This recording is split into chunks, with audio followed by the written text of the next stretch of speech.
Is this okay? I just hope that there isn't like a terrible echo. God, that would make me sad if there's like a terrible echo. I can double I check. think what I need to do is maybe this. Is this? Let me see if Wait, is the echo? Is it fine? uh yeah, seems fine. Okay. At least on YouTube or on TikTok. Based, yeah. Let me get it sent out. I'll get it sent out. I'll get it shared around. Yeah, so YouTube seems fine too. Okay, based. Allow me to.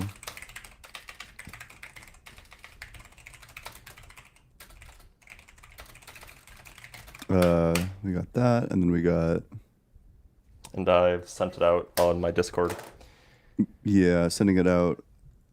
Do you want to add me on TikTok? Yeah. Give me just a second. Gotta get through the queue in my brain. Okay, we do that, and then we say it's unapologetic time at everyone. Hey, we already have a $2 super chat from Judas. Sunday Fun Day. Thanks, Judas. Yeah, we appreciate that. Thank you so much. All right, where? Oh, sure. And then you want me to accept you. That makes sense. That's a reasonable that's request, even. Like I could It's a smart thing to do. understand. You should also. Are you able to bring up your own guest, your Yeah, own self? yeah. Okay. Yeah. So I should spread the funny information that I found, that I told you I would tell you once we're on live, so it's enshrined forever on the internet. Please. P-Mars is a flat earther. I don't know. This is news to me. Was it not news to you? Well, okay. So one thing that is in line with this is that because like precepts by their very nature are anti-science. The transcendental art, you'll never meet someone who's like more anti-science than one of like the transcendental argument for God people. Like it's just kind of it's non-negotiable for these folks. It's just usually there's a level of science that usually most people kind of just accept because it's ingrained in them from like such a young age. Most people will be like, yeah, molecules and atoms exist. 100%. Yeah, the Earth is a sphere. Yeah. Yeah, space is real. Like most people kind of just like that's just built into their brain because we learn about it from such a young age. So the amount of backwards thinking and undoing of I mean you could call it indoctrination if you wanted, but the amount of like undoing of like learned information is crazy. Yeah. I don't know. Like I didn't grow up. I didn't go to school in a place that where it even would have been like a question of like whether or not we're going to spread like a bunch of misinformation in the schools. Yep. But yeah, like I don't know. It must be like an interesting like epistemic path to arrive at that sort of conclusion that Because you know what must have happened, right? Like they obviously thought the Earth was a sphere, and then they got into precept apologetics, and then I don't know what happened next, but somehow they're like, well, that must mean the Earth is flat. Like it definitely didn't go the other way, which is crazy. We got a $10 super chat from Ben. Happy Daddy's Day. He did say Father's Day, but Daddy's Day is funnier. happy Father's And we have Day some to you guests. too, Ben. Yeah, Ben. So should we bring on our first guest? Is somebody already here? Oh, We have there's two two people already already here. We here. have God, ampersand, GT, blah, blah, blah. More letters. Evolution. Hey, what's Oh, up? okay. I can't read the whole thing. God ampersand. How's it going? Yeah. You guys are still hating God. It's crazy. Is this RC? Always hating God. It's actually crazy. Kind of sounds like RC. Kinda I does mean, we sound don't like hate RC. God. We just don't think he's real. Do you have a reason to think that he is real? Do you believe trannies are real? I believe. Ooh, you can't say that word. Can I say? No, you can't say Oh, that he one. was about to do so much worse. You can't say that one either. All right, 1 second. I'm going to go close my bedroom door so my wife doesn't wake up. Hey, how's it going? The Shroud of Turek. How's it going? How's it going, Yeah. Ian? I'm a fan. I called last week. I just had had a question for you. Have you ever run into a female Once or pre-supper? twice. Oh no, Yeah. never. I've never run into a female pre-supper. That's never happened. I'm actually quite convinced that they don't exist. Maybe there is a genuine distinction between males and females then. Maybe there's actually something to it. Maybe. That might be. They're just That smarter. might They're be. just smarter than us. Yeah, that shows that they are way more intelligent. And I also almost thought a good screen name would be like the timid pre-supper, because you never see them. I mean, when somebody comes in, they're just guns blazing left and right. But I had a question for you, Dr. Blitz. If you're attending to your wife, I'll I think he's No, no, you're AFK. fine. You're I'll fine. pass. My Oh, cat, there you my go. cat just was scratching at my bedroom door, and I don't want that. Go ahead. Um, what's the background? I've seen it. Obviously, it's your trademark. But what is it? Gibberish, or is it something I should know? No. It's so when I first started the account, the TikTok account, I was just about to finish my PhD. I was working with my supervisor on something on a blackboard, and typically, back in the old days, you'd have to write down notes that you do work on a blackboard. You write down your notes, take it home. But we have smartphones now, so I would just take pictures. And so I found the mathiest looking picture I took from the last few months of collaborative work and made it a background. Who doesn't like That's awesome. a blackboard?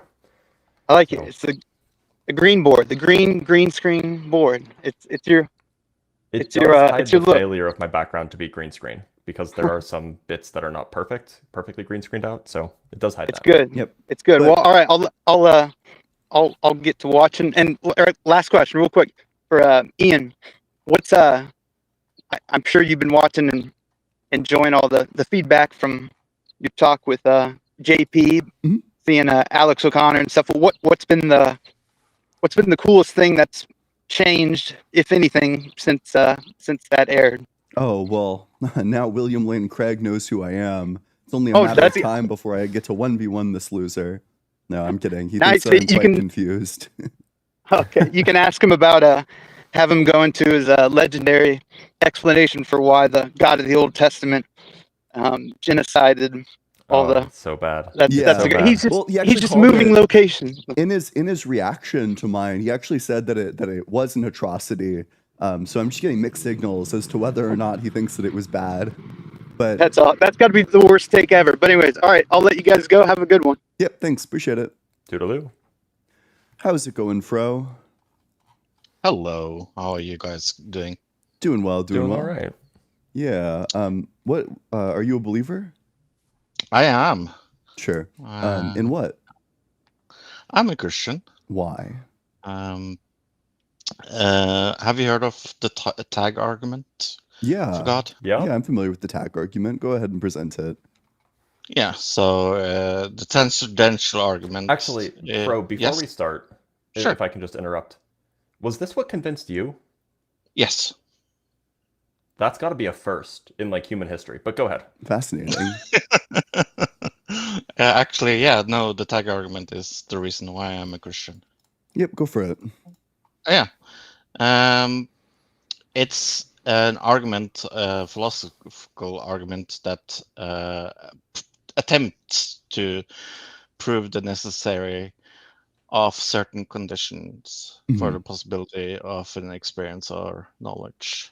That So is which more one are or we less going for? Are we going for knowledge or are we going for experience? What are we looking at? I would say the existence of logic or morality. Which one do you want to talk about? We can take morality, I guess. Okay. Why is it logically impossible for an atheist to have some sort of moral system? Like, what would the contradiction Why? there be? Yeah, so I think my biggest problem with an atheist saying that is that they don't seem to have any grounding next to. I can always point to a god and say that is my grounding. I have still not heard an atheist give me a a solid grounding. What? So, just as an aside, and then Ian, you can go back to it. If you can just point to God, why can't I just point to nature? I guess nature is too wide, and I think God is narrow enough. God encompasses nature, does it not? Sorry? God is more complicated and more encompassing than nature, is it not? Anything that is contained in nature, you Yeah, could but say is a it's piece of God. one source, I guess. Yeah, nature If is you the said, collection of all things is one source. Doesn't seem like an sorry, issue. It doesn't seem like can an you issue repeat just to that? say nature. Well, nature is a collection of things. Wouldn't you agree to So that? you might say so you might have like an aesthetic distaste of the answer, but saying Yeah. that like, oh, it just seems too wide, that's not like a criticism, right? I'm not sure I understood. Okay, I mean, so like it's not an argument against the potential ability of nature to ground these things. yeah, your dialectical burden is to prove that it's literally not possible. They couldn't possibly be the grounding of it. How so? So the way that an argument doesn't work is you say, well, Mhm.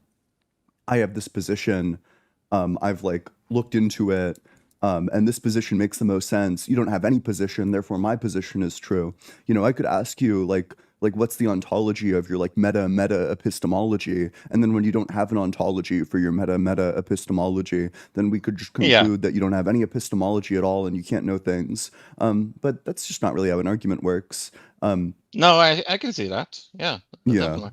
you need to rule out how it's like even possible. You need to find like some way to demonstrate that nature couldn't possibly be the grounding of this, or that like Platonic objects couldn't possibly be the grounding of this, or you know the dialectic couldn't possibly be the grounding of this. There's just kind of like a plethora of theories that have come ever since Immanuel Kant that have all had like nothing to do with God. They just haven't involved God at Mm. all. You'd basically need to go through all of those and like systematically disprove every single one of them. Yeah, no, that's definitely something I have not thought about. That's definitely something I will think about. Hmm? And just as an aside, it's not enough just to look at the ones that have been written down True. and then Yeah. disprove those. You have to disprove any possible grounding, which means not only do you have to disprove the ones that are known, you have to disprove all of the unknown possible groundings as well. Okay. So I guess I'm going to ask some stupid questions, I guess. Go for it. If you say like your grounding is in nature, what in nature would you say is the how would you say that is a moral giver, morality giver? Suppose I say that nature is inherently moral, that Okay. morality is the essence of nature, or rather, it's part of the essence of nature. Yeah. Okay, can you explain that to me? Like I'm 2 years Yeah, old and don't essence understand what means you're the talking. fundamental nature of. Okay, cool. So if I say to you that morality has its grounding in God, you are saying that's a weak argument because you can say the same about nature. Is that your argument? You can say it about nature, or you can say it about the dialectic, Yeah. or you can say about Platonic objects. You can say it about a whole bunch of things, and now the burden is on you to prove that that's impossible. Yeah. Oh, okay. Okay. Yeah. That's why I think I kind And of think that yeah. this is where the tag falls apart, or like where the moral argument falls apart. It's just that Hmm. I don't think that it's possible to be well read up on like the philosophical literature and then come to the conclusion that the moral argument is good, because it just doesn't in any way disprove any of like the plethora. There's truly like an overwhelming number of possible moral systems that you could hold to that just have nothing to do with Hmm. God. There's like a plethora of ways that you could ground morality that just don't involve God at all. And what's more, Hmm. they're just way more intuitive. Divine command theory, quite frankly, is crazy. It's just insane. In my opinion, right? Like you're just on the hook to defend like all of the atrocities in the Bible, which just makes it a tall order. Like you're committed to saying things like, actually genocide is good sometimes, actually slavery is good sometimes. Whereas somebody who adopts like any of the other moral systems doesn't have to say that. You can give like a really easy explanation for why slavery is bad. Okay, so let's say I created. Okay, let's say I'm a Mormon. I was a Mormon long time ago in the galaxy far away. Yeah. And I create an Earth, and I am that Earth's god. Is it not up to me to set the boundaries for the living beings on that Earth? And who are those people to say that I'm doing it wrong if I created them? So this just basically spikes you out of like literally any intuitive moral positions. You know, I for one think that we have transcendent human rights. You can't believe in human rights if you think that God can command genocide and remain all good. Right. I would agree to that. Yeah. So I don't know, you can't believe in like deontic, like and that goodness resides within the actions themselves. You can't hold that like goodness is like a character trait. You're basically committed to like some insane consequentialist, or not even consequentialist. I would honestly go Why is farther it and say it's like literally insane? just like subjective to God. There's no rhyme or Why is reason it to it. It's insane? just whatever God says. Why is it insane? If I I created mean, you, it's just wildly unintuitive, right? Yeah. okay, but if I created you, and I say you need to follow these laws for you to have it better, why should you be allowed to judge that if I have set up those rules very I clearly? mean, so one way to think about this is that if God is good, in whatever sense of good you mean, and God cares about humans, then one would expect that God would instill humans with the same kind of morals and the same kind of, ability to think clearly about things that God has. God wouldn't instill people with false morals or with false reasoning abilities. And so you would expect, again, if God is good, if God instilled us with these things, that the moral intuitions that we have are at least somewhat in line with the morals that God imposes. And so the fact that our morals wildly diverge from the morals that are described in the Hebrew Bible, like in 1 Samuel 15, for example, that should ring alarm bells in your head that something's not right. Either God gave us morals that don't coincide with the true morals, or that something that we're missing, or that there's something good, genuinely good, about like genocide, which again, I guess that's not even an orc. That's just the same thing twice. What that boils down to then is that God instilled us with morals, with moral intuitions that contradict the true morals of the truly good things that God demands. Okay, let me ask you a very concrete question. And for example, well, let's say my daughter gets cancer. And God created cancer, and I say that they died out of cancer because God created cancer. Should I say that's immoral? Is So that your argument? let's maybe think about it this way. Let's say that you're a doctor and you have the power to cure cancer. In fact, you have a button in front of you, and if you push that button, all cancer will just disappear immediately. It's all gone. Yeah. Let's say you decide just not to push that button. Would we still say that you're all good? I would say no from a human point of view, but I think my problem is, and it still will be after this conversation, I guess, who am I to question God? Well, it just means that you're committed to like basically no ethics. Basically no ethics, Yeah, or no anything is ethics? permissible. Yeah, everything is permissible at that point, right? Like God could come down Sure. and personally like shoot your kid, and you would think that that's good.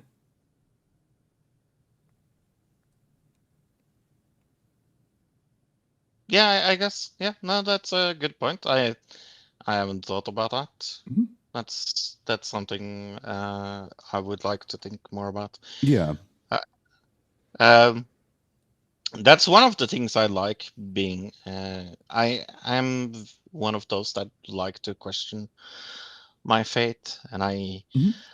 I like to hear arguments. That's why I subscribe to both of your channels. I love That's so your wholesome.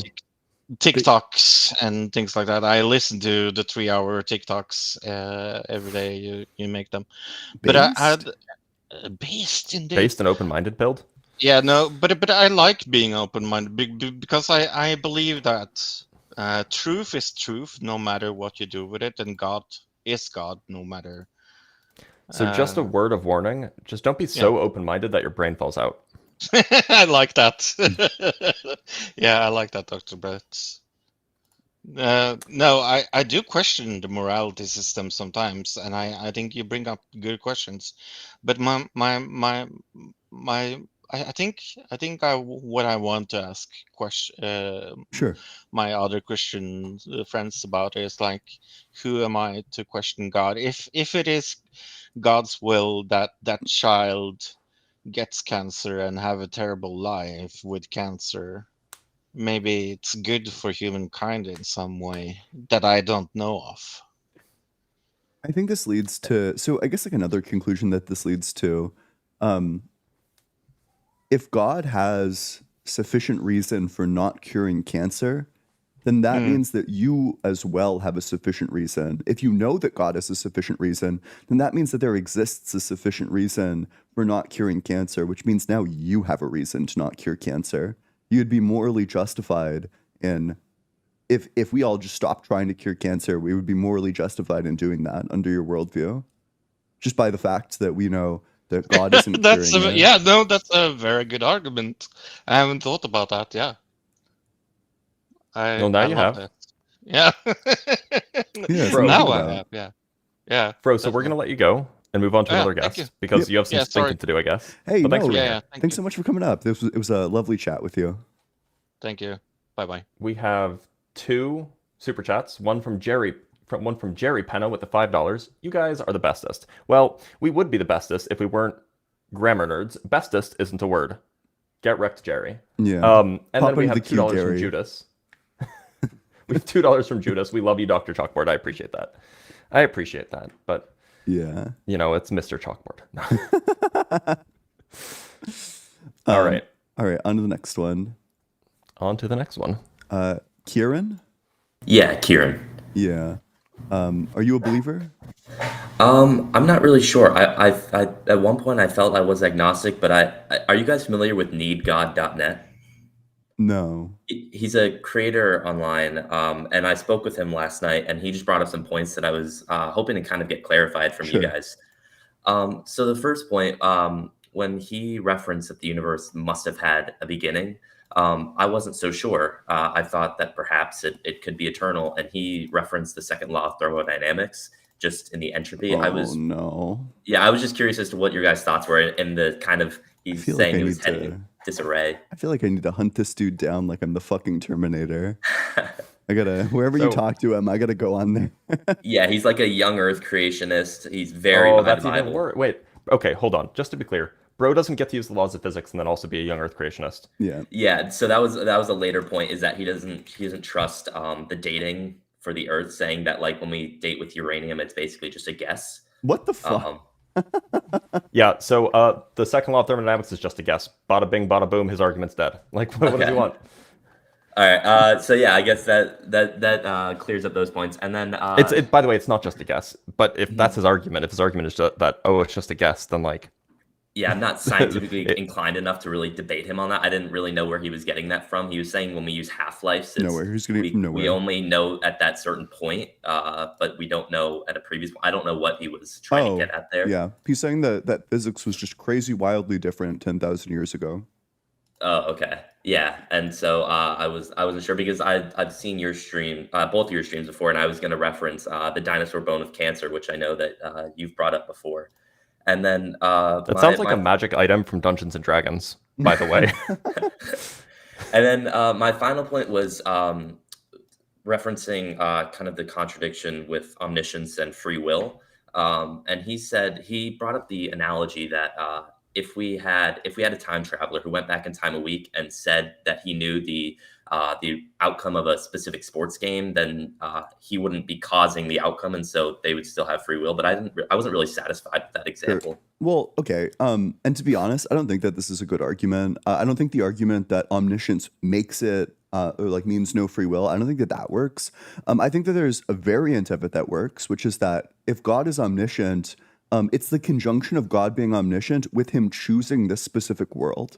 If he's omniscient, his act of like choosing a world to create is actually an act of choosing a timeline. He foresees that if he makes this world as opposed to that world, like he made the world with Adam and Eve and the snake in the garden as opposed to the world where we're all like electrons in love or like goats or whatever. He chose this world, but by doing so, his omniscience means that he knows every event in the timeline. It's the act specifically of choosing. It's God's specific action of selecting that locks all of these events in. That's why there's no free will. That's why they're all inevitable. That's why God's action makes it inevitable. If the time traveler chose the timeline, then actually we would say that he deprived people of free will. But you know, that's the symmetry breaker there, is that the time traveler didn't choose the timeline, but God did choose the timeline, which means that God would have selected exactly which events were going to happen, exactly what reaction you would have to all of those events. Maybe in some sense we would say that you chose to do those things, but God chose for you to choose to do those things. And that's where issues with free will come in. Got it. Okay. And then my final question was just where are your guys' stance on if the universe had a beginning, or if it, what's your guys' thoughts? Are you agnostic to it, or? I lean towards the universe having had a beginning, but like maybe 64, or sorry, I lean towards the universe having not had a beginning, but like maybe 60-40. I'm not like definitely convinced that the universe has always existed in some temporal sense. Okay. But like I kind of lean towards that just because it seems to resolve a lot of problems, and seems like that there are a lot of different ways to go about producing such a universe. Yeah. Is it the same for you as well, Ian? Yeah. Okay. I don't know. It just seems like there's models that are compatible with both. I think it's easier to defend an eternal universe, but I don't know. If you like look into the physics for like the Hartle-Hawking state, that certainly seems defensible as well. In addition, you know, there's lots of other models that haven't even been invented yet that could also explain all of this. Yeah. All right. That was all my questions. I really appreciate it, guys. Yep. Hey, thanks for coming on in. Yeah, keep up the good work. No, you. We have a super chat from Space Lord of 75. The Far Side, God at his computer, finger hovering over the smite button. Thanks. I think that's a reference to a funny in a newspaper. Also known as a comic. All right, are we ready? I think so. What's up, Don? Hey, can you guys hear me? Yeah, we can. Cool. Are you a believer? Yes, Yeah. In what? I believe in God. Which one? Okay. Which one? I guess the Christian God, I guess. Sure. Why? I'm not really I'm non, what is it called? Denominational or whatever? Non-denominational. Yeah. Yeah. So I guess the biggest reason is, so I've dealt with a lot of like mental instability in my life, and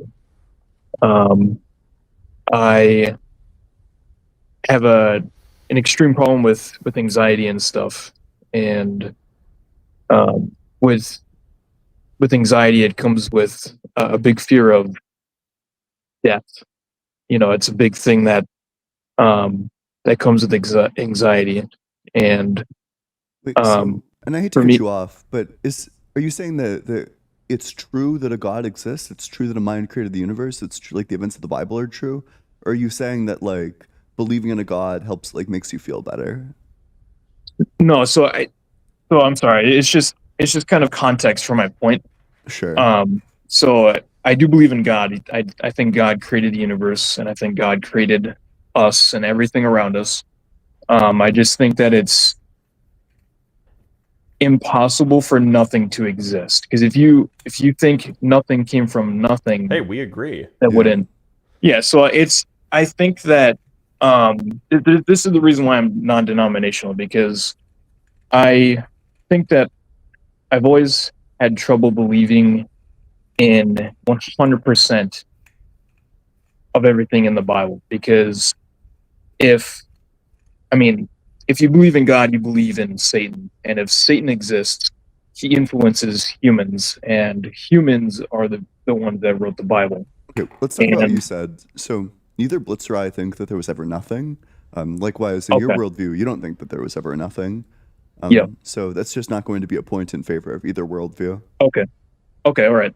I've never watched you guys before. I was just scrolling through, and so I was just saying, like, because usually atheists think that there is really nothing, and nothing came from No, nothing. I don't think any atheist thinks this. I think that the Christians say atheists think this. I don't think atheists. I've never met an atheist that thinks this. Okay, well, because I've met a couple that really thought the Big Bang was just like it's something that happened. It was just there was nothing, and then boom. I have met a couple people that have had that belief, but um, so the reason why I was bringing up the anxiety and stuff is because it's given me a lot of thoughts of why we are here, like why we're, we're put on the earth, and I think a lot of people have that question in their mind, and I keep getting the thought in my head that God created us in His image, and if we were created in His image, what the only thing that comes to my mind logically is He created everything, right? And He created us in His image, so we're here to create things, and that's why it's in our nature to create things just inherently. Like we want to create something. We either want to have a kid or to create art or to create an invention or to create something. I mean, So that's inherent. wait, so I guess I have a question about like the made in his image stuff. So anthropologically speaking, there were half human, half Neanderthal hybrids that lived.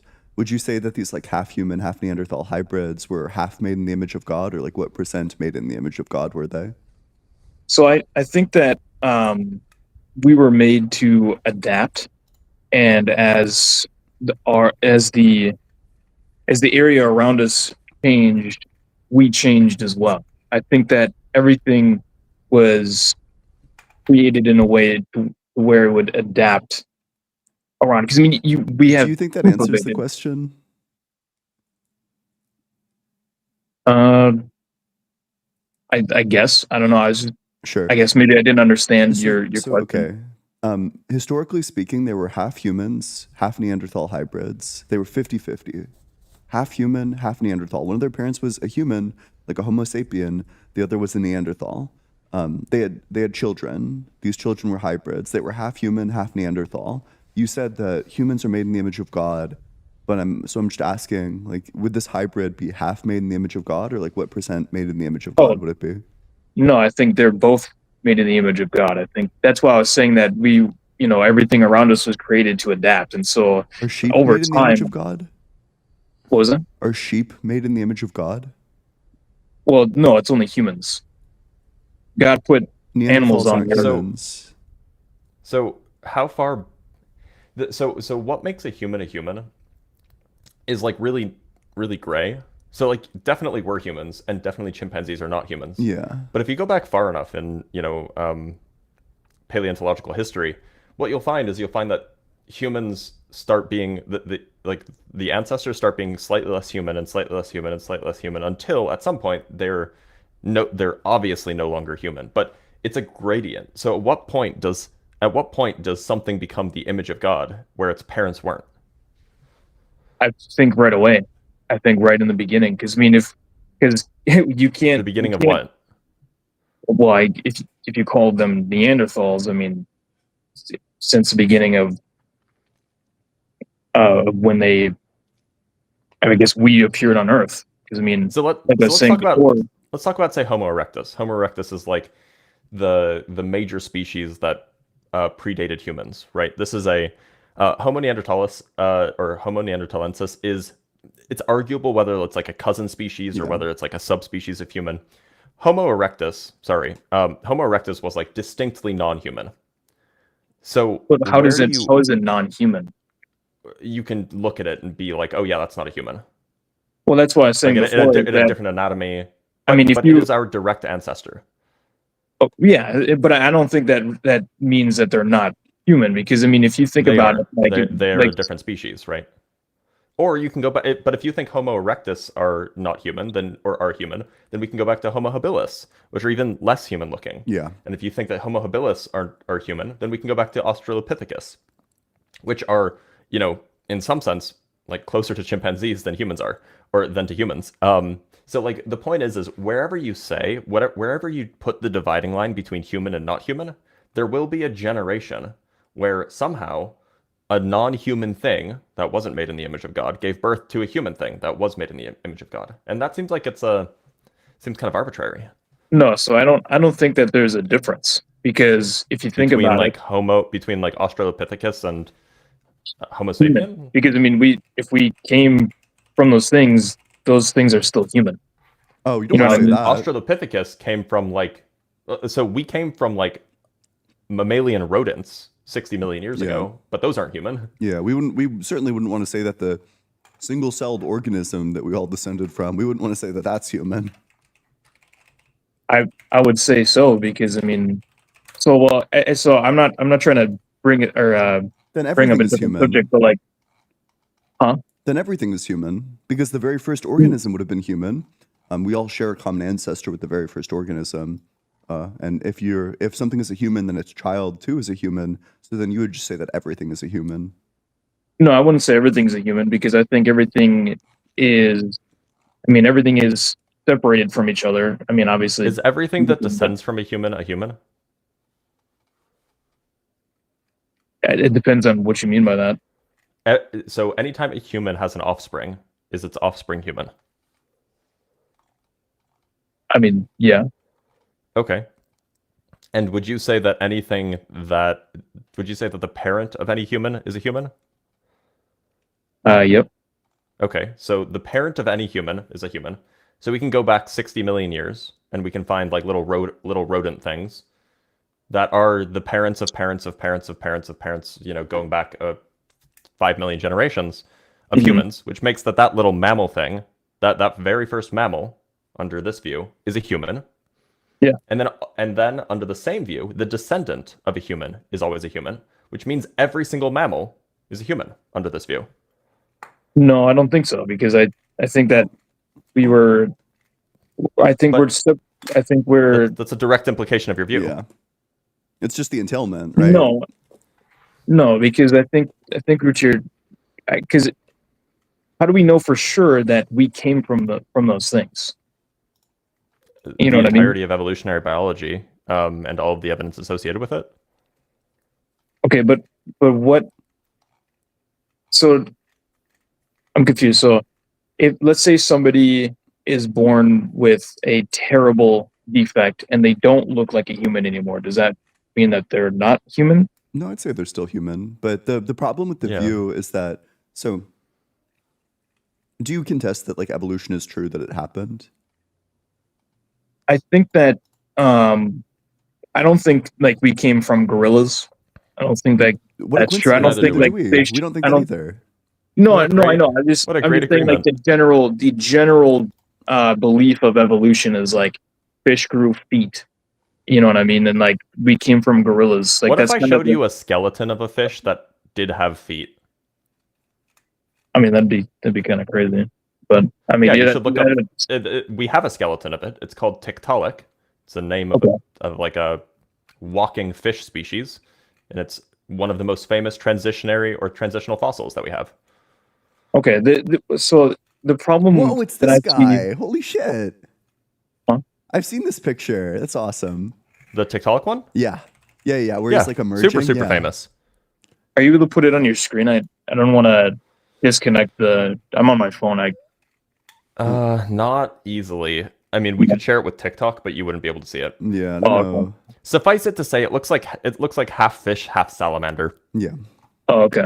I mean, so I'm not saying that it's impossible, and I'm not saying that evolution doesn't exist. It's just I don't think that it's completely black and white, and I don't think that I think that the things that we came from, because I mean, I don't know exactly what was in the beginning, but it's for me, it's hard to know what's 100% true going back that far because I've seen, I don't have examples or anything, but I've seen before that some fossils can be fake.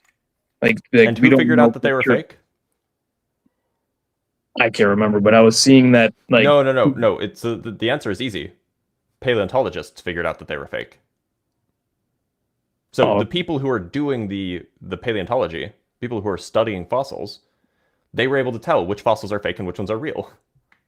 Yeah, so it's like it's hard to know exactly because I mean you're putting a puzzle without any instructions. Like you're putting together a puzzle with a bunch of random parts that could have come from a bunch of random areas. And Puzzles I'm don't saying, have instructions typically. This so analogy I'm saying doesn't really work. like skeletons of Skeletons things. do fit together. That's the lovely thing. Like joints fit together. That's like the whole business. Well, yeah, of what but I'm joints saying do. like some animals. I mean, you don't know if you're getting the same animal because I mean it's just a bunch of random parts. So You know, fortunately, I'm fortunately, it's sometimes the case that we only just find like a tiny little piece of a fossil. Mhm. But in a lot of cases, the most famous cases, you find fossils of something in situ. And I guess that's paleontological speak for you find the whole damn thing in one place. Like it's still like attached. Yeah. It's like a full animal. Like for example, the Tiktaalik fossil is a nearly 100% complete fossil that you just Yeah, of found. course, So it's just like a whole thing in a rock. And we've done the same thing with like a whole bunch of hominids, which are like, proto-humans or like the ancestors of humans. We just have like the whole damn thing in a rock. Yeah, and I'm not saying that that's impossible. Like obviously some of those are true. I'm just saying that some of those can't be 100% true. You know what I mean? Like some of them can't be 100%. So with some parts of the evolution, I mean it's hard to say that all of it is 100% true. You know what I mean? So Which let's part say it's 90. specifically? I'm Oh, yeah, actually go ahead. curious. Like, let's get very specific about this. What is the specific thing that you think isn't 100% true? So I don't like have a specific example of a certain fossil or something, but what I'm saying is that it's hard to trust all of the facts from all of the fossils we have from all of the evidence of evolution. I'm not denying it, Okay. and I'm not denying that certain, like let's say a T-Rex, skeleton. I mean, like they found so many of them, and they've put so many together. Like it's hard to deny that existed, right? Yep. But I'm saying like some of them, certain species they might not be 100% right about it or how it's put together. Yeah. Well, we totally grant how that. Yeah, absolutely. Like the field of By the taxonomy way- is like Yeah, hotly so the contested, reason- so we would just agree with you about that. But Yeah. the fact that like in the future, like an idealized like taxonomy and an idealized archaeology would say, well, actually this one comes before this one. Like the order of these two things is actually swapped for like some niche species of like fish. That has like nothing to do with like the overall picture. The fact that there's going to be like some instances of that doesn't change the entire picture. When you take a step back and look at like all of the evidence in totality, it's pretty clear that we evolved. We came from a common ancestor.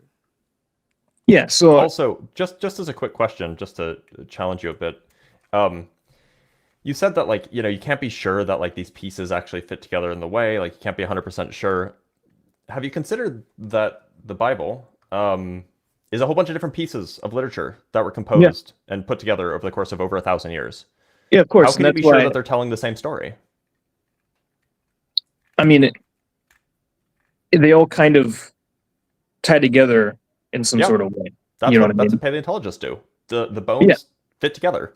Yeah, of course. And so that's why I was saying I'm not denying that what they do is real, or that I'm not saying that evolution didn't exist. I'm not saying that. I'm just saying that it's not.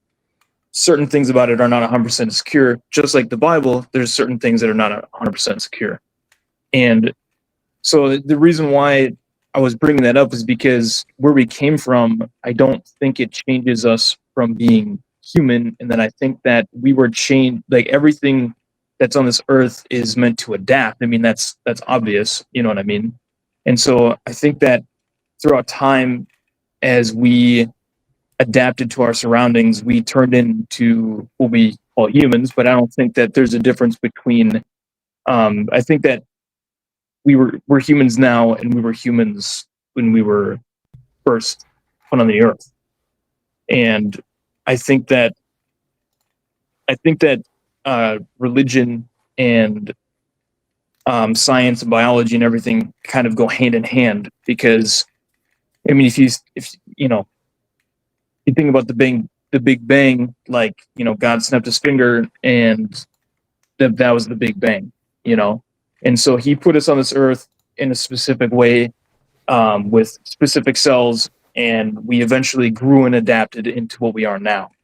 And I think that there are separate things that were put on this earth and grew and eventually turned into the things they are now. And I What's the think evidence that, for any of this? I mean, that's just my belief. But what's That's your just what I evidence think. for it, is the question. I mean, I don't have like a kind of like a scientific paper or something to reference, or a person to reference. That's just what I think. That's Well, just my belief. We would have, like, unironically, probably like tens, if not hundreds of thousands of scientific papers on the topic of like evolutionary biology. So Yeah, and I think that when you're evolution staring down exists. like just like a mountain of evidence, like this, like, do you recognize that this belief is just like completely irrational? Well, I don't think it's irrational. It's just as irrational as saying that somebody knows what happened billions of years ago. It's the same thing. I mean, How is that? I mean, Wait, because so because nobody knows for sure what happened. Nobody knows that the Big okay. Bang really What happened. you were Nobody conflating. knows. So Don, do you know for sure whether you're a brain in a vat or not? Do Say you it know for again. sure whether or not you're in the Matrix? Well, I mean, yeah, reality is reality. How do you know? How do you know that it's not just a trick of the Matrix? The Matrix doesn't exist. I'm Oh, how do you real. know? I'm real. How do you know? I mean, I'm breathing. I'm. How do you know you're breathing? How do you know it's not just an illusion, a sensation being fed to your brain sitting in a jar full of liquid and wires? I mean, I'm here. That's well, enough for me. Yeah, it's what we're wondering. Like, how do you know that? I'm conscious. Well, sure. Wait, but Well, how do you'd be conscious agree too with if that. you were a brain in a vat? I don't think so.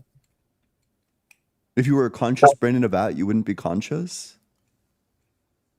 In like a machine? No, I don't think so.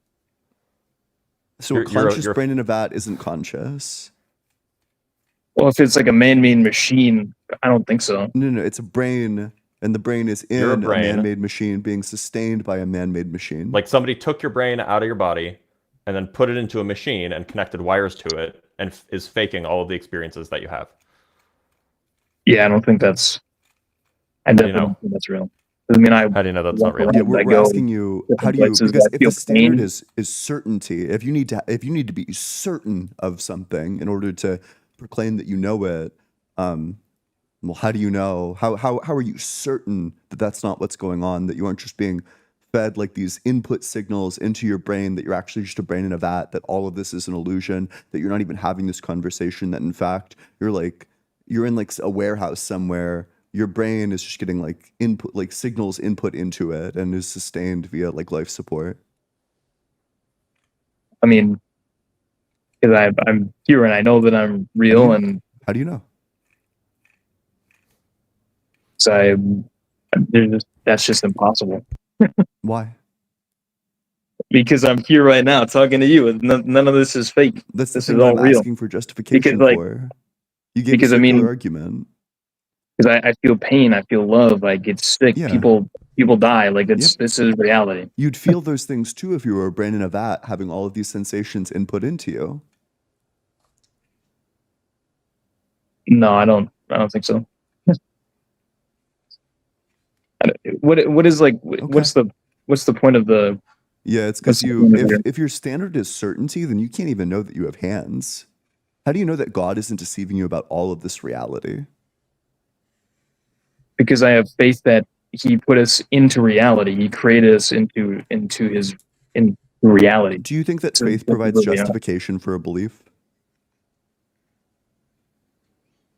I think that it's a big part of it, but there is there's evidence that God is real. Wait, I'm so sorry. I mean, Wait, there's the question miracles. was, do you think that faith provides a justification for a belief? I think it's part of it. So faith does provide justification. It gives you No, a reason to It's not believe it. 100%, not 100%, but I do think that it's part of it. Wait, so how do you know, like whatever evidence you're about to cite, how do you know that God isn't deceiving you about this evidence? Because he's like a trickster or whatever.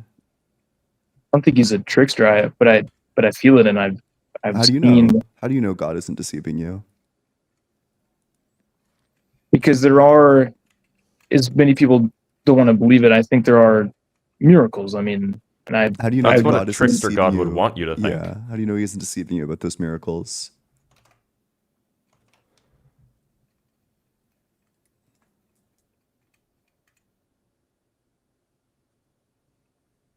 And to be clear, so you're not going to be able to come up with an answer for this. And we're not saying that under your worldview you can't have any knowledge.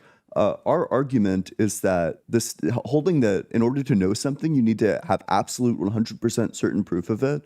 That's silly. Nobody operates like that. If you think that in order to believe something, in order to be justified in believing something, you need 100% absolute certain proof for something, then you're just not going to be able to know anything. Well, I mean, we're here, and that's proof enough. How do you know? How do you know God isn't deceiving you about having this conversation? Because we're here. We're all. I'm experiencing something. So with you know You're both of you. experiencing because you know? something. So I'm You're experiencing something with The question is what are you experiencing? life. I mean, because so just as an example, surely you've had a dream before, and in a Yep. dream you experience something, but that thing didn't actually happen, right? Like you've had a flying dream. You didn't actually fly. That experience didn't actually happen. It was just your brain making something up. So the Yep. question is how do you know that what you're experiencing is something that's actually happening? Because I mean, the ability to imagine and create and to live and feel pain and love and good and You do all those there's- things in a dream. it's different though, because I mean, like in a dream, like if you feel like you're getting stabbed but you've never been stabbed, that's just an imagination. If you die in a dream, normally you wake up, and in dreams usually Yeah, it definitely feels like you're dying. but usually in dreams you don't, it's different. Like if you wake up and you think about your dream and you think about consciousness, like there's a very clear difference between the two. Yeah, that only happens after you wake up. But what if you're currently dreaming? When you're currently Yeah. dreaming, unless you can lucid dream, which not everybody can. When you're I don't currently think- dreaming, you can't tell the difference. If I'm currently dreaming, then I would be able to create anything I had ever want out of thin air. But Not I'm in necessarily. Not reality. everybody can do that. Not everybody can lucid dream. Well, of course, but I mean, dreams are different and completely chaotic and usually have no logical sense behind it. We And have would you say that our world is sensible? in some ways and in some ways not. Yeah, it's Yeah, just there like you go. dreams. No, but dreams are different. They're completely different. How? That's exactly what Yeah. dream you would say. I don't think we're- If I think we're in a asked you dream. while you were in a dream, hey, how do you know that this is real and that this isn't a dream? You'd be like, yeah, well, this is obviously real because dreams are different from this, even though you'd be dreaming. Yeah. I know I'm not in a dream because I'm talking to you guys and influencing you guys, and You you're talk to talking people all the me time in and dreams. Well, yes, but the conversations are usually different. Like How do you know that this the dream didn't start like 5 seconds ago? I mean, I've been on the earth for almost 30 years, so I mean, But how I do you know know it's that not it just like a didn't bunch of start false just 5 memories minutes that are ago. just in the dream? Or how are you certain That of wouldn't that? make any sense How do you because make it? Well, wait, it doesn't make any sense as into defense, because what you need to demonstrate, if your standard for knowledge is absolute certainty, the thing that you're on the hook for demonstrating is that it's an impossibility. Not just that it doesn't make sense, not just that you're incredulous to the idea, but that it couldn't possibly be the case. it could not be the case that I'm in a dream What right would the now. contradiction be? Contradiction of being in a dream? Yeah, What makes it impossible? yeah. Well, usually dreams don't have usually you have different dreams every single time you Usually, but that's not a certainty. if you have a recurring dream, it's usually the This same is dream that happens. so Dreams Don. don't normally, so I don't have, so Don, this is just one dream that you're having. It's not recurring. You are currently in a dream, and it's just the one dream. that wouldn't work because dreams don't tie together completely. I would have to have the Why same is that not dream. possible for a dream to tie together? I mean, have you ever met somebody or heard of somebody having the same Wait, dream for your 30 burden, years? because if the standard is certainty, your burden is to prove that it's an impossibility. It's not just, you don't get to like burden shift and say, well, has it ever happened to you? It hasn't happened to me. You have to prove that it couldn't possibly happen. It would literally be impossible. Yeah, that's just not how we dream. We don't have So the same Don, dream for Don, 30 years. Don. So the issue, the whole reason why we're talking about this, and you should definitely look into like these kinds of ideas because they're interesting and it might make you rethink how you view knowledge. When human beings say, "I know this, I know that," they are saying that they know this with a certain degree of certainty, not 100% certainty, just some degree of certainty. That they have that maybe they have a 99% degree of certainty or something like that. So when I say that, like, I know that Donald Trump is the president of the United States, I'm like not certain of that. He could have like been impeached like 2 seconds ago, and I could be wrong. But like, you could be getting Truman showed. it's still like reasonable for me to say that I know that Donald Trump is the president, right?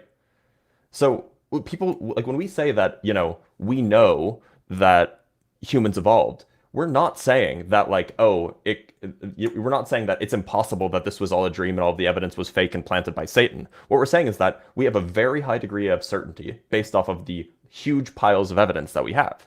That's the claim.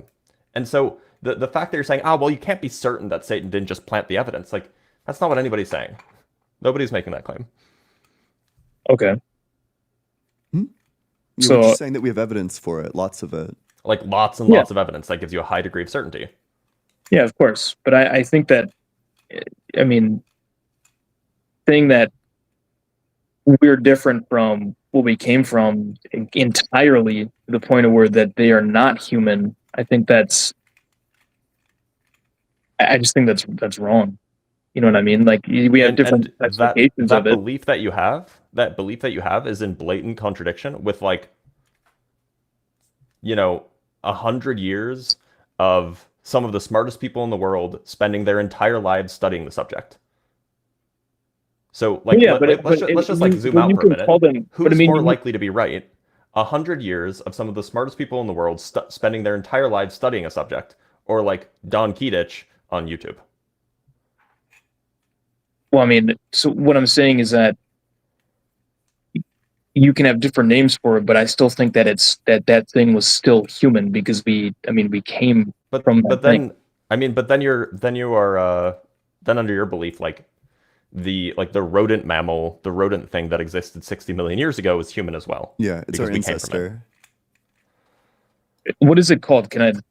What is it called? Yeah, I can pull up the name. Common mammal ancestor. Morganucodon. How like do a you rodent. spell that? It's M-O-R. This is the Morganucodon.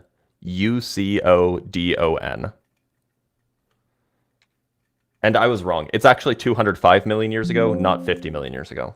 But, you know, still a long time ago. Okay. So how exactly did we come from this thing? Well, it's a mammal, and it was the first mammal, and all mammals descend from the first mammal. So, kind of follows from that. Damn, amphibians were on the scene So- early. Yeah. So you're saying that we came from a rat? Yeah. I don't. That's a worse argument than saying that we came from gorillas. Well, gorillas came from rats, if you go Yeah. back far enough. Yeah. But also, we didn't come from gorillas. Gorillas are a separate species. We branched off from them like 8 Well, million years yeah. ago. Okay, but like, so we branched. And to be clear, Morganeucodons are not rats. They are just like small rodents. And rats Okay, but also descend from where is- Morganeucodons. Okay, so where is the 100% proof that we came from? Wait. That's We're not looking for we just 100%. established that We've been over 100% this. proof isn't the standard. Okay, but like, okay, so then you can't say that my argument is wrong then. No, we can, because you have 0% proof. You couldn't present us with a single piece of evidence, not one single one. We can present you with like hundreds of thousands of pieces of evidence. Okay, so I'm assuming you believe that Jesus did not walk on this earth. Let's not pivot, right? We just got to stick on this. Do you recognize that you actually, like, we could provide tons of evidence for our belief in evolution, but you couldn't provide us any evidence against before we pivot? Well, so I wasn't denying that evolution didn't exist, but I don't think that, like, I think it's impossible that we came from that rat thing. Why I think is that that's You are possible? denying that. I think that. So I'm not saying that. But what I was saying before is that we. Wait. What's the 100% certain proof that we didn't? I mean,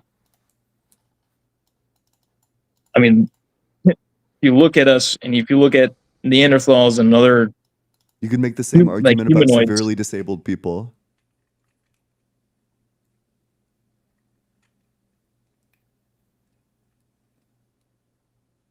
Look at you, and then look at somebody whose parent was on Accutane during pregnancy. Jesus. I mean, those are birth defects. Wait, so to be clear, just because something looks different than you doesn't rule out the possibility that there's like some relation. Is that correct? I think that something could have like similar cells, but I don't think that it's inherently that thing. You know what I mean? Don, So- question. How do you figure out if, like, let's say that you have two people and you think that they had the same dad, but you don't know. What do you do? You just talk to the person. I mean, in that situation. Well, no. Neither, they were both adopted. You don't know who the birth father is, who the birth fathers are. How do you figure out if two people have the same dad? I mean, you do a DNA test. Bingo. So how do you figure out if so you can go do a DNA test between humans and chimpanzees, and you find out that we had the same metaphorical dad. I think that's kind of like I was saying before, that everything is separated but still connected in some sort of way. Wait, That doesn't mean that agree that we have a common ancestor with chimpanzees? I think that there's similar cells or similar DNA data, but that Do you think doesn't mean that's- that I don't think that means that like let's say that rat thing you showed me, Let's stick with the I don't even know how to chimpanzee, say and then that. we can move outwards. okay, What do you? so the chimpanzee- So we have endogenous retroviruses. These are remnants of viruses, like DNA viral remnants of viruses that are left behind in your DNA. Maybe you could think of it like a photocopier. Let's say that you're like copying something, but there's like a smudge on the lens, so there becomes like a smudge on the copy. Now, if somebody else took this copy and then they made their own copies of it, that smudge would be there. But let's say on theirs, there's like a little piece of lint, so it creates like a little mark. Now there's like the smudge and the little mark that's on it on all of the copies. And then let's say that two different people take these copies with the smudge and the little piece of lint on it, and then another one copies this exact same thing, but theirs has like another smudge on it. So now there's like a third smudge on this one, but then there's like the other person, there's like a different piece of lint. So in one of these, you have two smudges and one piece of lint, and then the other, you have two pieces of lint and one smudge. It's the exact same smudge and it's the exact same piece of lint, but then there's just one difference.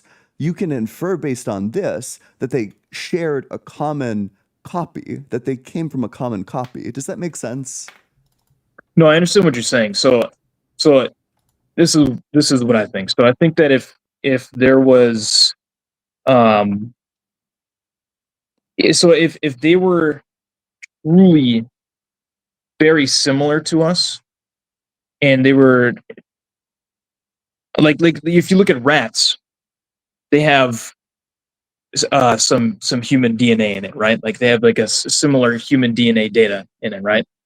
But rats aren't as conscious and as intelligent, as logical as we are. They're still wild Neither animals. was our ancestor. The common I don't think ancestor that that we shared with them. So I don't think that that intelligent.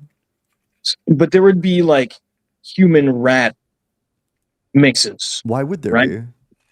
Well, because with the logic of we came from rats, I mean, we would somehow act like rats, or rats would somehow act like humans. Well, to be clear, just we do. because- We have mammalian traits, as Yeah. do rats. We have common characteristics. We share So I mean, like, common are we characteristics similar from our to common dolphins ancestor. then? Like dolphins are mammals. Are we? Yeah, we similar share to common dolphins? characteristics with them too. Yeah. Like, for example, we share the characteristic of having lungs and having vertebrae and giving birth to live young and having placentas. Like, these are all common I mean, characteristics.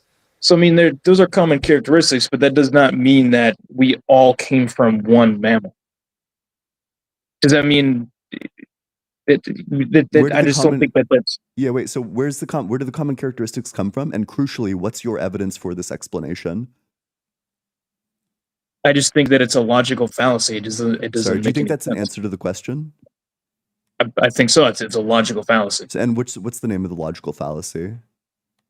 Well, I think that it's. It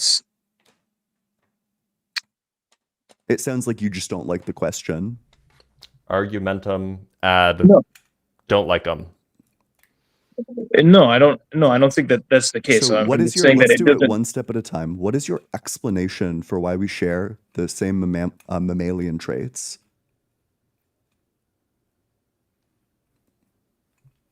In your worldview, why is it the case that we, give live birth and have like the mammalian glands? It's a trait that we share with all the other mammals, and that the fossil record indicates going directly back to a common ancestor. Like, what's your explanation for these data points? Because ours is really easy. It's that evolution happened. Well, I think. I just don't think it's completely black and white. I don't think that it's. What's your explanation for those things? How did those things come about? I mean, I don't have like scientific evidence. I just don't think that. I haven't even asked for the evidence yet. I just want the explanation. Okay. In your I think worldview, that- how did these mammalian traits, these common mammalian traits, come about? I mean, it would be when God created everything. A lot of things had similar DNA data. It's just not as Okay. black and white. Like, it's not like we came from those rats, or Yeah, like rats so- came from us, or we came from dolphins, or dolphins came from us. I don't Well, think that's not what we're that claiming. it's because so. Well, I know. I'm just saying like we're classified as mammals, and yes, mammals are obviously similar to each other, but I don't think that that rat thing evolution we came from that. Like I don't think that's where we So came we from. have two explanations on the table now. So what we're going to do is we're going to compare the evidence for our views. Now, so just to summarize the views, you think, well, God did it and he just created them with common characteristics. We think that they came from a common ancestor, which rightly explains why they share mammalian glands, why they share all the other mammal characteristics, why they do all of the similar things. So the evidence for our view is all of the fossil records that are going to go directly back from each species. You're going to be able to trace back via fossil records back to this common ancestor. You're going to be able to And trace exactly DNA the as well. divergence or the divergences. And then we have like the DNA evidence of the endogenous retroviruses that when you get a virus, it leaves parts or like a copy, it leaves a smudge behind in your DNA. So when species have the same smudges, you know that they came from the same photocopier. They share a common ancestor. So that's the evidence for our view. What's the evidence for your view?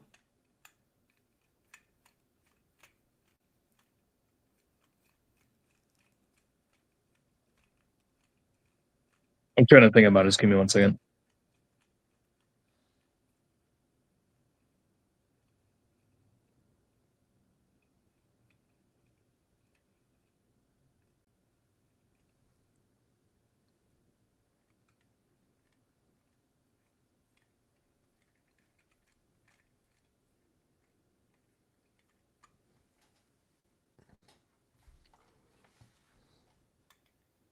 Okay, so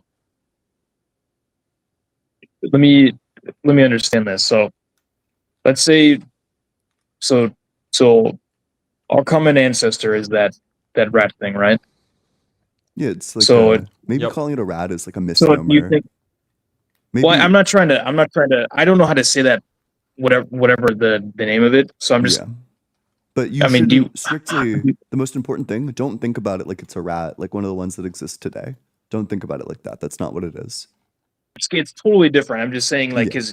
because you guys were just saying it looked like a little like a It's rat. like a rat, weasel, or badger thing. Yeah. So Lizard, a little bit. So are you guys saying that all mammals came from that, or are you saying that we as humans came All from that? mammals. All mammals. Okay, so where did that thing come from? It came from reptiles, So which is a type of so there was it came from synapsids, which are a type of it's a type of animal, and reptiles are also synapsids. So it came from Like reptiles. there's a whole chain. It goes back. Eventually, they all end up at fish. Yeah. Okay. So you think that it, like a fish, turned into a reptile or amphibian, and then turned into that rat. Yeah, So we have a fossil example of this. So, so it goes fish, tetrapods. So how did the tetrapods branch off into amphibians and then amniotes? Amphibians are not amniotes. Then amniotes branch off into sauropsids, which are dinosaurs, and synapsids, which are not dinosaurs. I'm just looking at a tree right now. And then synapsids branch off into casiids and eupelicosaurs. Again, none of these are dinosaurs. Eupelicosaurs branch off into edaphosaurids and these names are so hard to pronounce. Sphenacodontians. Then the sphenacodontians break up into sphenacodontids and therapsids, and then therapsids produce mammals. Okay, so I guess my question is, how did it just well, not really instantly, but how did it go from laying eggs to producing live offspring? To be clear, that humans have eggs, right? Well, yes. Well, no, what I'm saying is the eggs are just inside. So the eggs hatch inside. Yeah. So you're saying over time that instead of dumping the egg animals, on the outside, yeah, it just came inside. That's not so hard to understand, right? Well, no, but so what I'm wondering is, how exactly did an animal? So there's obviously an in between, like the egg and the inside would become really soft and they would lay it on the outside. I mean, how exactly did that work? All that you need to be clear. And actually, we could probably go look this up. We can just look up the evolution of the egg because I'm sure it's been studied. Yeah, it's in the book now. But just like we can think about this kind of rationally and just come to a conclusion. So the less time an egg needs to spend, like think about like a snake egg, the less time an egg needs to spend before it hatches, the less hard it needs to be, because it doesn't need as much protection, right? And, like while it's developing. And so you can just imagine that, you know, an animal that started doing more internal development, because, you know, even birds, they have some level of internal development, right? You can just imagine that an animal that started doing more internal development, their eggs needed to be less hard. And so as the internal development, as the ratio between internal and external development shifted towards internal, the eggs got commensurably less hard until the eggshell just was completely gone. Yep. Also, there's like evolutionary advantages to having the process happen like internally. So, for example, the female, it can be more selective about mates. It also probably gives like a better chance of survival when it's like literally inside of you. You know, your eggs aren't getting like pillaged. Okay. Like, to be clear, fish eggs do not have eggshells, by the way, right? They're just like little sacs, and that's what human eggs basically are. Yeah. Yeah. Okay, so then I guess let me ask you this then. So let's say that so there was one time where I asked a priest, because I used to not believe in God, and I was very unsure, and I didn't know for a long time, and it was probably the past few years that I really started to grow faith and to believe in God. And so I asked him how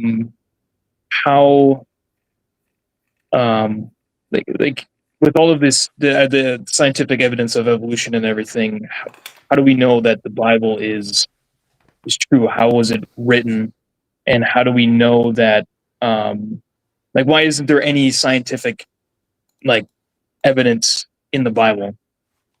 And he told me that the Bible was written in a way thousands of years ago, in a way that humans would understand it in simple terms, in a simple way, that so that we could understand the stories and the rules that God wants to instill into us. And so a lot of people say like the Bible is too old or whatever. There's nothing like it. There's so many contradictions between scientific research and the Bible. And so what if the Bible is just too old for it to, since we have such an advanced understanding of what happened before, people, you know, during when Jesus was walking around, they didn't have all of that evidence. They didn't have the ability to look at DNA. They didn't have the ability to look at fossils. We grant that. And Yep. so what if evolution is real in some instances, just not a complete, like, just because I guess my point is, how do we have such an advanced consciousness but nothing else before us did? Well, things before us And did, right? Like what if- the Neanderthal, like Homo erectus probably had, you know, it was like not as intelligent as us, but it was like on par, right? Like the smartest Homo erectus was probably smarter than the dumbest human. And likewise, like the dumbest Homo erectus, like the smartest, like whatever came before the Homo erectus is going to be smarter than like the dumbest Homo erectus. But on average, there's just a progression. And to be clear, Yeah. Homo erectus So- could almost certainly talk. Yep. Right. So like if there was a Homo erectus alive today, they might not be able to like understand like super complicated things, but like most people can't understand super complicated things. So you could have a conversation with a Homo erectus. You would just think that they look like a funny, short, kind of like ugly person. So the point I'm trying to make is, so what if everything you believe is real, but God intended it God intended evolution to happen the way it did? Because what if he was the one to influence the way things were created, and then so Well, like the if proof that's of the case, then we end up all the way back at the originating part where how we got into the evolution train to begin with, which is where do you draw the line between when something is made in the image of God and when something isn't? Because if there's a continuum of things all the way going back from like Ardipithecus, Australopithecus, Homo erectus, Homo habilis, Homo erectus, Homo sapien, where's that dividing line where something is no longer human and so isn't made in the image of God? That's the question. so I guess because there isn't like so today we don't have like a different species of humans. We don't have like another human, right? Like we just Yep, have that's true. humans. So Yeah. if so I think that humans, I mean, in the Bible, they were, we were made in the image of God. There isn't like another human that could Yeah, be because they didn't know like, about it, right? yeah. Well, it's just what I'm saying is like there isn't like a something so close to us now that we wouldn't be. There wouldn't be Yeah, like because they a just didn't know about it, which is totally reasonable. Of course they didn't know about it. Hmm. But the point is we know about it now. And so you'd think that if God wanted to tell us the story of this, the story of man, the story of humanity, how it came to be, you'd think that he would have included it. wait. So do you guys think that um that there is no like Christian God or do I you don't think think that that there's there anything. is a creator? You don't think that there's anything that created us? No, I don't think So that there's a God of any kind. okay, so do you think? I mean, do you believe in like aliens and stuff? Do you think I'm like agnostic they to could exist, or do aliens. you think They could do? exist. It's at least Certainly it they seems could at least exist. possible. You know, if we could exist on this planet, I don't see why it's impossible for aliens on some other planet to also exist. It's possible. I don't have Yeah. any evidence that they exist, but it's possible. So okay, so if there's aliens on the planet, like say like Not on the planet. I No, don't think no. that there are aliens that have on the visited. other, no, I'm not saying here. Sorry, I'm not saying here. I was saying like let's say there's aliens in another planet. Do you think that they would be, let's say they are creating a civilization or something, right? Do you Maybe. think that they Could would be. be similar to humans, or do you think that they would be completely different? Well, there probably are going to be some life form. I don't even know if they would be similar in like the way that we Almost are certainly. alive. Almost certainly they wouldn't be anything like Yeah. anything we've ever conceptualized. Yep.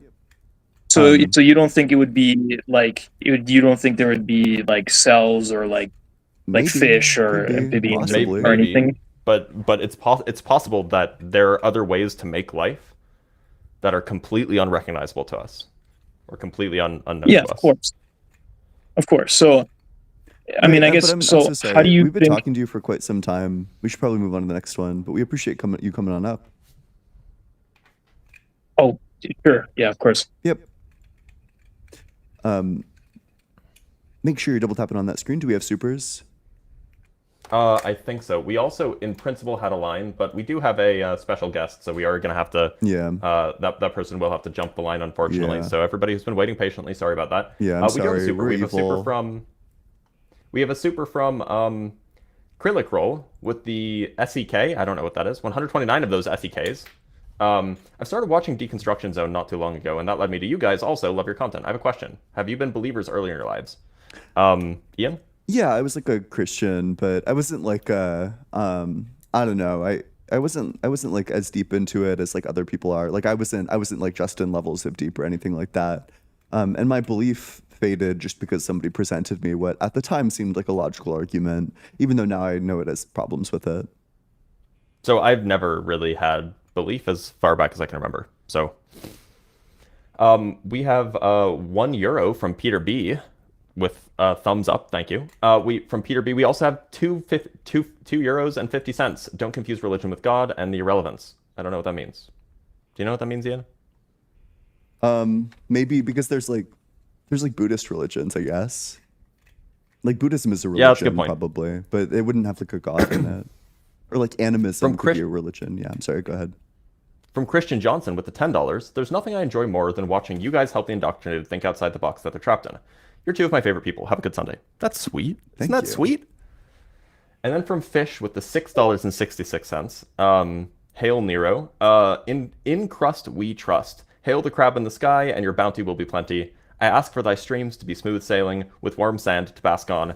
Crustaceans, crustaceans, crustaceans. Oh wait, I also got some Twitch subs. Whoa, thank you so much, Chazbones, for the gifted subscription, and it's sorry. No, I'm sorry, I'm stupid. It's Rory. Thank you so much for the gifted subscriptions. Thank you, I appreciate that. Big W. Enormous. Well, I think that's everything, right? Yep. Seems to be. All right, let's bring up the one, the many, the Trinity arguing Big John Steele. Welcome in. Can you guys hear me? Yeah. Great to Wait, hear from I'm you. I'm the special guest. Yeah, well, Yeah, well, we know you. We know you, yeah. So Yeah. How you guys doing today? Doing well. doing okay.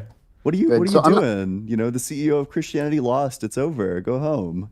CEO, who are you talking about? Jordan Peterson. Jordan Peterson. Yeah, oh my he's- God, bro. It's over. It's Oh. done. It's I your was- strongest defender, your best apologist. No, hell no. Hell no, man. I'll give you this. You cooked them. I Hey, think I you did. appreciate I think that. you did a great job. So I'm not actually here to debate you guys. I was actually hoping to get some help from you on Sure. two subjects, if that's okay. Absolutely. So Sure. I have a syllogism I'm working on, and I Yeah, was go hoping for it. that you guys could try to poke holes in it Yeah, go and for then it. see where I could work on it. Yeah, So absolutely. you let me know if you're ready for it. Both Sure. me and Ian pulling up the note tab so we can write it down. Yeah, I have pen and paper. Bunch of Yeah, go for dweebs. it. So the first premise is the historical evidence for Jesus' crucifixion is sufficient to warrant a rational belief in that event.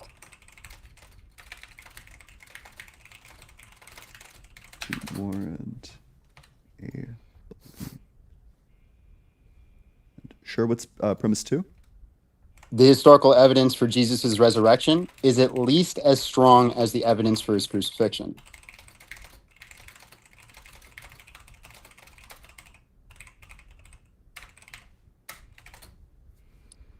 And then premise 3, if two events are supposedly by comparable levels of credible evidence, then one should believe in both or neither, absent independent defeaters.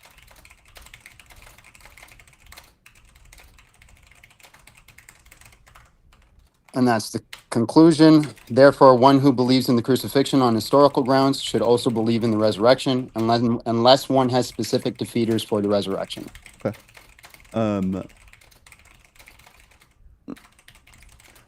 Okay, that's interesting.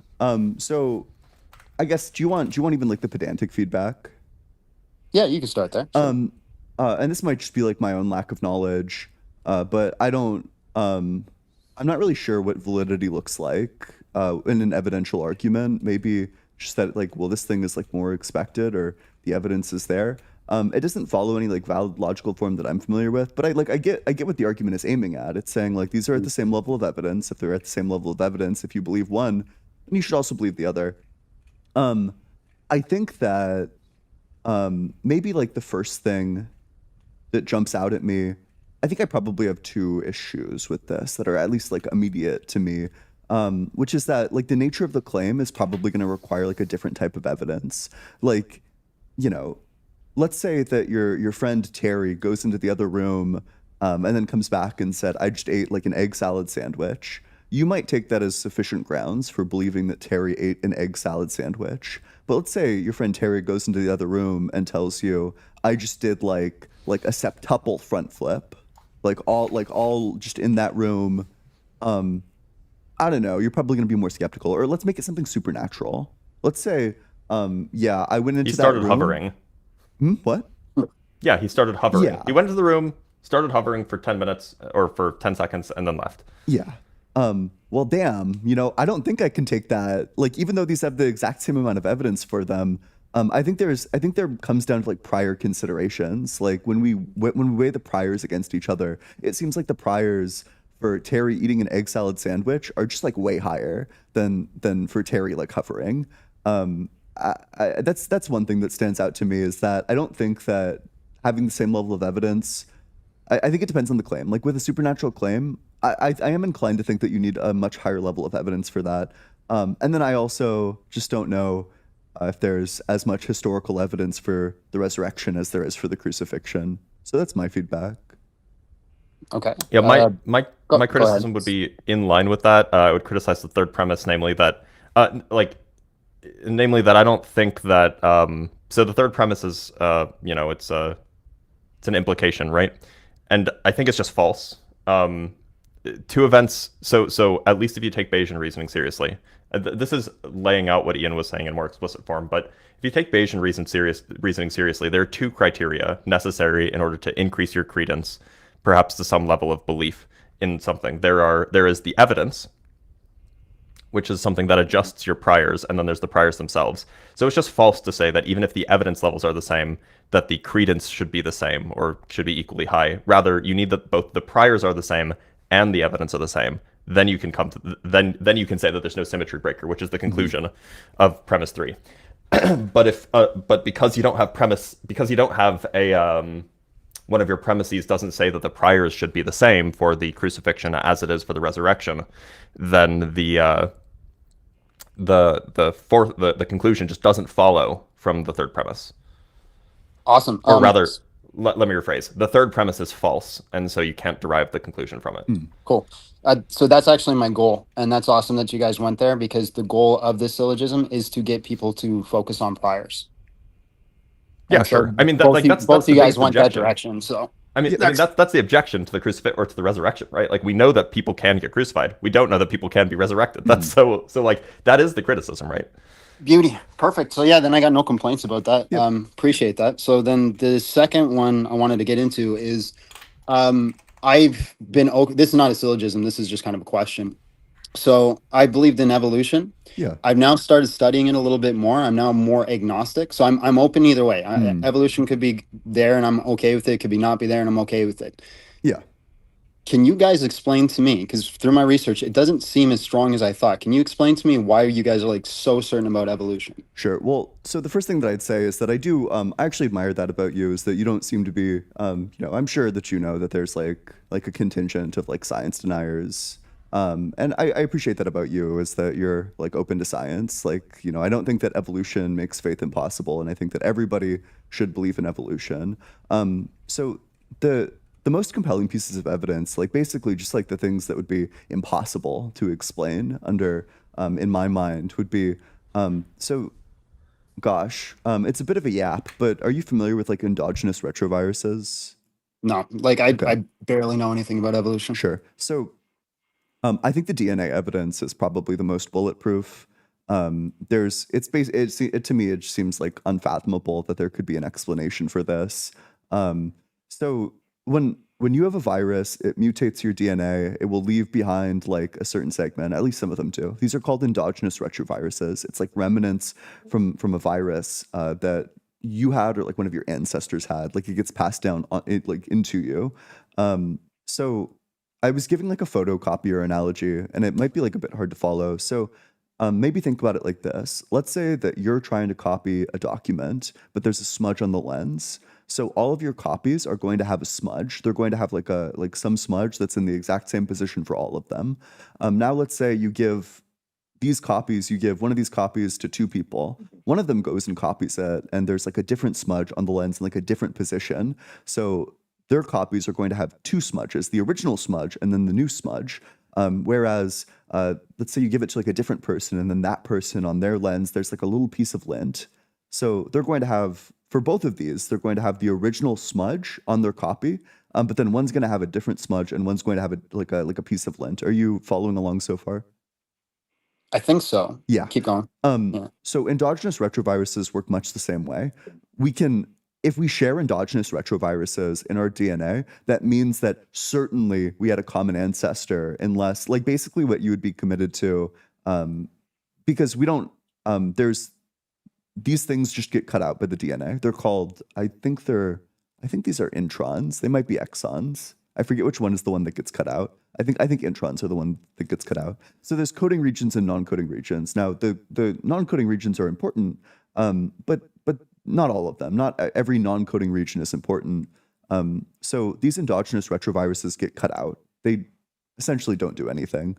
They just get like their life cycle is they get cut out and then they just get recycled. So it's let me unlikely stop that here. there's like a higher purpose. what is an endogenous retrovirus? So Like, it's what like is it? it's like a mutation in your DNA that comes from viruses. Like when a virus will modify your DNA. Yeah, go for it, Blitz. Okay. Yeah, I was basically going to say that. So viruses chop up DNA. That's like a thing. They can insert themselves into your DNA, and that's how viruses work, right? A virus enters your cell, it inserts itself into your DNA, tricks your cell into producing more of it, and then your cell explodes or whatever, and the viruses are released. But like not all viruses do this successfully, so they will still insert their DNA or their RNA into your genome. But then for whatever reason it doesn't work fully, and so it just sticks around in your genes, and then you Okay. pass it on to your children. And so you Okay. just have like this chunk of viral DNA just hanging out in your DNA. Okay. So how do we know this? So we can just compare essentially identical chunks of DNA, like long spans of DNA between us and other mammals, other like primates, for example. Right.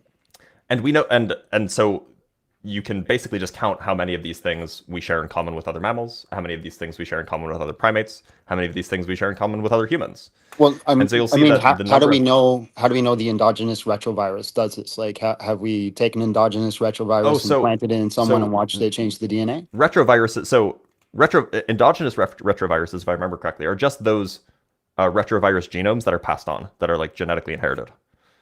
Okay, And so then how do we know it so does retroviruses that? exist today? Yeah, right? I'm pretty sure like you could just observe like it would just be like observable scientifically that you could just like watch like a virus modify a cell in this way. Yeah, it's a type of virus. It's called a retrovirus, and these are viruses that insert their DNA into their host DNA. Okay, so let me see if I'm following. So we can take a retrovirus today and put it in someone. We can watch it change their DNA, and we can see like a correlation between that and retroviruses from the past. So go ahead. It goes back to the photocopier analogy. So when we have like these long strands of DNA, it's as if like this like long random thing is equivalent to like the smudge. It's like a differentiating factor. But if you go far enough back into the genome, eventually like the thing that would be like the corresponding common ancestor to that, it won't have it, which means at this specific time is where this endogenous retrovirus actually came into the genome. That's why all of the descendants of this have it. That's why like nothing outside of the descendants have it. This seems like, I don't know, like it would Also, be like a statistical wonder to explain as an important point. So it's not just like, oh, there's a big chunk of DNA that we share in common with chimpanzees and we call it an endogenous retrovirus. You can actually just look at what the DNA is, and it looks very, very similar to a regular retrovirus DNA, except it's mutated in a way that made it unsuccessful. Which is exactly what you'd expect if a retrovirus comes in, sticks its DNA in you, but it wasn't quite right, so it couldn't like do the normal virus thing, and instead just kind of stuck around in your DNA. Like you could like it looks like retrovirus DNA. So yeah, like I said, we can see retrovirus DNA now. We can make a correlation between that and the past virus. Yeah. Yep. Yeah. Okay. And how far back does that go? Like how far back can we see this retrovirus? It's a good question. So they're very, very common in, I guess, the genomes of all jawed vertebrates. So like every single mammal is going to have tons of these things, right? Every single reptile is going to have tons of these things. Every animal, most of the animals that you can think of are going to have tons of these things, like fish, all these things, like jawed fish anyway. And so the lovely thing is that if it is the case that these came from actual viruses, right? That like a single virus infected a single ancestor and that got passed down to, everything that's alive today, you can basically just kind of, by counting how many of these things a human shares in common with a marmoset, you can figure out how distantly related we are to them, how far back in time that retrovirus, that retroviral infection happened, because you will share more in common with things that had more retroviruses in common, because you'll have had more time for those retroviruses to infect, the descendant, or to infect the ancestors. So we share basically every human alive shares the same retroviruses, endogenous retroviruses. Also, we share they're from 55. They're from 550 million years ago, is what I'm seeing, by the way. But sorry, please continue. Yeah. So okay, hold on. The 5 million? How do we know that? Like, what did we find from that long ago that has that retrovirus? Or is it an assumption? That's what So I'm the trying way to that find out. these typically work, the way that you can so on the one hand, you can just date you can date fossils, right, using like radiocarbon data, not radiocarbon, sorry, radio lead dating or radio uranium dating, right? You can date fossils. And so what you can do is you can go look at, so you have some fossil from, I don't know, 100 million years ago or whatever. And you can look at the kinds of things that descend from it and the kinds of things, the kinds of things that descend from it by like anatomical and by looking at anatomical differences, for example. So you can like look at anatomical descendants and how that branches off. When you're saying compare with their anatomical, you living mean descendants. so you mean anatomical? You mean like the form of the skull, right? Yeah, the form of the skull, the form of the skeleton, shapes of the joints, etc. Now, just to kind of poke a hole in that or kind of put pressure, how is that not a correlation is causation fallacy? All of science is correlation, right? That's the whole business. But the more correlation we have, and I mean, to a certain extent, you can do causation if you can run experiments, but almost like a huge chunk of science is correlation, not causation. But the whole business is the more precise the correlation is, the better reason you have to think that it's actually causative, right? But I mean, suffice it to say, the point is that we have these retroviruses in living things, regardless of how far back they go. The fact that these retroviruses exist in living things means that there must have been some common ancestor that had those viruses. Now, how far back it goes, you might question deep time. You might question, well, how can we actually tell? Because we don't have DNA that goes back more than 2 million years. By the way, there's one other way that we can figure out dates, which is a little bit more, it's less speculative, but it's kind of more rough. There's something called a molecular clock, which basically is a way of determining how long on average it takes for DNA to mutate in particular ways. And so by measuring that it's different in different species and different families and so on. But by measuring that on today's animals and with like ancient DNA that we do have, you can estimate how long ago these mutate, or how long it must have taken to go from point A to point B in terms of mutations. And so that's another way that you can come up with approximate dates. Okay. Now I'm going to say something that you guys might roll your eyes at, but a lot of the times we talk about like DNA shared with certain species, and you know something like 96% with a specific type of ape. I don't know what it is, but we can also look at something like a banana and say that we have 40% correlation with our DNA in a banana. Do we share ancestors with a banana? Yeah. Right. It's just a lot longer ago. Yeah, like so specifically what you want to be thinking about probably is like because bananas are just seeds, right? They're just like vehicles for seeds. So I mean, yeah, okay. We share DNA. We share ancestors with banana plants. Yeah, with like the right. trees, I think. Banana trees, or whatever type of plant makes bananas. We share ancestors with those. Yeah. Okay. It's just like a way longer time period, but yeah. Okay, so I could see how like this is the best hypothesis, right? That you guys are bringing for us, the best hypothesis explaining all the data. But could you guys say that there's nothing illogical with a Christian saying, based off their priors, that they're unconvinced of the data for evolution? They could say that. The trouble with those priors is that, and it's interesting you bring this up given the previous argument. The amount of evidence that we have for evolution is like orders of magnitude better than the amount of historical evidence that we have for Jesus's crucifixion, for example. Like generally kind of like the standard of evidence in historical stuff is like lower than the standard of evidence in, say, biology or in particle physics, right? We just have like a higher expectation for like how well somebody can quote unquote prove something. And so, you might say that even if your prior for evolution being true is 1%, that the evidence that we currently have, it would reasonably bring you up to like 99.9%. And so if your priors for evolution are like 0.000001%, then sure, maybe then the evidence that we have couldn't get you there. But arguably, like there's a lot of evidence, so maybe it could. Yeah. That's the point. It's like the weight of the evidence is so high that it can overcome a lot of very low priors. The thing is, it should be able to. The thing is, like what you're explaining to me, and maybe I just don't understand it, or I'm not tracking well enough, or I need to study more. It seems like if you have the prior presupposition that evolution is true, then you would expect to see these certain things. But if we could posit maybe a different hypothesis that can also explain the data, then you can also expect those certain things under that. So, for example, if we could posit, an all-knowing, omnipotent creator, we can say, hey, he would make things similar based off X, Y, and Z. Very similar to this, we see that the whole universe is made from the same 4 building blocks of life. Does that make Wait, sense? what building blocks are those? I can't. I don't know off the top of my head. You'd probably know better than I do. Wait, when you said you just said the whole universe, do you mean like how life is built, all based on like the 4 DNA things? Oh, no, not building blocks of life. Just there's like the 4 same building blocks that kind of make up the whole universe, unless I'm misquoting something. I don't know what building blocks you're referring to. You might be right. I just don't know what. Could you be referring to like the 4 forces? The only thing that I could, yeah, maybe it's that. I don't know. But I mean, it's neither here nor there. It's I mean, either that or like yeah. the Aristotelian nonsense. But I don't think you're saying like the Aristotelian nonsense. No. Well, let's just say Like the Earth, periodic table, fire. right? The whole universe is made up of those same elements Sure. on Yeah. the periodic table. yeah, We can say that, approximately. Yeah.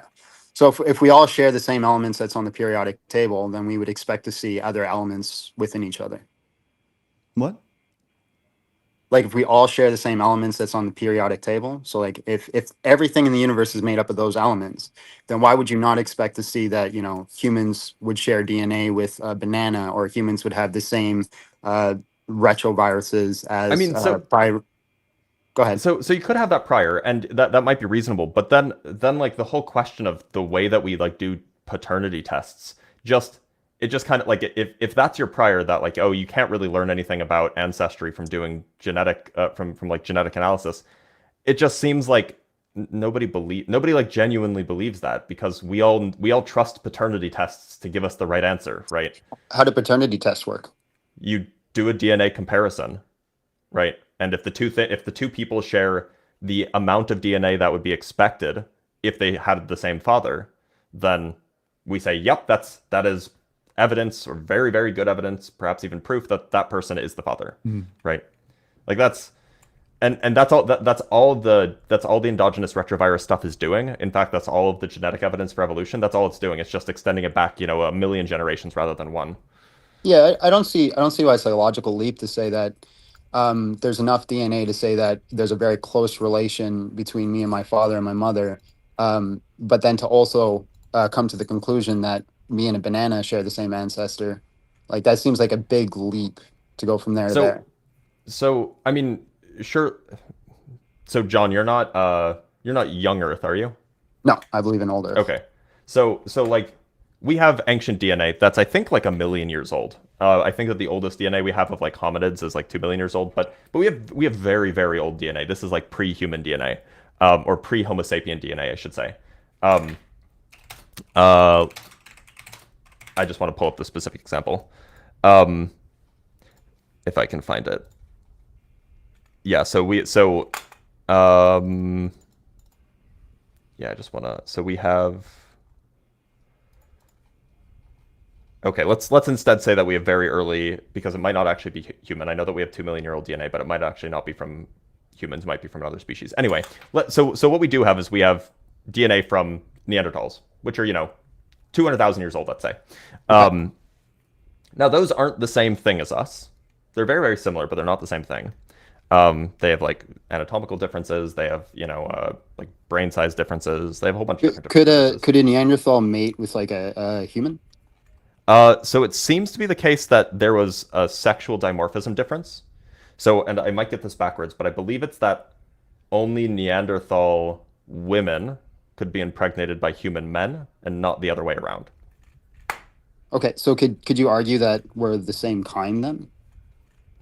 If you'd have to tell me what kind means. Yeah, it's not really a word. So it's like a word that gets used in like religious circles. It's not really a word that gets used in scientific circles. So how do you differentiate between animals that can, mix together versus animals that can't? So generally, I mean, one way to differentiate between species is by whether or not they can or have interbred. You could take two animals that could potentially interbreed, like if you could mix their DNA together, but because they're separated by geography, you would say that they're a different species. But I mean, even if we take the if we take just the simple definition of two things are different species if they can't interbreed, and they are the same species if they can, then there's like some clear gray area where like sometimes they can, sometimes they can't.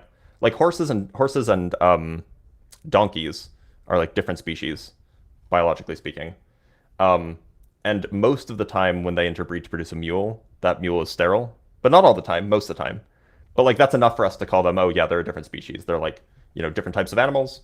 And so like under that distinction, we would say that Neanderthals are at least not, they're definitely not humans. They might be like some like offshoot of humans that are like not the same thing as what we are, but they're definitely not us.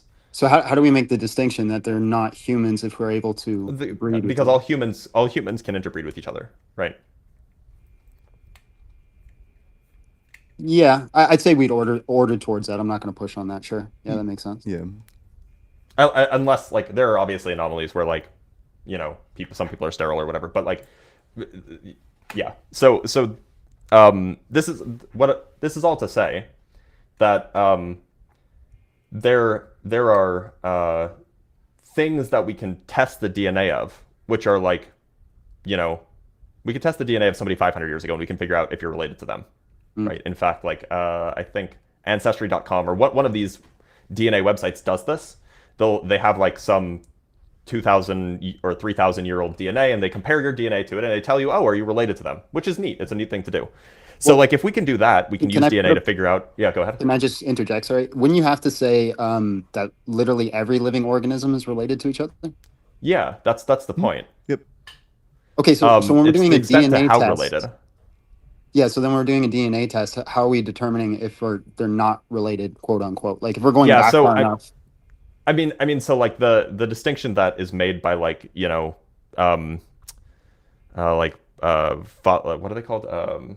Paternity test is like how closely are they related? Because like I mean clearly like you and I are more closely, or I don't know, me and my brother are more closely related than you and I are.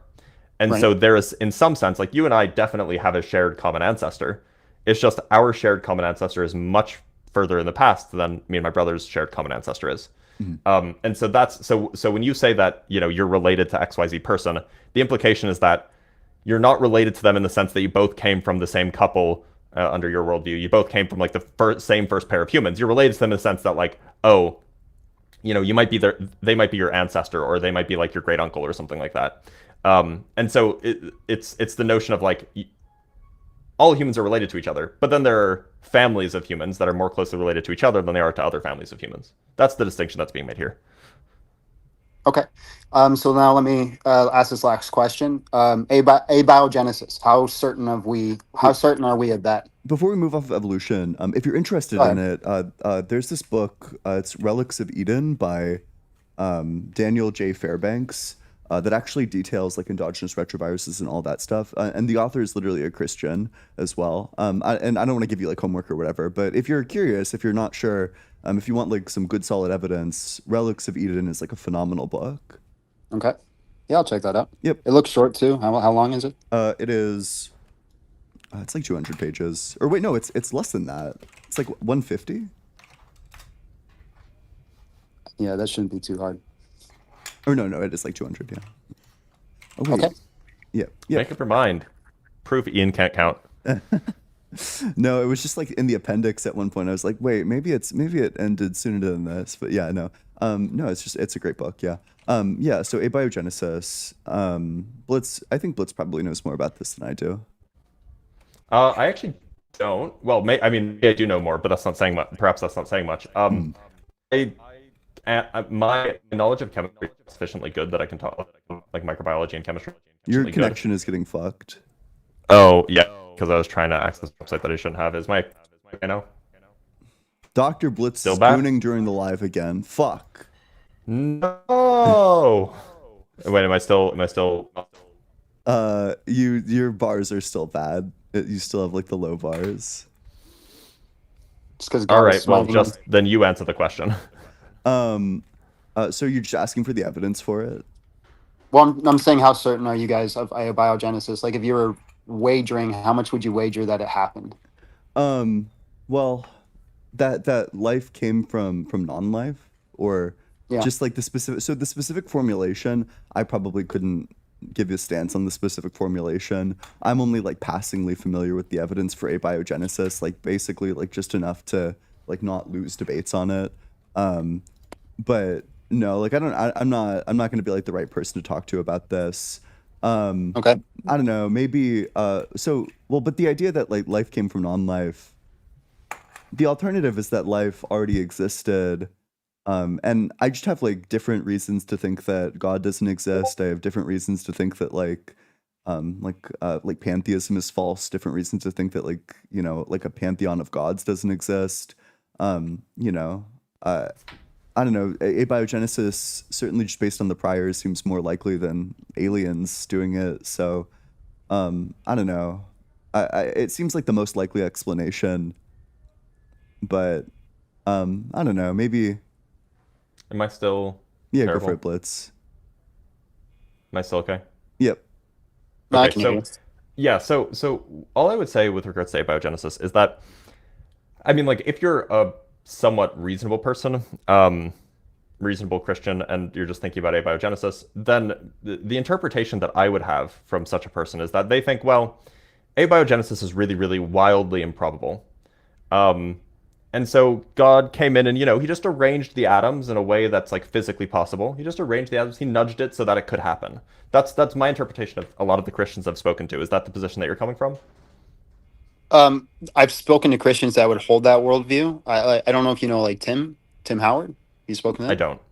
don't. He would hold that kind of worldview where like God set parameters at the start and just kind of let it happen, and it would lead to something like That's not what I'm abiogenesis. referring to. I'm saying what I'm specifically referring to is, you know, 4 billion years ago or whenever abiogenesis is supposed to have happened, abiogenesis wasn't happening, and then God came in and then like made a minor miracle where like, well, these molecules, I'm just gonna make them be in this place instead of that place, and No, then I wouldn't let hold to everything that. kind of trickle out. Okay, so when you consider an alternative to abiogenesis, what kind of thing are you considering?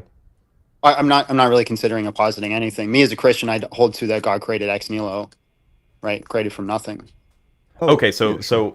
under your view, created life from nothing or created the universe from nothing? Yes. Okay, so under your worldview, it's so supposing that you accept evolution, under your worldview, it's something like there were no cells and then there were cells and there was nothing between, Yeah, I haven't really something put like too much that. thought into it, but yeah, I'd say that at the moment. Okay, I mean, like, so the only reason why I would suspect that, or the only reason why I would be skeptical of that, is just because we, if you're thinking about like scientific evidence, we typically think of things having a process for them to form, whether it's via. Let me back up. Scientifically, we think of things taking place over a process, but if you're thinking that there is a creation ex nihilo, then you're just invoking a miracle, and you know, unless you have priors for thinking that miracles, that things that violate the laws of physics are like possible, then like a priori, I'm just like, nah, that. It couldn't have been the case that there was a cell that just spawned out of nothing. That is like my prior for that is as close to zero as it can get. So the abiogenesis claim is just going to have a much higher prior just from the get-go, and then we'll look at evidence and we can see whether those claims contradict or whether the posteriors change, but they're not going to change enough to make me think that creation ex nihilo is a better explanation. Now, Yeah. the thing is with these priors are going to be subjective, right? Yeah, sure. Yeah. So I'd say when we're going back as far as abiogenesis, I don't think it'd be irrational to say that, hey, either it happened by chance or it was guided. I think you can make an argument that both individuals holding to each prior would be rational to hold to that. So Because your prior for being guided is going to be equivalent to like the prior. It's going to be less than the prior probably, or like whatever the strength of the belief is that there was a guider is probably going to inform the belief that it was guided. Certainly, if you have an extremely low prior for a guider existing, then that's also going to give an extremely low prior for it being guided. Well, that's where we kind of get into like a teleological argument, right? What are the odds but of things happening at chance? but to be clear, the priors for things happening by chance should actually be fairly high. It's only after you do the analysis that you think, oh, this is quite unlikely. But your priors for such a thing being possible, well, as long as it's allowed by the laws of physics, your prior should be, yeah, it maybe 5% or something like this, unless you know some, but like if you accept the laws of physics and you haven't done the analysis on how unlikely it is, then your prior should be quite high, 5, 10, 50% even. And then you do the analysis, maybe your prior is lower because actually the probability that this happens is low from this evidence that I have, and that lowers my posterior. But the priors for so this is all to say, I think most people's priors are like, if the laws of physics allow something, then it's at least a priori possible, right? And then you look at the evidence to see how possible it is, and that should adjust your credence. But like without looking at any evidence, I don't know why you would have a low prior credence in abiogenesis. Maybe I'm not tracking you, but it seems like you're saying to me that your initial priors are going to be higher until you look at the evidence, and then it's going to be lower, and that just seems like a weird contention. Potentially, yeah. So what I'm saying is look. So we have two competing hypotheses. One is God poofed the first cell into existence, and the other is, there was some chemistry that happened that created the first cell. Right now, if we're not looking at we're not like doing an analysis of like how difficult is it for this chemistry to happen. We're not actually doing like a probability analysis yet. If we're just thinking about priors, well, we all know that chemistry is a real thing. We all know that like new chemicals can form. So your prior credence for abiogenesis shouldn't be too low. You haven't examined the probabilities yet to see if if it's unlikely or if it's more likely or whatever. But your prior should be, normal, maybe between 5 and 50% or something like that.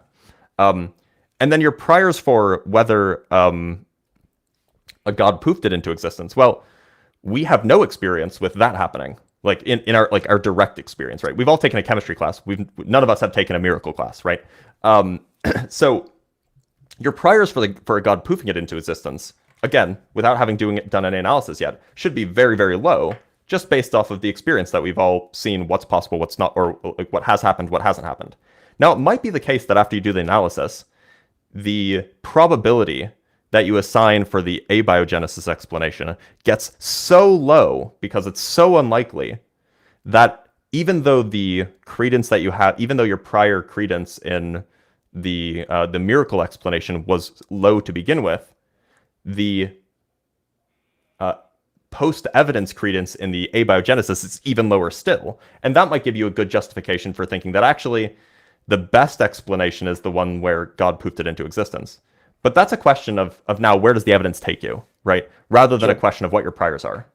Because I think we could probably agree that the priors, and sure, it's subjective, but like without examining any of the evidence, the priors just based off the experience is that, yeah, chemistry is a thing that does happen. Miracles are not a thing that do happen, at least not in our experience. Okay. Dang. There's so many things I want to point out there. So I think I'm kind of more looking at like what you would expect to see, right? So say we have a universe that is just cause and effect, and I could be wrong on this, but just from the teleological argument that I looked at, the claim in that, I don't know if this is true, and you're the math guy, you could tell me, is that the odds that we have a universe that supports life is 10 to the power of 10 to the power of 120, which is like an astronomically high number. So if we have this astronomically high number and we have just, again, cause and effect, would you expect to see life come from that? And I think most people would say you wouldn't expect it, but it's possible. But if we did have this like omniproperty God that exists out in the universe and has this all-loving nature, then you would expect to see life come from that. And so it's more along the lines of like, what would you expect to see considering the hypothesis? Does that make sense? Yeah. So what you're doing now is now you're taking the evidence into account, and we're no longer talking about priors, right? The 10 to the 10 to the 120 thing, which is not like universally agreed upon, by the way. That was Roger Penrose, who's a brilliant guy, but he gets things wrong a lot. Sure. That is if we're questioning say abiogenesis, the 10 to the 10 to the 120 thing, that shouldn't affect your priors. That's a piece of evidence that perhaps can influence your credence after you've set your priors, but that shouldn't affect your priors at all. Your priors are supposed to be prior to the evidence, right? Yeah, that's fair. That's fair. Yeah. So and maybe that would then lower your credence in the possibility of abiogenesis, but like that, or perhaps increase your credence in the existence of an omniproperty God. But that's not a question of priors, it's a question of evidence. And then there's a whole conversation to be had there. But I think just like the question of what your priors should be, I think that's fairly straightforward. And when I say priors, I mean like obviously we all have background knowledge, but we also like forgetting the degree in physics that I have, forgetting everything post high school. Like we all have experiences, we all have things that we learned. We mixed test tubes, and we know that certain chemical things can happen. And if the supposition is that abiogenesis is just a chemical thing, then at least like there is some credence for that it's possible. And given the there's a name for why you should stick your initial credence at 50% for something if you don't know anything about it. Something about ignorance. But anyway, like if you think that something's possible and you know nothing else about it, then maybe you put it at a 50-50 shot. But on the other hand, we don't know that miracles are possible, at least unless you've had a miracle happen to you, I suppose. In which case you should put your credence should be significantly lower in the priors. And then we can talk about evidence, and maybe that shifts things around. But that's a separate conversation. That's all I'm getting at. You made a good point. It kind of makes me think, and maybe I'm just kind of running off too much here, but you made the point that your priors are supposed to be before the evidence, and that's true. But it kind of raises the question, like, obviously a child is going to have priors to believe in Santa Claus. Like, that's just going to be an inclination. Sure. But you'd say an adult does not have good priors to believe in Santa Claus. So at what point are we going to draw a line and say that this person is not basing it off evidence and is strictly basing it off their priors? Yeah, so sometimes, I mean, and it's like a really good point. Sometimes we take previous credences, post-evidence credences, I guess they're called posteriors, and we turn them into priors. And it's just, in some sense, it's an arbitrary dividing line as to what knowledge you're allowing in your priors. I guess the thing to do is to just, if you're trying to study how a particular piece of evidence influences your credence, you ask what your belief in that thing would be without that piece of evidence, and you treat that as your prior. So here, presumably, we're treating the priors that we're considering here are like, without running like simulations, complicated simulations on like how likely it is that life could form from non-life. How likely do we think that life could form just based off of like basic chemistry, or perhaps off of like, and so where you put your priors is arbitrary, but I think that like we can probably agree that your priors shouldn't be after you've read 10,000 research journals on it, and it probably shouldn't be before you've learned what atoms are or what molecules are. So then can we argue that technically your priors for believing that God did it versus abiogenesis should be equal? Because the reason that you're kind of like God didn't do it is because you have knowledge towards, evolution and chemistry and things like this. No. So the reason why I would put my priors low for God doing it is just because I've never experienced a miracle. Yeah. I don't have a reason to think that that's a thing that's possible. Now, it could be a thing that's possible, it just hasn't happened to me. But then I would have good reason to think that that's not likely. But isn't that evidence based? I mean, yeah, so that's the point. So I'm cutting off where we put the levels of priors at like just like the experiences that we've had. Well, it's just And like so a that's why dynamic system where like the starting point for one iteration is like the ending point of the previous one. Yeah. Okay. I mean, like that's like, I think that if somebody had a personal experience for God, that's actually really good reason for them to believe in God. I think that's like super rational. Now, it might not be rational for me to believe that in the God that they believe in because of their experience, but like if you have a direct experience of something, then your priors for that thing, or I guess your posterior would skyrocket, and then the implied priors that you would get from that experience like go way up, and then it becomes super rational. So you could actually make a statement here, and I'm not trying to corner you, like just, but you could say that a lot of Christians are rational to believe in God, rational to believe in the supernatural, if they personally believe they had a supernatural experience. Well, certainly it gives like a justification. If your experiences don't give you justifications for believing things, then I don't really think anything could give you a justification for believing things.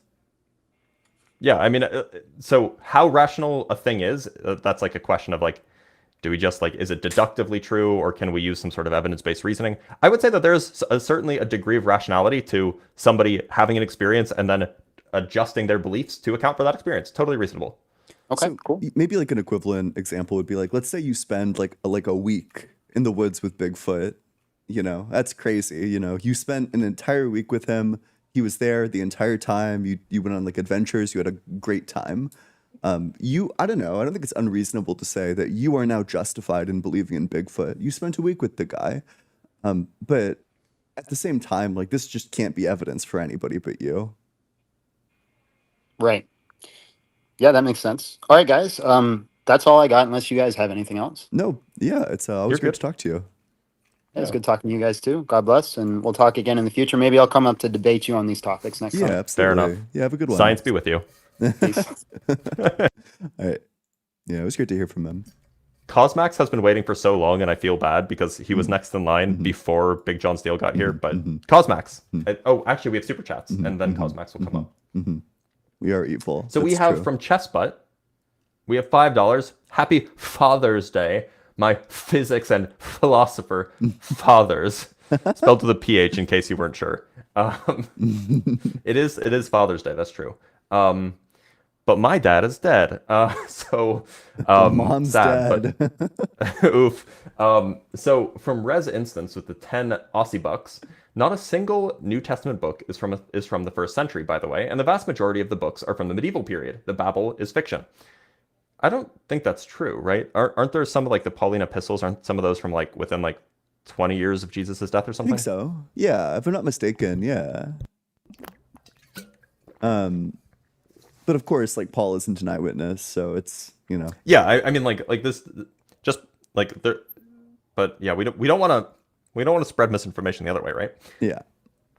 Mike Old Newbie with the $10. Big fan of both of you. Happy regular Father's Day. To all dads out there, be good fathers and spare your kids from religious indoctrination. Based and good fatherhood. Fatherhood? Is that a word? Fatherhood's a word. Yeah. And then from Aaron Leets with the $5. Science makes accurate novel predictions. You also forgot my first super chat. Oh, Aaron. I'm so sorry. It's because Dr. Blitz is a cruel, nasty fuck, and we're Wait a minute, getting hold on. put down I don't soon. even see it. I don't even see it it. anywhere.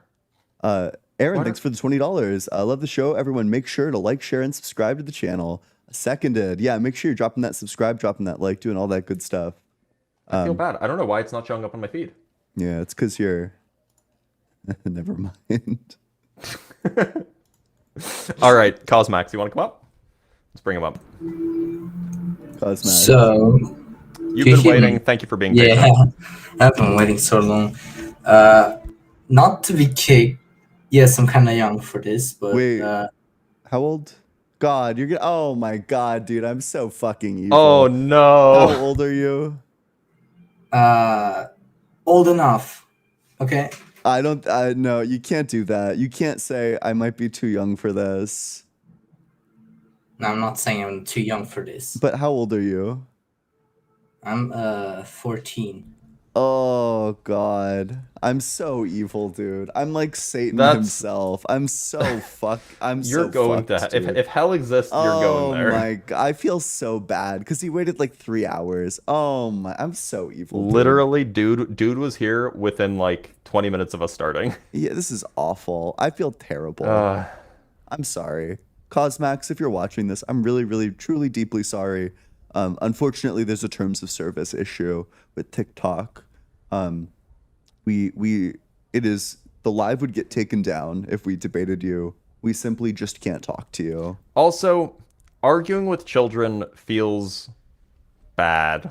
Yeah, I guess it is like a lose-lose situation, right? Like either you got stomped by the 14-year-old or you're like beating up on the 14-year-old. Yeah. But I am truly genuinely sorry, Cosmax. That isn't fair to you. But with that, Marty. Hello. Yeah, how's Marty. it going? I'm alright. This is my first time like debating and stuff. How old are you? I'm 18, turning 19 in October. Happy early birthday. Thank you, man. Hmm? Okay, so I guess my reasoning for believing in God is like, I don't know, you probably heard it before, but it's just like I just feel like since everything is contingent, then I don't know, I just find good reason. Like the Kalam, for example, I just find good reason to believe in that compared to whatever science posits, I guess. Okay, so there's a couple of things to unpack here. Do you want to do the contingency argument or the Kalam? I find the Kalam more more interesting. So Okay. Well, the premise that I really take issue with, we can grant the first premise, I guess. We don't have to, but we can grant it. I take issue with all the premises of the I Kalam, do too. by the I way. do too. But sure, let's say the first premise is true. Why should I think that the universe began to exist? because I think the universe is some of its parts, right? And all of the parts seem to be contingent. So I don't think it's irrational to believe that, since everything is contingent, you can't have like a. I don't think you can have everything to be contingent on each other. Like for me, it's like saying the chicken came from an egg, and where did the egg come from? The egg came from the chicken, right? Like for me, it just seems a bit circular. Okay. So Do you think the universe itself is contingent? I think everything that exists in the universe is contingent. Yeah. But is the universe itself contingent? Are you going to follow on from this by saying that the universe is necessary if God is necessary because it relies on God or something like that? Yeah, that's exactly where I'm going. We're going straight to the modal collapse. Yeah. Do you think the universe is contingent? I feel like the universe. I feel like God is. I feel like the issue I have is that God by definition is necessary. But I feel like the universe. If you say the universe is necessary, Well, that's it's a strange way to define God. Just whatever's necessary. No. Well, so I think what the guest is saying is that one of God's properties is necessity. That he's a Okay. necessary being by definition. Sure. Okay. Fair. And I feel like the universe in itself is not, because God chose for the universe to exist. I don't think it sounds like the universe was always existing like with God. So was God's choice necessary or contingent? I guess. Well, if I were to say necessary, then where would you go with that? Well, so if God's choice is necessary, and if God chooses to create the universe, so God choosing the universe is sufficient for the universe to exist. God choosing the universe is necessary. Therefore, the universe's existence would be necessary. I mean, I guess, but for me, I don't see the problem. I don't know. Maybe I'm being too dumb, but like, I just feel like. Well, it just kind of defeats the argument because your argument relies on contingent things existing, but in fact, that means that everything would be necessary. Yeah, the question is can you get a contingent thing from a necessary thing? That's what it boils down to. I mean, why can't you? So if all of the features of the necessary thing are necessary, then all of the ways that necessary thing can cause things must be necessary, assuming that those things are. That's the problem, right? So like, assuming that it's necessary that whenever God chooses something, that thing happens. Okay, yeah. And so it's necessary that God chooses the universe, then it follows that it's necessary that the universe exists. Okay, no, I get it now. But then what if I was to say that he had, like, his decision was... So what if I said his decision was contingent on his will? Contingent upon what? On his will. Okay, and is his will contingent, or is his will necessary? I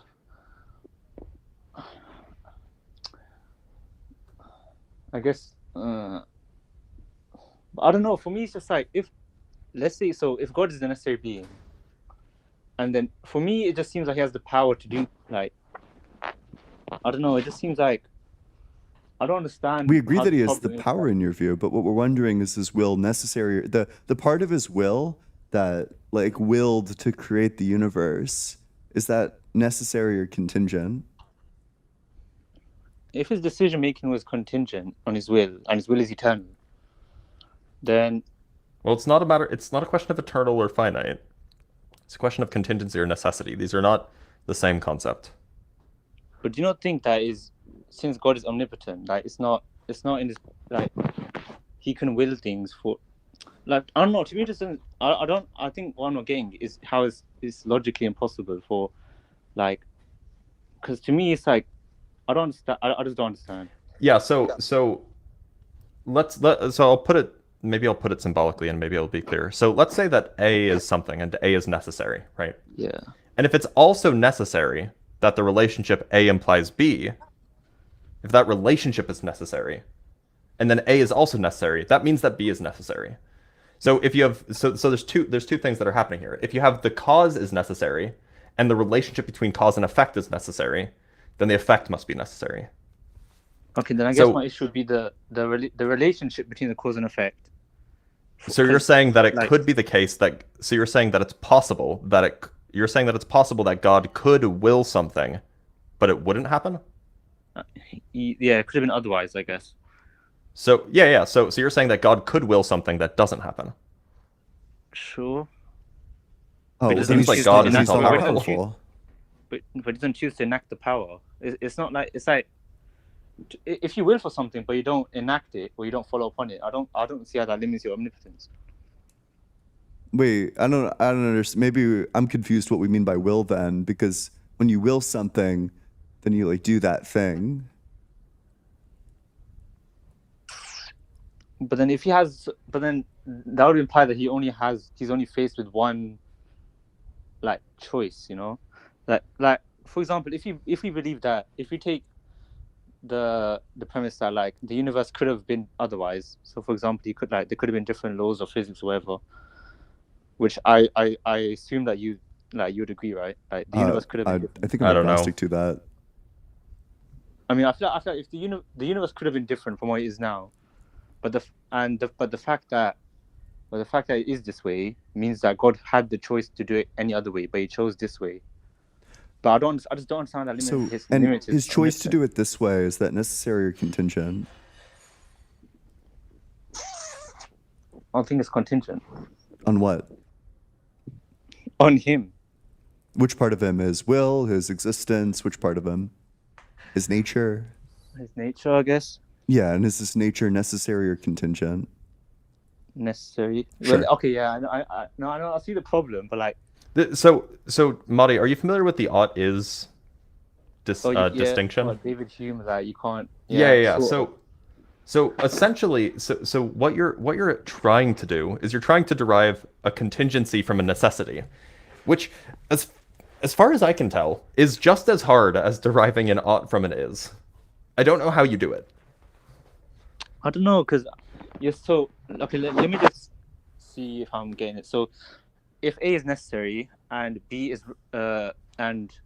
from A, then since A is necessary and has to exist, and since B is reliant upon A, then it would follow that if A exists, then B exists. I don't know if I put that in words. Yeah. correctly, So if we're thinking about necessity and contingency in the sense of are there possible worlds in which X is present or X is not, then so when we say necessary, we mean Blitz, you're all roboting. I'm roboting. Yeah. Yeah. I thought Wally. No, Wally. I have a potential fix. On my like it shouldn't be on my end. Womp, womp, womp, womp, womp. Am I still roboting? Wait, keep on. Say more words. I'm talking more words. Yeah, no, Words you're are fine coming now. out of You're my good mouth. now. Okay, yeah. So the way to think about this is, if we think of necessity and contingency in terms of what is possible or what exists in possible worlds, typically we would say that necessary things exist in all possible worlds. Contingent things do not exist in all possible worlds. They may only exist in one possible world. And so if I say that A, whatever A might be, if I say that A is necessary, A exists in all possible worlds. It's also the case that if it's also necessary that whenever there's an A, there's a B, then that means that relationship holds true in all possible worlds. But possible worlds also have an A. So in every possible world, there's an A, and in every world, the relationship A is true. And that means that in every possible world must also be present, which means that B is necessary. So that's how you get, if you have a necessary thing and a necessary relationship between thing A and thing B, that means that thing B is also necessary. Okay, but then if it was this like, it doesn't seem that hard to come to that conclusion. But then if it was that easy, then surely I feel like more people would like be more atheistic, I guess. Like, I don't know, it just feels like it feels too simple to me, you know?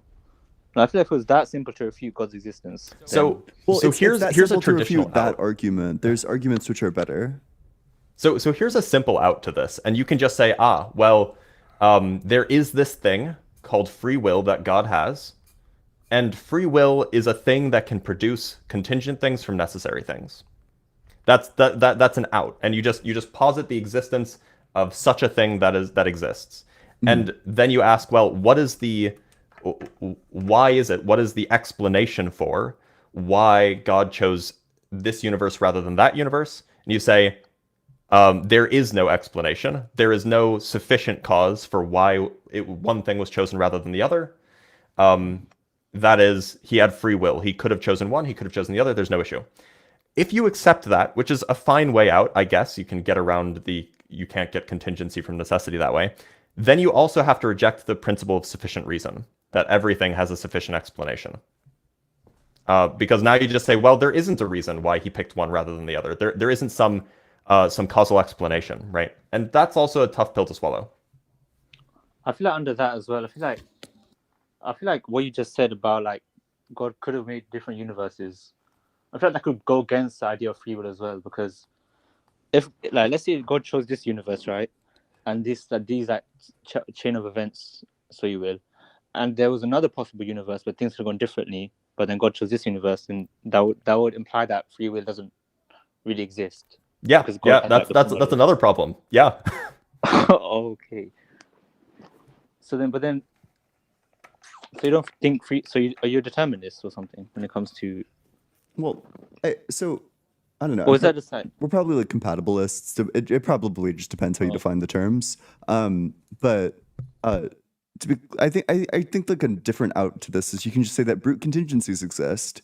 In fact, that's actually the entailment. If you believe in libertarian free will, then you think that there's tons of contingencies, that every single choice is a contingency, like a brute contingency, one that isn't caused by anything else, one that like nothing else is like sufficient for. So you would actually think that contingencies actually kind of do just pop out of nowhere. But then if you were to accept brute contingency, then that doesn't... I don't find that sufficient, because then if you just say that God exists because he's a brute contingency, then I feel like you can say anything. It's not God as a brute contingency. God can still be necessary, but God's choices would be brute contingencies. Yeah, as would all of ours if we have free will. Yeah. So then how come? So what? So if that was for the Kalam, right? Like what we just talked about. Well, that was for the contingency argument. Yeah. The Kalam is different. The Kalam tries to be evidence-based, but it's not usually. You had issues with the Kalam, but... Well, yeah. Our issue is that we have no reason to think that the universe began to exist. There's just no evidence for that. So what do you think is the case? So all we need to hold to defeat the Kalam is that there isn't sufficient evidence to indicate that. So we could go one way or the other. We could say that it began to exist, that it didn't begin to exist. But then does not lead to infinite regression? Like, if it didn't begin to exist, there would be an infinite regress. We just wouldn't have a problem with that. If it did begin to exist, then maybe we would hold to like some like Hartle-Hawking state or something of that sort. But I just don't understand how you can accept like. I feel like I don't know. I just feel like to me, like I don't know how like you can observe that everything has a beginning. Everything that began to exist has a cause. So I feel like you can. Can you? Have you ever seen the beginning of an electron? No. I mean, reasonably so. In some sense, most electrons in the universe plausibly didn't have a beginning. I guess. Like they just have kind of been there since the Big Bang. Right. Okay. Yeah. Okay. Well, that's all I wanted to say. This is my first like talking. So if I was a bit incompetent, then. No, you're totally fine. I had no issues with you at all. You were A-okay. Thank you. All right, enjoy your time, I guess. Yeah, you too. All right, take care, Muddy. Wow, that guy was nice. We're getting a lot of good ones. We are. I'm sure probably some of the people that were impatient. I feel like impatient people tend to be good content farms, which is unfortunate. Yeah. I'll get someone very often in my comment section. I'll get someone like spamming like all sorts of like insults and shit. They're like, "I'll cook you. You're making dumb arguments. I'd beat the fuck out of you in a debate." And then I'll like wrap up the conversation in like 10 minutes to get on to this guy, and then they'll just be gone. They weren't patient enough to wait 10 minutes. it's rough out there. It's rough out there for an impatient. What's a name that starts with I? Ian. Oh yeah, impatient Ian. Well, but I don't want to throw you under the bus. I am impatient, dude. I crash the fuck out. It's so funny, right? Because I have like 30 people always sitting in my guest request box. But whenever I have to wait like 2 hours, I crash the fuck out.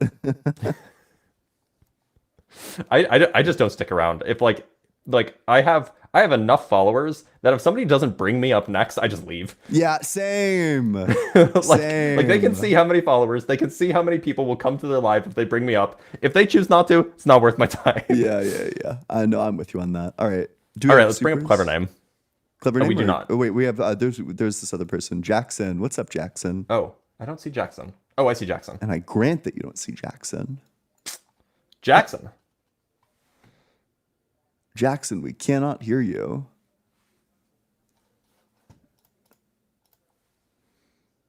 Jackson, perhaps you need to refresh the page. Perhaps you need to do one of the other things. But yeah, we're happy to bring you on, Jackson. Hey, but after Jackson, we only have one other person in the queue. So if you want to debate, if you want to step into the ring, in parentheses, little bro, it's tinyurl.com/UAguest. we have clever name in here, don't we? Yeah. But after, what's up, Jackson? Jackson. Jackson. Jacksoff. No, you can't say that on stream. How's it going? We still can't hear you. Is he typing? Is he typing anything? I do not trust. Can you put something in the side chat if you can hear us, if you're trying? Jackson, I really want you to come up. He's trying. Okay. Oops. So try closing out of whatever website you're using to get here and then rejoining.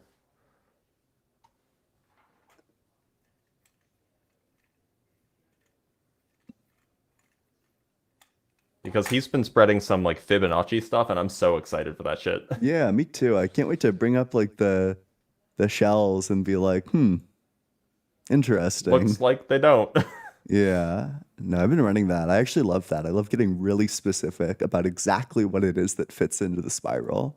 Exactly what is it? Because it turns out not all spirals are the same. They just kind of look the same. Yeah. Wow. Have you considered the possibility that like this trapezoid is it's like a golden trapezoid, don't you know? Yeah. Someone called this the Such Geek a thing Squad. exists, by the way. There are golden trapezoids. What do they do? What makes them so golden? The ratio of the base to the three other side lengths is the Based? golden ratio. Nice. Let's go. Now I gotta marvel at one of these. Where the fuck did the trapezoid go, man? It like disappeared on me.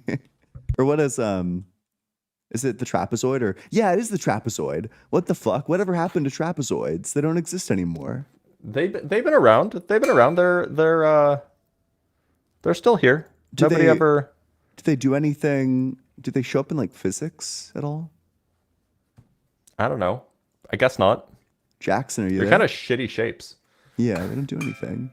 They're Jackson? like worse than rectangles and parallelograms. Jackson, we cannot hear you. You need to fix your microphone settings. It's an issue with your microphone settings, Jackson. All right, I'll be a cruel, nasty fuck. Clever name. What's up? How's it going? Yo, I've Howdy. been told that there are like gain problems, or it gave me a warning when I was signing up for the website with the specific mic I have. Is my audio okay? You sound fine. Fantastic. So I was the one who was trying to get on stream a couple days ago, Ian, to talk about the cosmological argument. Sure. I guess oh yeah, also I'm 20.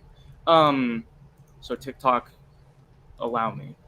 I also have an argument from like the existence of consciousness that hinges on a particular version of panpsychism being true. So if you have a preference between the two of those, Well, it seems like I don't know. I don't think panpsychism.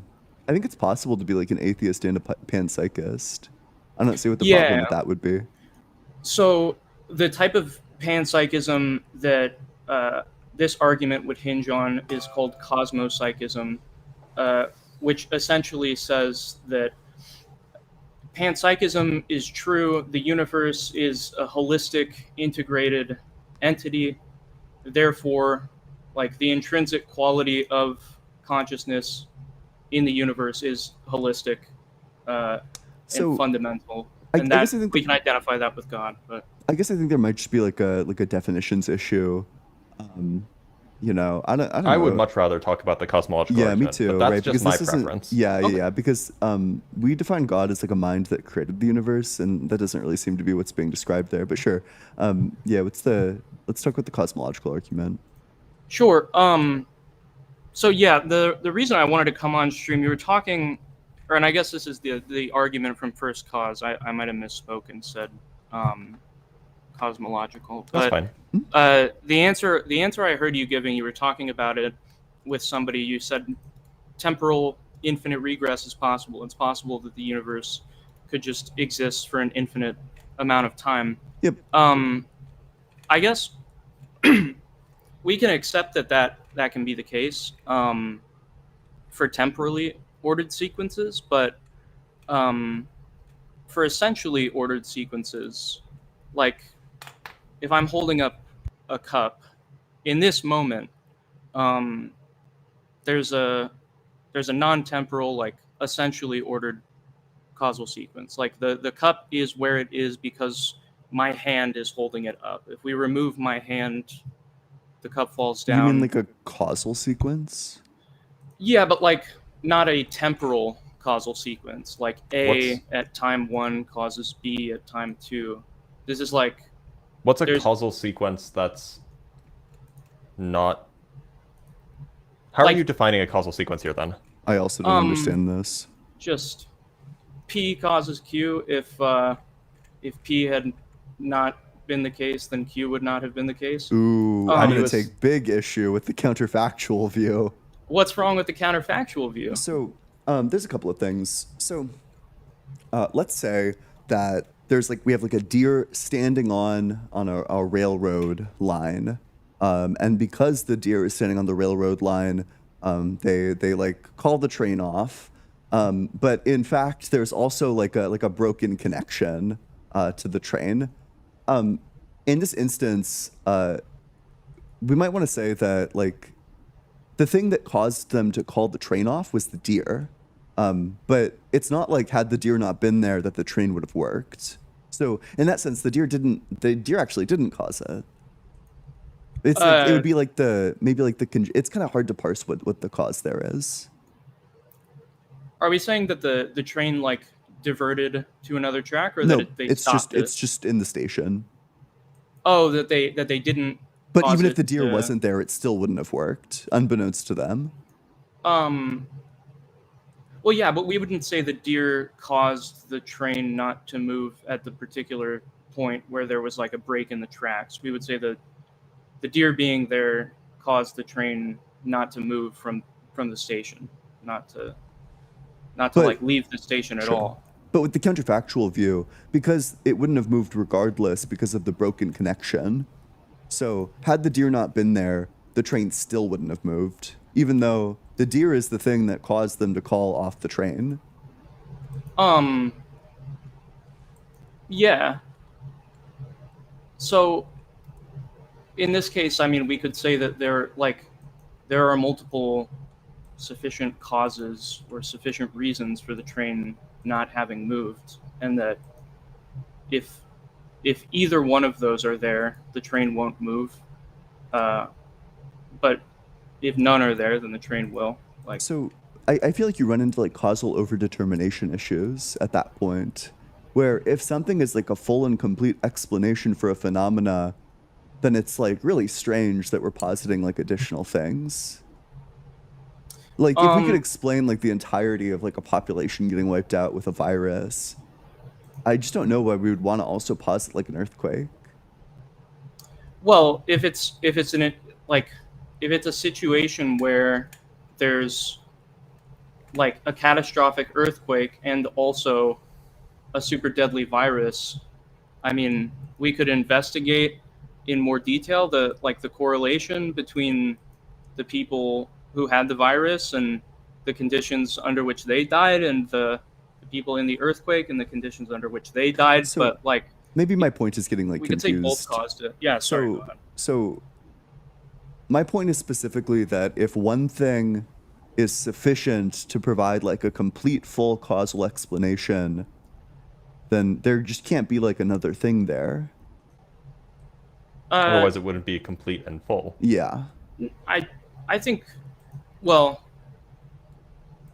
I don't know that a thing being a sufficient cause of an event means that it's a full and complete explanation of the event.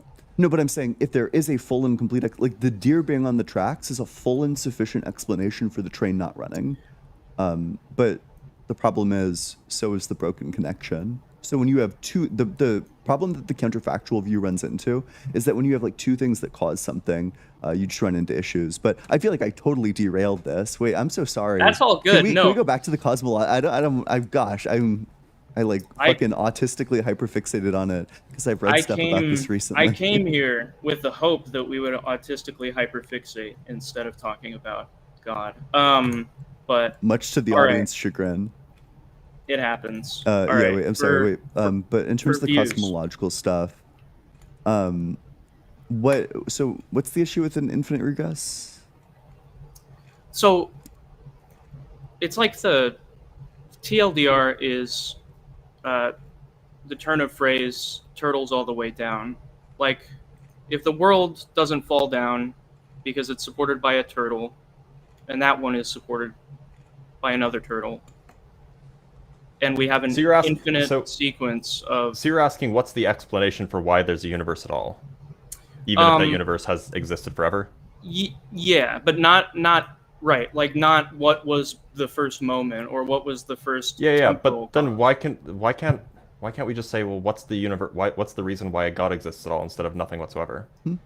It just seems like there's a parity issue there. Yeah, I mean, there are there are a couple of reasons why we would want to identify whatever the like.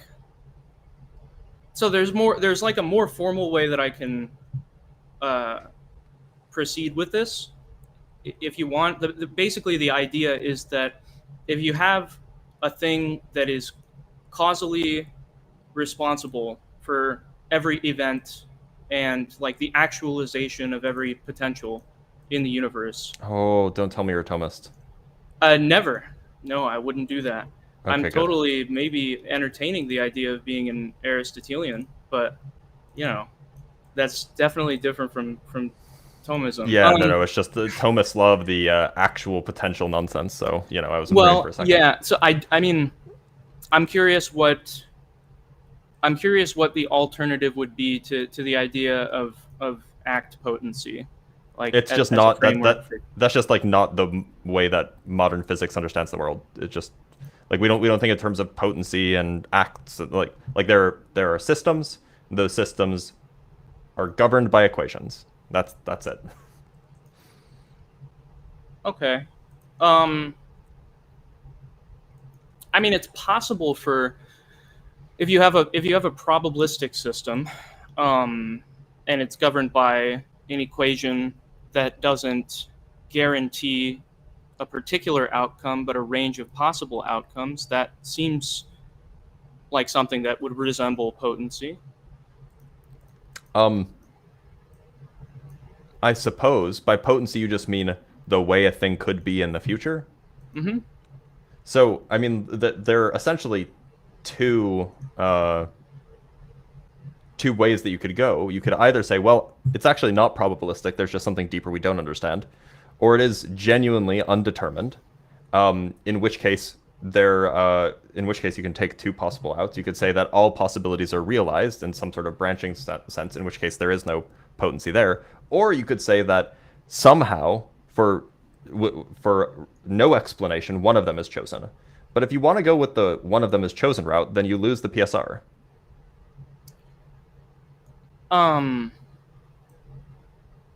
Yeah. I mean, this is I like the explanatory formulation, I think it's called, of like the luck argument against libertarian free will, for a similar reason to this. Like, there's no explanation for why in two indeterministic worlds you would choose one thing and in one world and another in the other world. I guess I mean, why would you say that there's no potency in like a multiple worlds hypothesis? Well, they would all be realized. So yeah, but in they're all like individual world, there's a thing that could have been true about that world that was not, that did not become actual. So I mean, that would be like saying that, well, on there. What's a good analogy? It'd be like saying that, well, on the left side of the car, there's the actual steering wheel, and on the right side of the car, it had the possibility of a steering wheel, but isn't. But that's just because you're missing that in the car there's a steering wheel. It's like you're narrowing your focus to see that there could have been other things. Well, there could have been other things just because you're not looking at the whole picture. I mean, I get, like, if we're talking inter-universally, if we're talking about like all possible worlds or all possible like quantum branches, then yes, every possibility is realized. But like, I could make the argument that in regards to this specific world, but then it just seems like you're declaring that something has potency rather than actuality, merely because you lack information. Mm-hmm. Like, actually, the thing that you think is potency is actuality. You're just missing information about where it's actual. I say where in huge metaphorical air quotes. Yeah, I mean, that's a weird thing, because I'm just intuitively, like, I understand what you're saying, but intuitively, it's not like when we say that something is true here and now, we're saying that it's true of this universe. Like, feels like there's something different, I don't know what exactly, in saying true of all universes, right? Because there is no potency is true of all universes holistically, but it's not true of our universe, right? Which feels like the default way that when we make truth claims, right? The default is that they're of our universe. But I don't know if narrowing the perspective in that way is just like lacking information. It's just taking the default perspective that we adopt when we make truth claims in everyday language.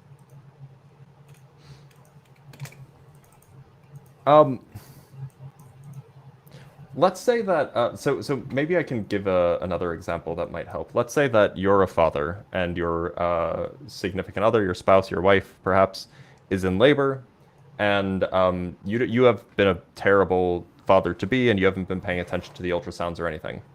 And, you're waiting at home because you're a terrible father-to-be, and then your spouse, your wife, comes in the door, first carrying a boy, and you say, aha, well, it could have been a girl, but it wasn't. There was potency, and there was not a girl, and instead it was a boy. And then she walks back out to the car and grabs the other infant, and it's a girl. In fact, it was twins. So, to say that, yes, I had the possibility of having a girl, but actually I had a boy, act potency right there. Well, no, that's just wrong. You made an incorrect assertion about the nature of your fatherhood, right? Rather, you had both. You just lacked information when you made that Yeah. first assertion. Yeah, I mean, that's what I'm thinking of when I'm thinking of like this kind of like a multiverse kind of deal. that makes sense. I guess the difference would just be that like both of those claims in this example are true of this world. And I think there's something intuitively different about saying something is true of this world and something is true of all possible worlds or all actual worlds. So the only distinction here is that I would make a distinction between like possible worlds and then like the actual world is just bigger than that which we can experience. Okay. Or that which we know. And so in the case where you have like this sort of branching description, which, you know, maybe it's true, maybe it's not true. In that case, the actual world is the combination of all of these, you know, what we might think of as separate worlds. It's actually the actual world is all of them combined. And you're just missing information about what the other worlds are doing because maybe for whatever reason you can't access them. Okay. All right. So let's step back, explore one of these other options. There are not actual, like when we speak of potential, we're speaking about logical possibility instead of like physical possibility. Does that present issues? Wait, sorry. I'm so sorry. I've been, gosh, did a really Getting funny funny Reddit texts. post. But I'm sorry. Could you state what the what specifically is in question in terms of the modal scope? The existence of potency in a logical sense rather than in, say, a physical sense. Yeah. Oh, so you're right saying now, like, well, wouldn't potency just be equivalent to logical possibility? I'm asking if that's a coherent way of talking about it for the purpose of this So argument. I don't know. Maybe an easy way to settle this. Do I have the potency to jump to the moon?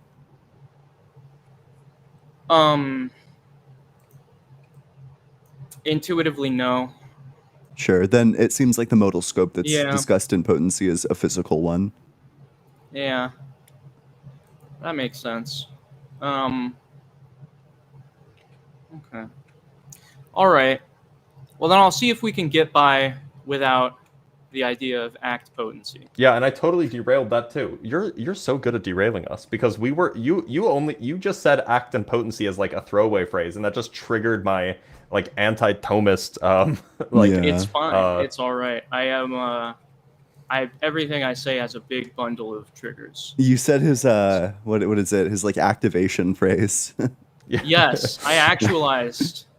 You actualize my potential activation. Yes. My potential actualization, rather. All right. Yeah. So, I guess we'll see if the argument can get by without act potency view of change, and if not, that's okay. So yeah, I guess the main thing is like, yeah, the main difference between this and the usual like prime mover or cosmological argument is just that it's about structural causality, and the reason that we wouldn't identify that with the universe is whatever this first act or first actor thing is, it's got several attributes that seem to make it look like what we think of when we think of God. So I can go through those. Wait, so why should we think that there's like a first actualizer? Otherwise, it's like we know that things exist here now, and we know that they're actualized by other things structurally. Like they're built. When you say stuff, I hate to do this. When you say actualized, you don't mean it in a temporal sense? No, I mean structurally. Like when I brought up the idea of holding up a cup, like I am producing in this moment, I am causing the cup to be above the ground, right? But like that's a temporal thing, right? Like you're like the electrons in your hand moved in such a way so that now the cup is being in such a way that its position is different from different from how they would have been had the electrons in your hand not been there prior. Well, right? if we just go to this moment where I'm holding up the cup and we isolate it, we speak of. Do you think it's possible to speak of like a single moment? I don't think it makes Isolate. sense to talk about something causing something else in a single moment. Oh gosh, There's just a I don't know. configuration that is a certain way. I don't know if it makes Well, sense. the I mean, like, configuration. Sorry, go ahead. No, I was just So, gonna say causes are fucked because this is where it gets really difficult. Is because I don't think causation could happen at any other moment than like the exact same moment as the effect. I think cause like needs to happen at this the moment is why of the causation effect. is just not the language used in physics. But it by also the way. doesn't seem like that could be the case either. So if you're just looking at a single moment, I don't see any. If all you're doing is analyzing a single moment, I don't see what information you have that will tell you that it's the hand holding the cup up as opposed to the cup holding the hand down. Yeah, and I guess you're about to derail me into a discussion about process ontology. It would seem that the reason that we can make that distinction is because I'm preventing a force that would otherwise be, or I'm overcoming a force that would otherwise be exerted on the cup that would cause it to move down. And we would only speak of forces in like a temporal sense. But I don't know. I think then it feels like we can't speak of things in moments, in individual times at all, because like things have forces constantly always acting So on them. you A can lot definitely of these, talk about states of affairs at moments, and like the notion of forces is just not really a notion that's relevant at like the fundamental physics level. Like we don't talk like Newton's laws. They're just not relevant when you start worrying about like quarks and stuff, right? So forces are not the thing to worry about. You can definitely study a particular moment in time and ask what is the configuration of the fundamental fields, say. And then using that configuration of fundamental fields, you can figure out what the next configuration of fundamental fields will be at some other moment of time, or what the previous configuration of fundamental fields will be at some prior moment of time. Which is why I'm saying that like this notion of cause and effect is like I mean, even to an extent, Newton drew on this. He drew on this notion of cause and effect from Aristotle, but that's just not how. It's not a super efficient way of understanding the world anymore. At least at the fundamental level when we're doing like, quantum field theory and so on. Okay. I mean, would you say that strings or quantum bits of action produce like a new thing? Like I don't know what you mean by produce a new thing. Mereological nihilism, yes or no? I lean towards mereological nihilism. No. This is except I still don't know what the identity is, but I lean that way. I mean, no. I mean, like if you don't like it, then you can talk to Ian. Ian will accept it. Ian will accept mereological realism. Yeah. I mean, Gosh. I would sooner It's not a baseball, guys. It's just a bunch of atoms arranged baseball-wise. Oh, it's so sad. I would sooner accept universalism than nihilism, to be honest. But That's just, Dr. Blitz, that's just what a baseball is. That's just what it means to be a baseball.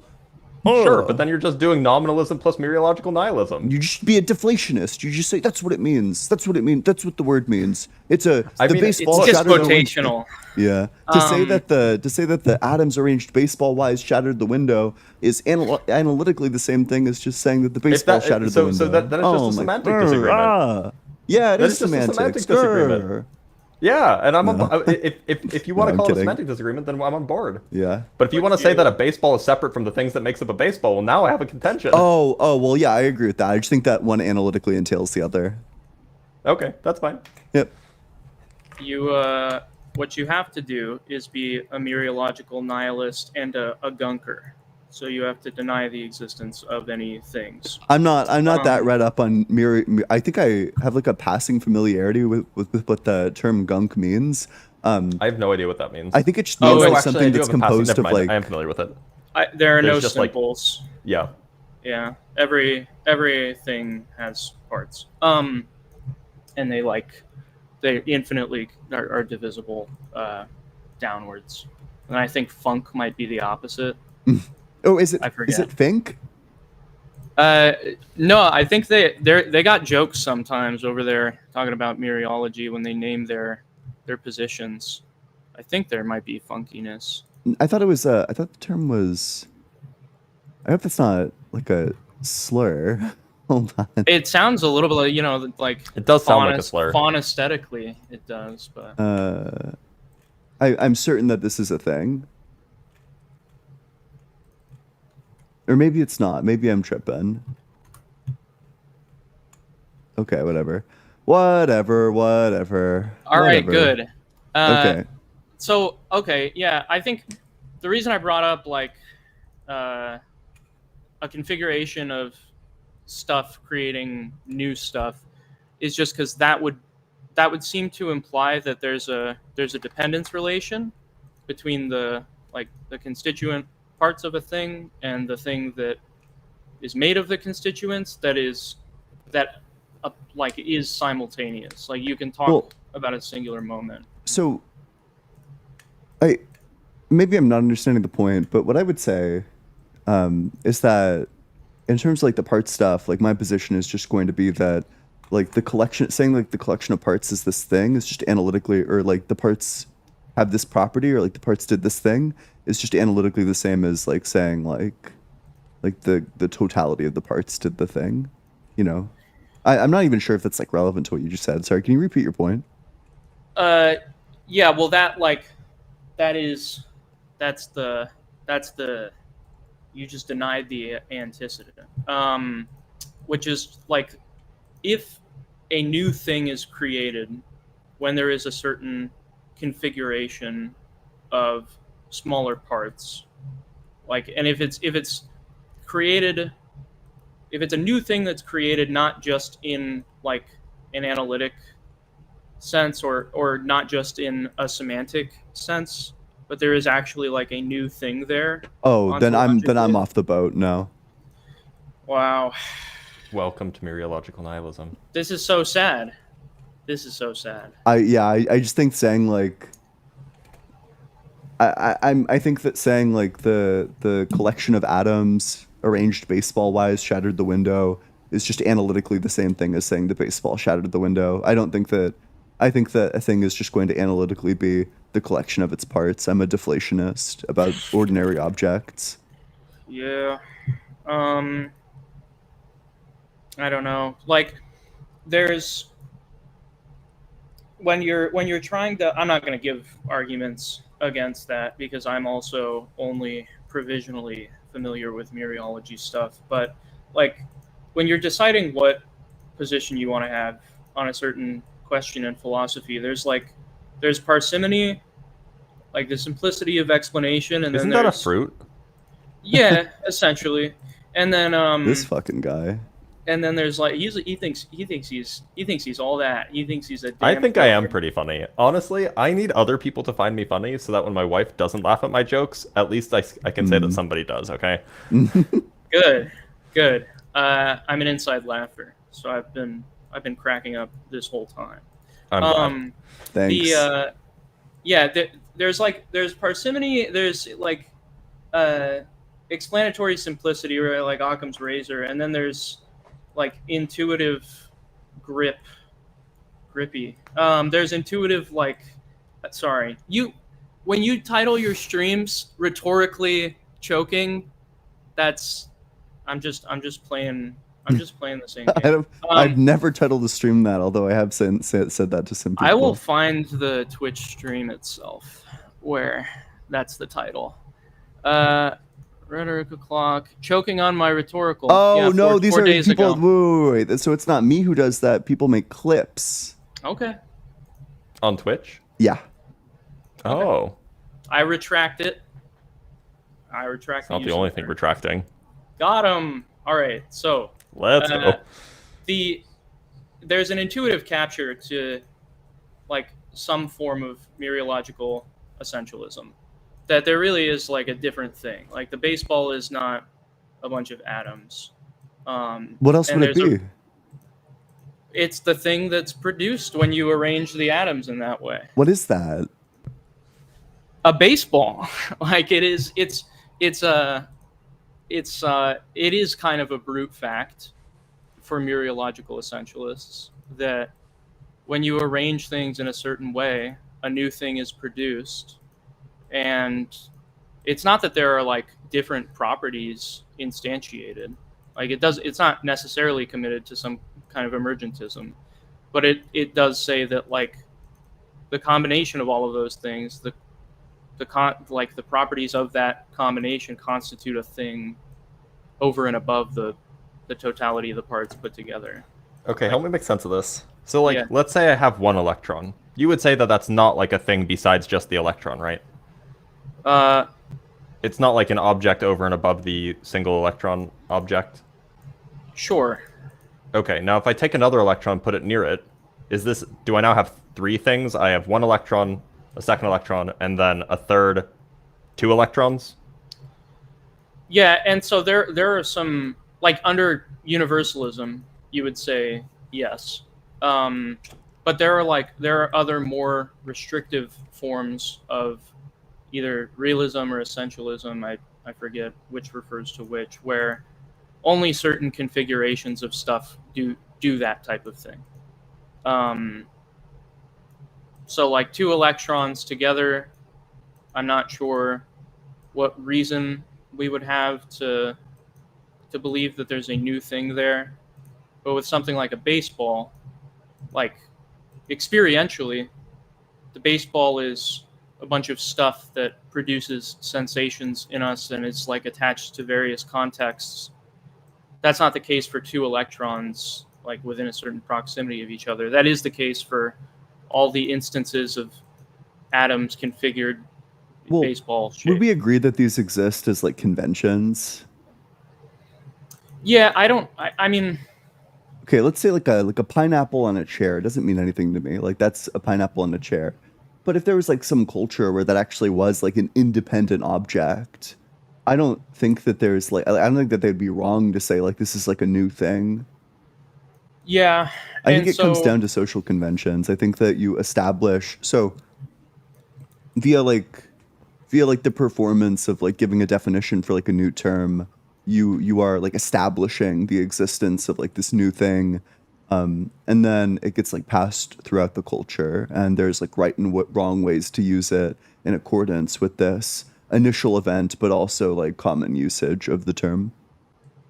Yeah, I mean, I would say if there's a culture where that is a common everyday object, but we aren't that culture, that would just be an object that we don't identify. Oh, sure. But then we would just agree that objects, like the ontology of objects, is just going to be like a deflationary, like social convention one. Oh, I don't know. I mean, I could say that the demarcating it as a whole thing is what indicates that it has this ontological status of being a new object. What does it mean to be a whole thing? Can you elaborate on that? Yeah. Like, does it have to be like spatially connected in some sense, or? I mean, to be honest, I have no idea. In this case, I'm just talking about when we can identify like objects that seem to be put together. We can also identify objects that aren't like in direct physical contact with each other. We can identify objects that seem to have like one part and objects that seem to have a bunch of different parts. And yeah, objects that are more or less spatially extended. Like I can't track it to a specific set of criteria. This is kind of a language game thing. Like there is an act of identification where I can look at my senses and say, I can point out a particular object that appears to be unified. And there are other things for which I can I can look at my senses and not say that. Where it But doesn't isn't this seem to just? be the case. But this seems like a feature, perhaps not of social convention, but like a feature of just like evolutionary accident, right? I mean, suppose for a moment that you were looking at, I don't know, something that looked like a painting to you from really far away, like really, really giant painting. And then you got closer and you're like, oh, this isn't a painting at all. It's just a bunch of people wrote on the wall, and if you kind of squint at it and look at it from far away, it looks like a painting. A bunch of people wrote they wrote separate things, so they drew separate things, but it just coincidentally it looks like. So in that sense, I would have a hard time saying that like because you didn't look at it closely, there was this larger object, and that object disappeared when you looked at it more closely, or that object still exists even though you know that that's like not a thing. Like it just seems it seems like it's a feature of like how restricted our senses are. I would say that the second thing that you said is the case. But then, so I guess that's close to universalism, right? Where like everything is an object. If you like every possible combination of things is actually a separate object, and your ontology blows up. I guess I would say there, like, when there is an intuitive identification of it as a singular object, when you don't have to like extrapolate or hypothesize some relation that you wouldn't normally like. But that seems like a feature of human psychology. I mean, you could say that human psychology is, unless is like human psychology the thing that determines what objects have like actual ontology? No, but it's capable of indicating what's true ontologically. And if there was some other species of some other alien species that had a completely different set of intuition, and they looked at, I don't know, they saw. What's a good example of something like they saw like one of these murals? You know how like you can make a mural of like a whole bunch of different like photographs of the same person. They saw the mural, and because their eyes are like weird and their brain is weird, they only see the individual pictures. They just wouldn't like. Who would be right? Who has the correct ontology? Does the mural exist or does it not? It's just that we would be identifying something that the alien species lacks the capacity to identify. But and then there could be some alien species that can identify things that we can't identify. Yeah. In any arbitrary way. It just seems like we're saying that. It seems like the logical extent of this is that any possible combination, as long as it could possibly be recognized as a coherent object, is a coherent or it has its own ontology. I mean, maybe like that's implying that, because the implication is that because it's logically possible that there's a species out there somewhere that does intuitively identify every combination as an everyday object, that therefore this amounts to universalism. But I would just say that's not actually the case. Like, I can't conceive I can't conceive of a species that would imagine, my left pinky toe and the Eiffel Tower as being, that would intuitively identify that as a common everyday object. I don't know. They're both pointy. Well, hey, so maybe you don't know maybe I could nothing about my toes. Maybe I could put forward like an affirmative argument, or maybe you won't even agree to the premises. But do you think that there's like a problem with overdetermination? Because like, okay, maybe a basic baseline. Do you agree that to exist means that you have like some sort of like causal interaction with things? I don't know. I will assume yes. Okay. What sort of causal interaction do the wholes have that the totality of parts don't have? Yeah, and I don't know. This is where like it would be the causal interaction of like a mind identifying the unified thing as opposed to just a series of parts. Like something about the baseball is different than just a bunch of baseball like matter like but scattered if there were no minds, the room. to be clear, if there were no minds, you would think that these like holes don't exist.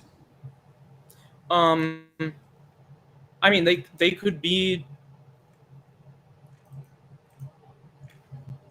like,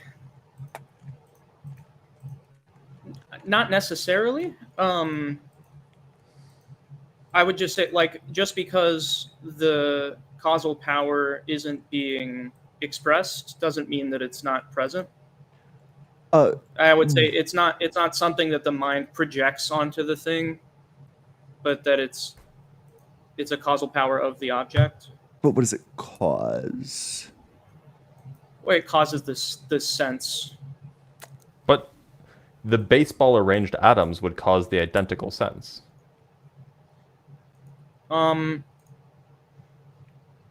That's a good point, Blitz. Yeah. Not like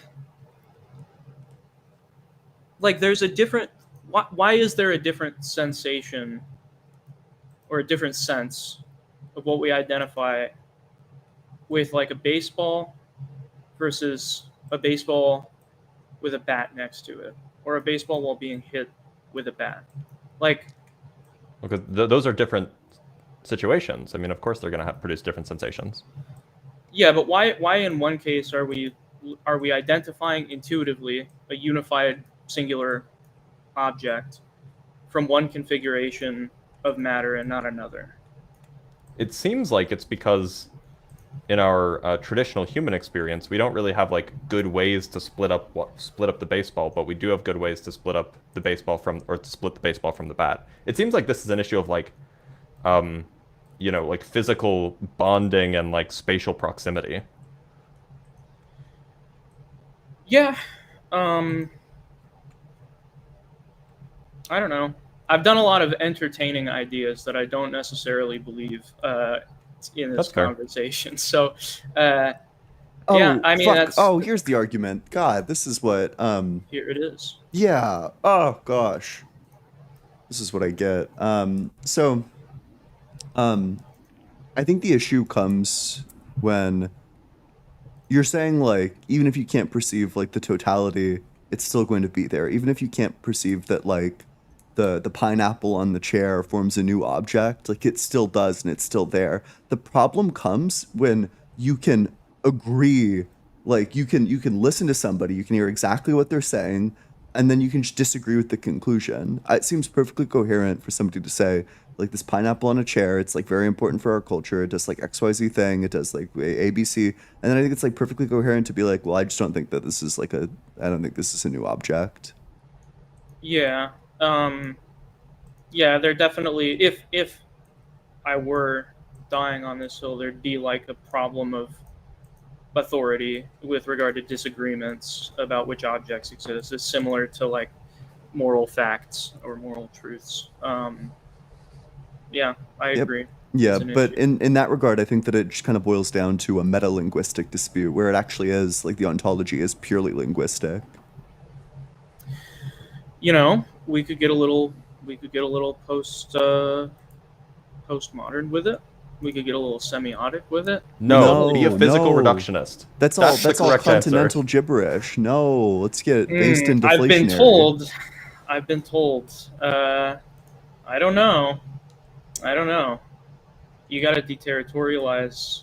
No. You're not a micro-revolutionary. My fascising pole is resisting this. You're paranoiac pole. The father. You stop trying to be your father. Anyway. I think the issue is just that you haven't properly resolved the Oedipus complex, if I'm not mistaken. Well, the correct way to do that, by the way, is to take a certain action. I've reduced... Go ahead. Oedipus didn't have the Oedipus complex, by the way. Well, Jesus wasn't a Christian. Yeah. No, sorry. No, completely different. Sorry, Oedipus did have an Oedipus complex at first. Sure, but then he took his eyes out, and then it got rid of it? No, there was something else he did that got rid of it. He fulfilled... Yeah, I guess. He was properly socialized into society. Exactly. Yep, that's definitely what I meant. Exactly. The Oedipus, it's primarily political. It's fallacious to think that go ahead and give your refutation to the mirror stage. Go ahead.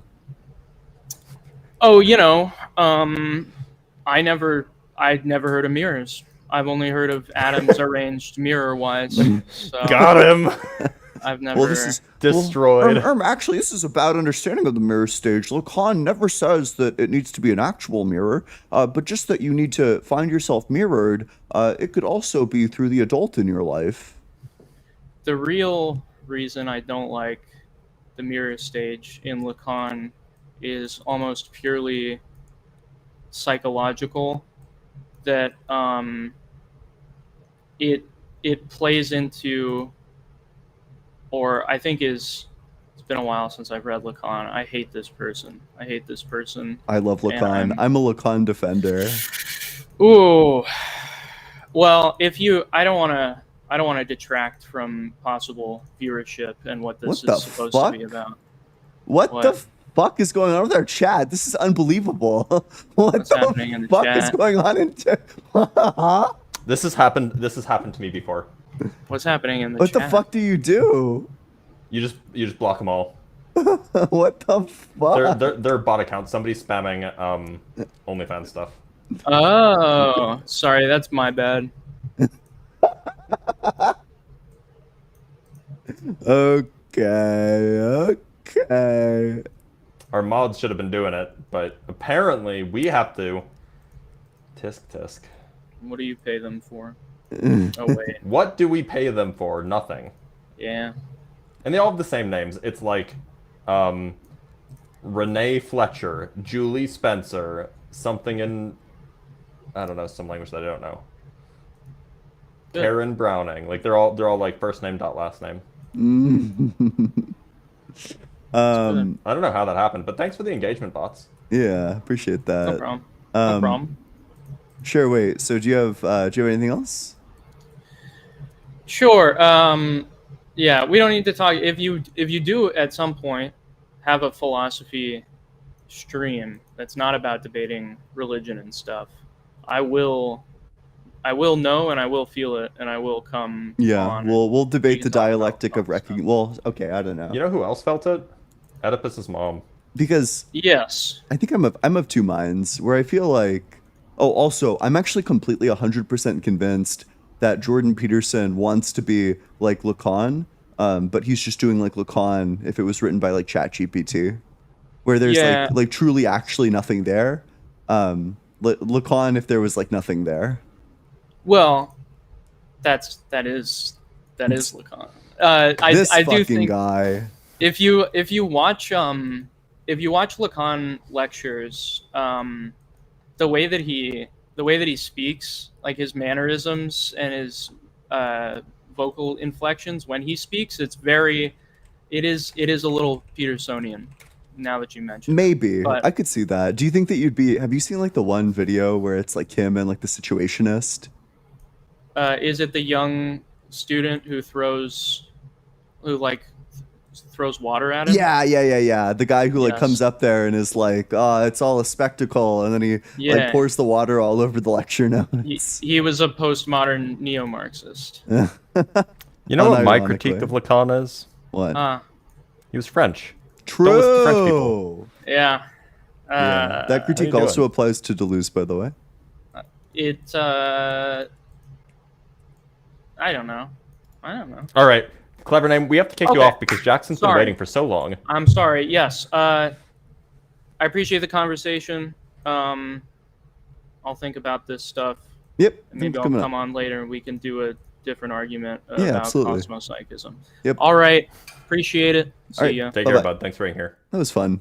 I don't know. I don't think the audience thought it was fun, but I thought that was fun. No, I they had a didn't. We're down blast. to 165 on YouTube and 487 on Yeah. TikTok. It's rough out Damn, here. we're getting cooked. All right, but we have Jackson now. Jackson. Hey, if you want to come and debate us, because we're almost out of people to debate, if you want to come and debate us, it's fucking tiny URL, UA guest. Tiny URL, UA guest. You can come debate atheists. You can .com/UA guest. You can scream and yell at us. You can call us names. Ian's into that. What's up, Jackson? Hi there. Hey. I think you can finally hear me now, right? Yes, we can. Yeah. So, I'm not familiar with either of you guys. Your channel kind of popped up on my YouTube today, And Nice. I'm someone, a little bit of context about me. I don't come from any sort of like heavy educational background. I'm sort of like my own study, kind of like my own stuff. Mhm. And I consider myself sort of a spiritual sage. So I'm kind of here to hopefully blend the scientific and the spiritual in our little conversation here. So here's my hypothesis. Or That my famously thesis goes for really you. well. Yeah, go for it. Yeah, absolutely. Here's my thesis for you: is that God is real. All right, He exists outside of the universe, and His divine signature is everywhere, basically within our material realm. Can you give me an example? Yeah, absolutely. The Fibonacci spiral is where I'm going to start. Where is it? The Fibonacci spiral was here. It was actually created in 200 BC by Hindu mathematicians. I'm going to give you a little example here.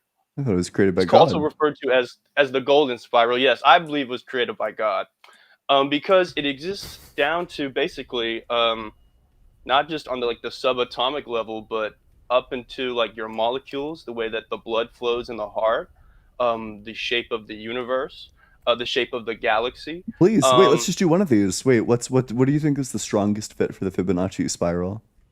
Okay, I actually have a list here. But which one is the best? Yeah, Which let's one is go. the best? Because what I Okay, don't let want me is like consult my 10 different list then. examples. What I want is one strong example, and if that one fails, then we can go to like a second one, and if that one fails, We're gonna have a Okay, hard time excellent. talking about this because we actually can't pull up our screens. oh no, Oh, I'll really? make Okay. it work. I'll then. I'll pull some strings. I'll make it work. So I guess for the audience, so just if you want to look it up, it's also known as like the golden ratio. You've seen it your whole life. Golden You know, spiral it's is what you're everywhere. looking for. The spiral. that's it, So where's the spiral appear? Let me see if I can show it to you. Let me see if you got it pulled up. Or... No, wait. Just give us the name, and then we'll like pull something up.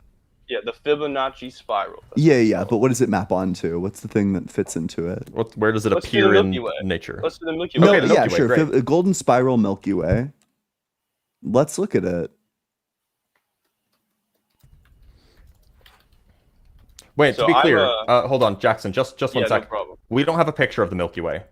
Okay, you know, like what do you like? We don't have like a physical picture. Well, you we're can't- we're in the there- fucking Milky. How would we there- do that? There's no images of the Milky Way that we could like overlay the spiral onto.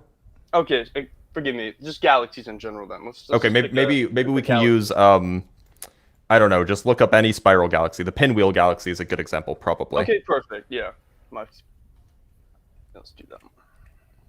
Or you could just look up spiral galaxy. Just pull up any old spiral galaxy any that's spiral galaxy. a photo. If it comes from the ESA or from Hubble, then it's probably real. So, okay, and so we should be able to overlay some spiral onto it, is what you're saying? Yo, this looks Yes, like you this should looks be like able to- massively unable to overlay a spiral onto. Here, I can give you an example.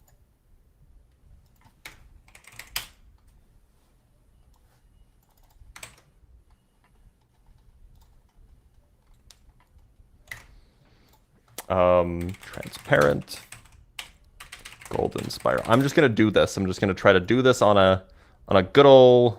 I gave you an image link in the chat if you want to try that one. That's an example I was able to find. Are you sure that that's a golden spiral? It's overlaid.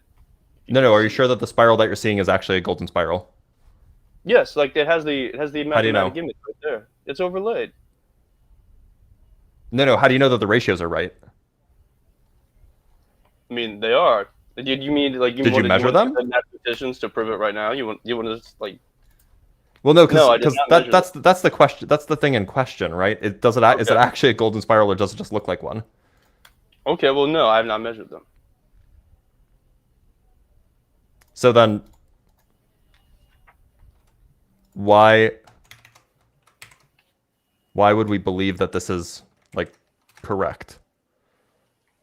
I mean, you could test the math yourself. I'm doing it right now, and it doesn't match. I just need to Okay. make this remove background. Here we Yeah, go. wait. Do you wanna send it to me, and then I'll just put it everywhere? Yeah, one sec. I just have to. I'm trying to use Google, or I'm trying to use Microsoft Paint to do it, which is kind of annoying. Actually, and it froze. Okay. God, this is so frustrating. Here's the thing about the golden ratio. All right. Now, all things move, like regress and ingress, right? Like that's the nature of the material. So like when it achieves that stillness, when it achieves that golden signature, right? That is when it's showing that God's presence is here. Because the nature of reality is to grow and reduce, just like human beings, just like your spiritual self, just like everything in nature. There is no stillness in the universe. Like that is just a universal truth. This is impossible to actually like. There's an easy way to do this, but Paint I recently got a new computer and Microsoft Paint is terrible. Oh, not To actually Paint. do the comparison. Damn. Defeated by Microsoft Paint. Checks out. Okay, wait. So while we're waiting for Blitz to get this arranged, Yeah, no problem. Just one example. I'll go along. Wait. I don't want more examples. Why wouldn't I assume that this is just like for like some sort of like geometric reason, that this is just like an efficient way for things to organize themselves? That like Okay, the who laws of determines physics that will just like efficiency? naturally lead to these sorts of spirals appearing. Why would I think that that's the case as opposed to like God made it and he made it all spirally? Here, Why let do me you send you. why do you believe that the laws of efficiency weren't put there? I think that the universe has always existed. So if the universe has always Okay, I existed, then agree. it seems like I the laws concur of with you. physics have. Oh well, then the laws of physics were never instituted. Okay, well, so if the universe has always existed, okay, like that's your theory. What is your evidence for that? There's a couple of things. So there's like I could give you like a philosophical proof that beginnings require a progression of existence, and the progression of existence is time. There's like the quantum eternity theorem, which indicates that if there's a non-zero amount of energy, then the universe has always existed. Sure, know. but isn't the most popular theory that the universe began at a finite point and it's expanded out since that moment? No, actually. When has that changed?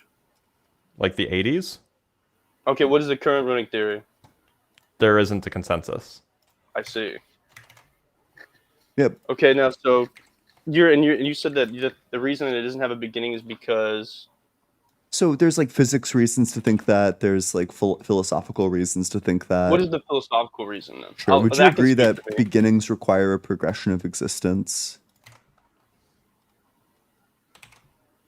Define a progression of existence. Yeah, you should go So from does one it mean state it of has to have a existence to the journey? next state of existence. Yeah, I would agree. Yeah. And would you agree that the progression of existence is time? Time is the progression of existence?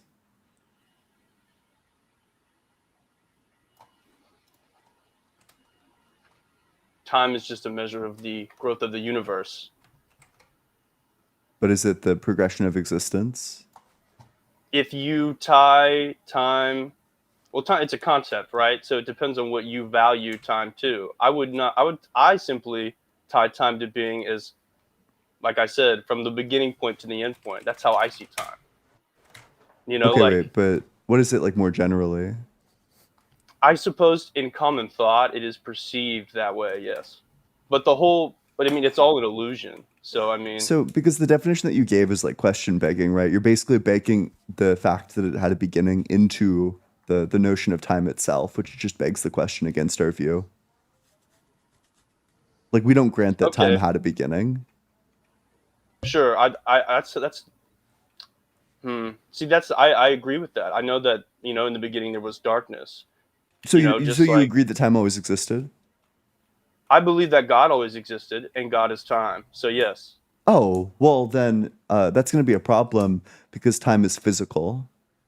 Okay. That's and why God physical exists things outside affect of the it. physical. Well, then that's just going to be a contradiction with the data that we have.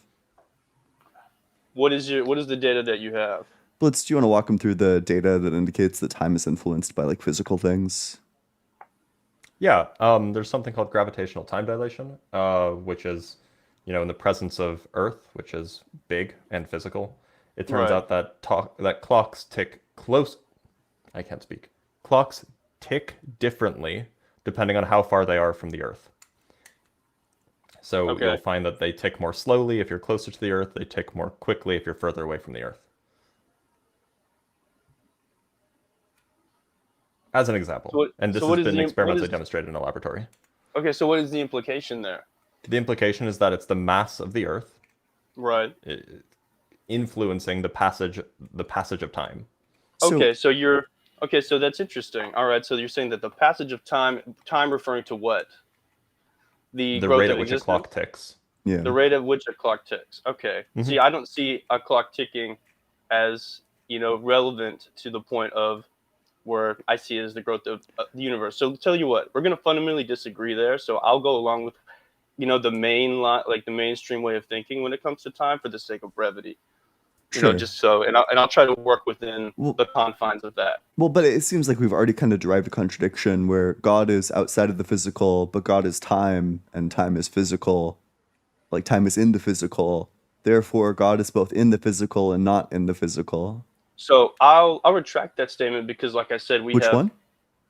that God is time, because we Sure, have okay. fundamental different definitions of time. So for me, saying that God is time to you means something different to me. So I retract that statement. Sure, And I'm that's sure fine. maybe it means something different to most people. So here's what I'll say instead. I'll say that the cosmos, okay, is a body, right? Will you walk with me on that philosophically? The cosmos is What do a we body. mean by body? Yeah, I want Yeah, like it clarification. lives and it grows and regresses, right? I don't agree that it lives. It don't seems to agree be the universe growing, is and alive it's or alive. might entity? regress. You wouldn't say that the universe is itself an entity? I wouldn't even say that. Perhaps the universe is an entity, although Okay, that's Not a that living might one, be the though. case. Well, so when I But say yeah, alive, forgive that's- me. Alive not as in the sense of breathing, the alive as in the sense of existence. I'm saying that God is unmanifest. I'm saying that everything that is manifest is not God, and that God is the unmanifest, right? Because What does there's that no mean? such thing. Because I'm When you say saying what I manifest, do you mean. mean like it exists? Yes, I'm saying Okay, yes. so God is the physically thing that exists. doesn't exist? I agree. Yes. Okay, I but grant that. I grant agree, that does that. God not doesn't necessarily exist. mean that he's not. Yes, but I fundamentally agree with you on that as well, because existence, being, right? Hold on, existence and being is only in the material plane. Okay, you have to have a spiritual element to your thought. The way that you guys think is completely rooted based upon the laws of this world, right? The laws of physics or the laws of You the should way that be science a works. material reductionist. Material reductionist. And would Yeah, you everybody explain to should me be what that. is? Yeah, it's where stuff is made of atoms, and those atoms are made of smaller things, and at the bottom there's the smallest thing, and then that's what makes everything work. And that's it. That's what you should Okay. be. What is that smallest thing? Who knows? Okay, so who knows? It's God. Bam. Okay. Wait, so God is awesome. small? I didn't know God was small. I thought God was God is everything. infinitesimal. God is everything. He's the unmanifest. Tell me what is greater, the moved or the mover? I think it depends on the situation. Wait, If are an we asking object- what's okay. greater? Yeah. If an Oh, object. well, it depends let's what say you mean there's by an greater. object. Like what scale, right? Like, I don't know. Okay, let's take a blank I drive space. my car. Like I'm the mover. But I think that my car is probably better than I am at a lot of different things. I think your Well, car that's- could take you in a fight. Yeah, me too. You guys are funny. But no, but what I'm saying is, like, let's take the planet, for example, right? Let's take Earth. What moves Earth? What do you mean? The sun. And the moon. And Oh, Jupiter. and yes, and both all the Jupiter and the sun are both greater than the Earth. And the moon. The moon also moves the Earth. But the Earth is also moved by the moon. The moon is also moved by the Earth as well. That's a symbiotic relationship. But in regards to the sun and Jupiter, both are greater than the Earth. You know, the Earth moves the sun as well. So one could, yes, it's a symbiotic relationship. Yeah, it's an orbit, right? It's a spiral, if you will. It's a pattern. What happens is, right? They rule, technically, right? Quote unquote. You could say that they rule the Earth by moving it. You could say, and you could say that they are greater than the Earth. Now, what moves our solar system? Not one particular object. No, but this force of gravity, right? Just in general, the gravity itself. Yeah, you could say that gravity is the thing that were it not present, okay, now the Earth wouldn't. So you could say that the universe works in order, right? There is an order to it, like these laws that you have said. What I'm saying is that God is not the order. God is the cause of the order. What's the evidence? The evidence of that is the efficiency. But it's not efficient.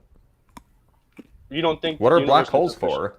Why do black holes exist? What are they for? Because the Earth is imperfect. God, after creating this place, how does that address what I asked? What you asked? What is a black hole? So you defined to me what is a black hole, and I It's a will give region you of my space-time interpretation. beyond which nothing can escape. Beyond which nothing can escape, right? It is a pool of resistance, right? But Dr. Blitz, No. could Goku escape a black hole? No. Oh. Goku, maybe if it's not even if he uses a transmission. What the hell? Nah, Goku can't. Nope, nothing. I believe you. So look, I mean, like black holes are like kind of the most stable structure in the universe. Right. Okay, Um, so there's stillness. Is that what you're implying? No, what I'm implying No. is that if you take the universe to its fundamental or to its logical conclusion, you just let the universe play out, almost everything will end up in black holes. Okay, so what keeps that from happening? Right? I believe Nothing. That will happen.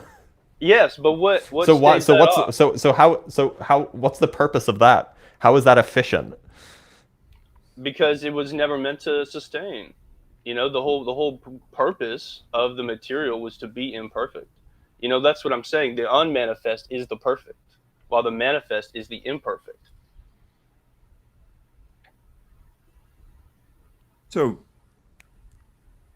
So we agree that it's It not was built efficient. to fail. It was built to fail. Sure, so then we is agree what that I'm it's not saying. efficient. It's efficiently built to fail. What? That just sounds like inefficient. I mean, mankind is inefficient. Our Yeah, works are I agree. inefficient. So you We agree are a that there are reflection- inefficiencies in the universe. Yeah, because we are a reflection of the universe. So, but we so are, then how do we you are not- figure that because the universe is efficient, there must be a cause? Because you just agreed that there's inefficiency in the universe. I said at the beginning, I believe there was efficiency. In the I said that- beginning? What yes, beginning? like from the start, What start? Of life of the cosmos. So you say that everything, like time is the measure, right? So you say that the universe would have had to have changed from the beginning, right? But isn't it? But we say that it's perfectly imperfect, so it couldn't have changed. But it No, was. we just there don't was grant a that there start ever was point. a beginning. Because it hasn't changed. That's the idea, right? Because time is the measure of something. Something has to have changed with time in order for it to have had a beginning. That is what you said to me. And so what Well, I'm I saying didn't say that. is- Ian said that. But forgive- sure. forgive I mean, me. the point is Forgive how me. do you figure that there was a beginning at all? If you're saying that there was an efficiency that was there at the beginning, like Now, so what- here's where what I'll beginning? get into sort of the belief part. Okay, and this is the part where you have to believe because we don't have the recorded history, we don't have the evidence, but what we do have, okay, is a similarity not just in the physical, right? But we have what's known as above, so below. Okay, now what the things that I've expounded. which direction is below? Below is the physical. No, which direction is it? It's Which down, you direction's stupid above and fuck. which directions? Okay, above is the unmanifest, and below is the manifest, the real and the existing and the unexisting. But remember, nothing can So truly as exist. the unexisting, so the existing? That doesn't make any sense. Are you saying that, that we have the and same existing. properties? Yes, as the unexisting, so the existing. No, but they Wait, can have wait. aspects. Hold Hold on. on, they can have aspects of those properties. For example, all right, in the walk with me. Existing Hold things on. share no properties with things that don't exist. But exactly, because there are no things that don't exist. Exactly. So then, as above, so below is just false. No, because there are no things that don't exist. For example, right? I said that God does not exist in the sense that you Do said. square in the circles physical- exist? In the physical plane. In your imagination, I'm sure you could make No, a they square don't. circle. No, I can't imagine a square circle. I don't think you can either. Is there a diagram? No. No, because they don't Then exist. no, but the idea of it existed. You thought of a squared circle, right? You know, No. you have a definition in your head. You have the idea. I thought of a it, square and I it's thought not of a circle, but I can't think of a squared circle. No, but you can. There's something you can't. There's something beyond your comprehension. Look at that. But it doesn't exist. Yeah. Okay, because you can't, because it doesn't exist in the material is what I'm trying to say. No, it doesn't but exist anywhere. It exists. The idea of it exists in your mind. That's No? undeniable. No, I can't I picture mean, a square circle. do you mean like the phrase? The Yes, phrase the squared phrase. circle exists in my mind. Green dreams exist in my mind, but that doesn't mean that that's a sensible thing to talk about. It doesn't just because it's not sensible doesn't mean it was not real. I mean, you saw the dream. It No, happened it's in just your head. no. Sorry, I don't mean that like what I was seeing while experiencing the dream, everything was green. I mean that the dream itself is green.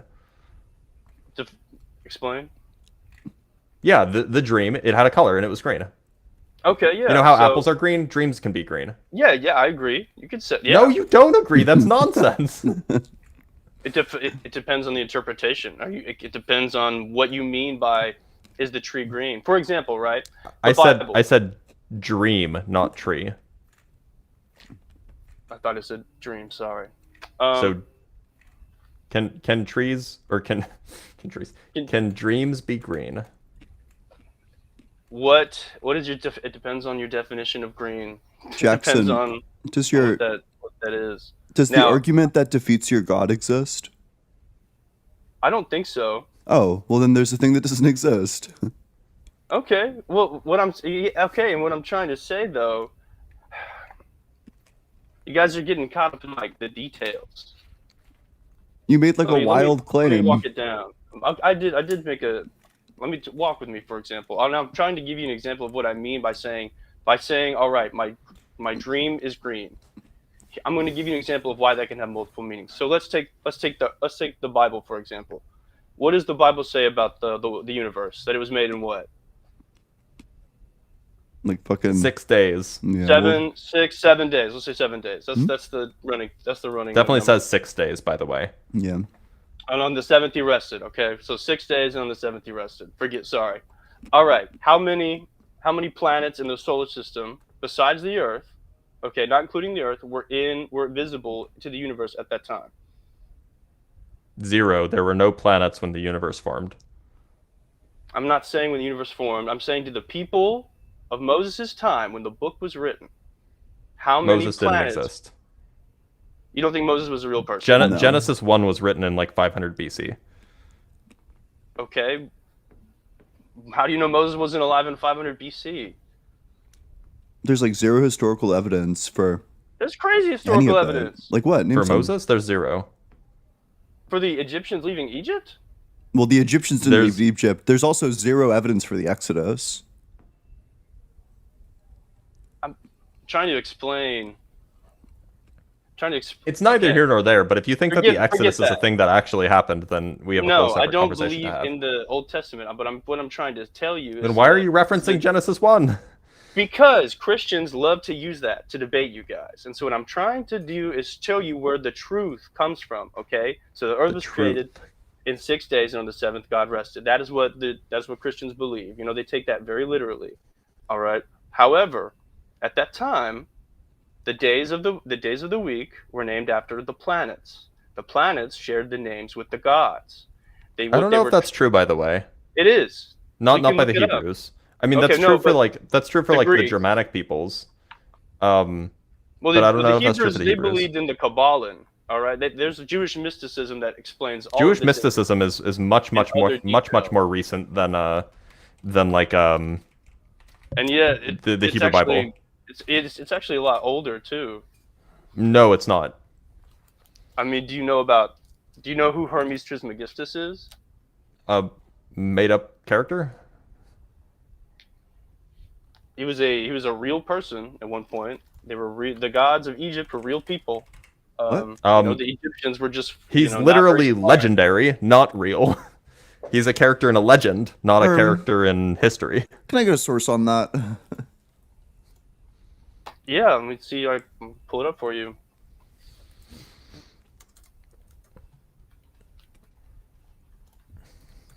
Yeah, so Kabbalah dates to like roughly the 12th century, I guess.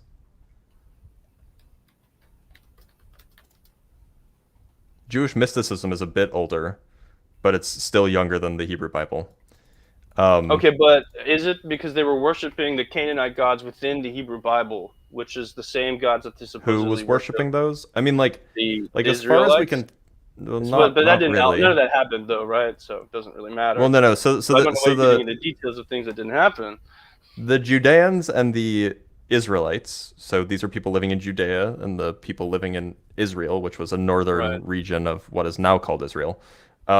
Those people were trending monotheistic over the course of 500 years or so, and by the time around 500 BC, they were like definitely monotheistic, or at least henotheistic, and those belief systems solidified long before Jewish mysticism emerged. Okay. And so, so the truth is even older than Jewish mysticism. Is what you're trying to say. I mean, if you think that like the ancient Hebrew belief system of like, you know, of like So the a single Egyptians, they monotheistic believed God the that same had all these thing. properties and had a face and talked to Moses. If you think that all that's true, then yeah, that would be earlier than Jewish I mysticism. don't Yeah. believe that God had a fate. I believe that God had his own moment. I think God has spoken to lots of people over time, to be honest. I believe even today, I believe his message is trying to get out in every story, in every song, in everything. That's where the concept of the hero's journey comes from. That's where the Jungian collective unconscious comes from. Could you explain to me the hero's journey in Two Girls, One Cup? Yeah, so the first girl, right, she gets the cup and she's called to adventure. You know, her friend is like, no, you know, you have to All right, stay behind. cut. Yeah, let's keep it PG, right? But yeah, so that's where the hero's journey story comes from. That's where music, in my opinion, comes from. The logos. I believe in the logos. That's where I believe that this truth comes from, because in 400 AD, they knew that there were axles and that the Earth and that the planets rotated on them way before the 17th century. When you say they knew that there were axles, well, there aren't axles, right? The Earth doesn't spin on an axle. No, it spins on an axis. Okay, forgive me. Axis, not axle. Oh, okay. See, I thought that you meant like literally an axle. My brain thinks at 1,000,000 miles an hour. Sometimes words and things like that. Like I speak multiple languages. Things like I don't, like. Which languages do you speak? I'm just curious. I speak ancient Greek and I speak Latin. How do you say "Hello, my name is Jackson" in ancient Greek? Akanos.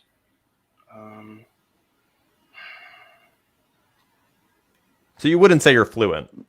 No, definitely not. Like I said, I've been I'm trying to translate. Do you know how to say it in Latin?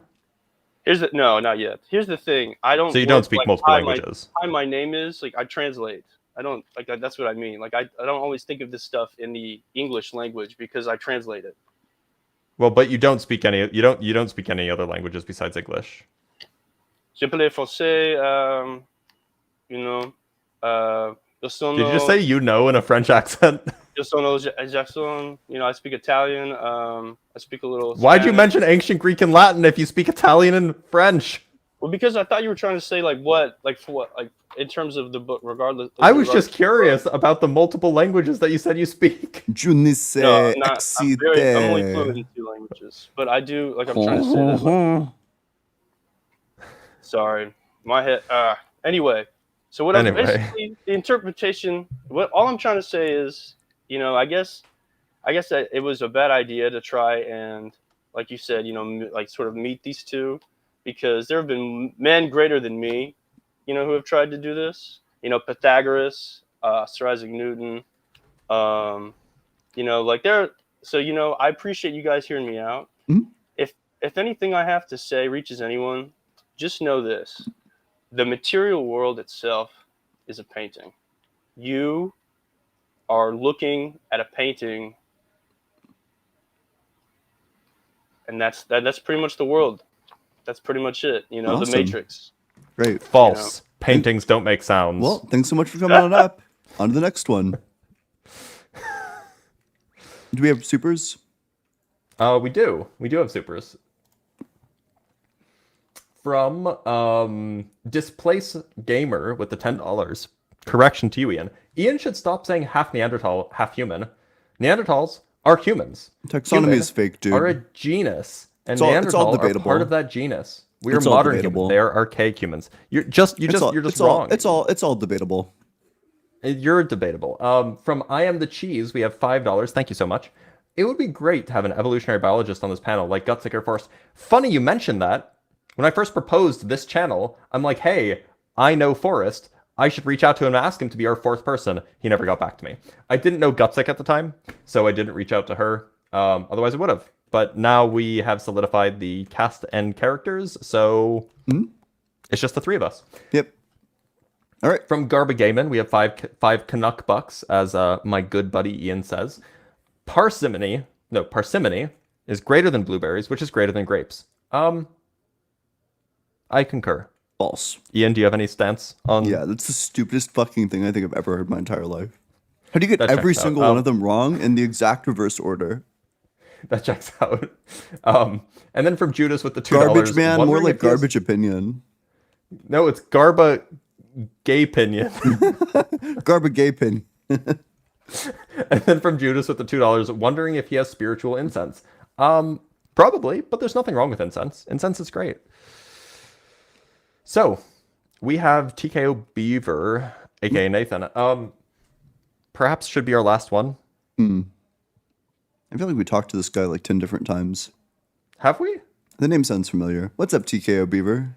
How's it going? Can you hear me? Yeah. We've talked before. Yeah, Can we hear you? We spoke. Oh yeah, I can hear you guys. Yeah, we spoke once or twice before. I just wanted to say hi. I saw you, Ian, on the Jubilee video, and I just Yeah. wanted to say that I appreciated your contributions to that. That was very cool. Thank you. Yeah. I think he treated you very unfairly, by the way. Oh, just well. wanted to say that.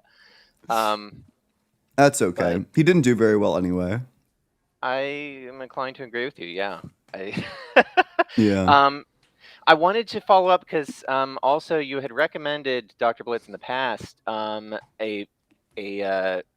it was an essay by Houston and McNamara. Do we expect natural selection to produce rational behavior? And I just wanted to give two options to converse real briefly, since you said that you were missing people to talk to. I figured I'd just hop in here. The first would be we could dig down into the proposition. What is the argument that God does not exist? And the alternative is we could talk a little bit about, do you think that belief in religion is fundamentally irrational? And I'm happy to go with either of those. I'm probably more interested in the argument for God's non-existence. Sure. Let's get clear. Yeah, you go for it. Oh, did we just both say just to be clear? This is what happens when you talk with someone too much. Let me be clear. Apparently I do a better Trump than I do a Obama. But this is to say, I think that people can be rational and believe in God. I think it just depends on the set of experiences that they have. So for you, the belief in God itself is not inherently irrational. Am I right in hearing that? I think that there are some kinds of beliefs in gods that you could have that are not irrational. Yeah. I think that there are some kinds of belief, like if you believe in something, if you believe in a God that makes square circles, I think that belief is irrational. Right. So I think that there are some beliefs in God that are rational, or that can be rational at least, and some beliefs in God that can't be rational. That's all. Yeah. No, I agree with that. Sorry, what were you going to say, Ian? So, wait, what God concept do you hold to? Oh, I'm a Christian, so I sure. believe in that, but I just think the evidential problem of evil is unstoppable. I don't know. The data related to natural suffering is like just really unexpected. You know, if there was an all good guy, and in front of this all good guy there was like a button, and if you push that button it would cure cancer, you'd probably expect him to push that button, right? Well, and I'm sympathetic to the argument, but I don't think that it's proof positive that God does not exist. But it provides like good it's evidence. Proof that God is not good. I would agree with that, but it's not. Oh, then it becomes like a textual issue, because it says at multiple points in the Bible that everything God does is good. Well, I suppose what I'm not understanding about that is that it doesn't prove the non-existence of God. It proves the non-existence of the Christian God, right? Commonly understood. I mean, it depends on what stance you take on that. I think last time we spoke, and I don't want to drag through conversations that we've had before unless we absolutely have to, but when we were talking about holding God to account for evil and suffering and things like that, and saying that, well, it would mean that he's not good, provided that he subscribes to an ethical standard that he adheres to, it's good for him. We might declare that pejorative. You know, we might say that that's not good according to my standard, but so it's not like. Then you'd be like a moral subjectivist or like a moral relativist? I think we established last time that I think one or both of you said that you kind of agreed with that to one extent or another. That Yeah, but now it's only now we're a tie vote. that's true. That's true. Yeah, I think that when we're talking about God being good or evil, I think that he's subscribing to his preferences, and that's what that boils down to. Like, he can do those things, and I don't like that, but that doesn't mean that he doesn't exist or that he's not good. And even if let's say that it was proof positive that he's not good, okay, then the Bible is wrong about that. That doesn't mean that the Christian God doesn't exist. It just means that the Bible isn't as infallible or inerrant as we thought. So I don't see of it as being proof but positive. hold on. What does it mean? As far as I'm concerned, when we talk about the Christian God, what we mean is a being as described and commonly understood by Christians, right? Mm-hmm. In which case, if that being is supposed to be, good in some sort of traditional sense, then the problem of evil is a problem for that God existing. Mm. Now, you could say that there is some other God that communicated poorly or something and led to the belief in a different kind of God that we now call the Christian God. Maybe that's the case.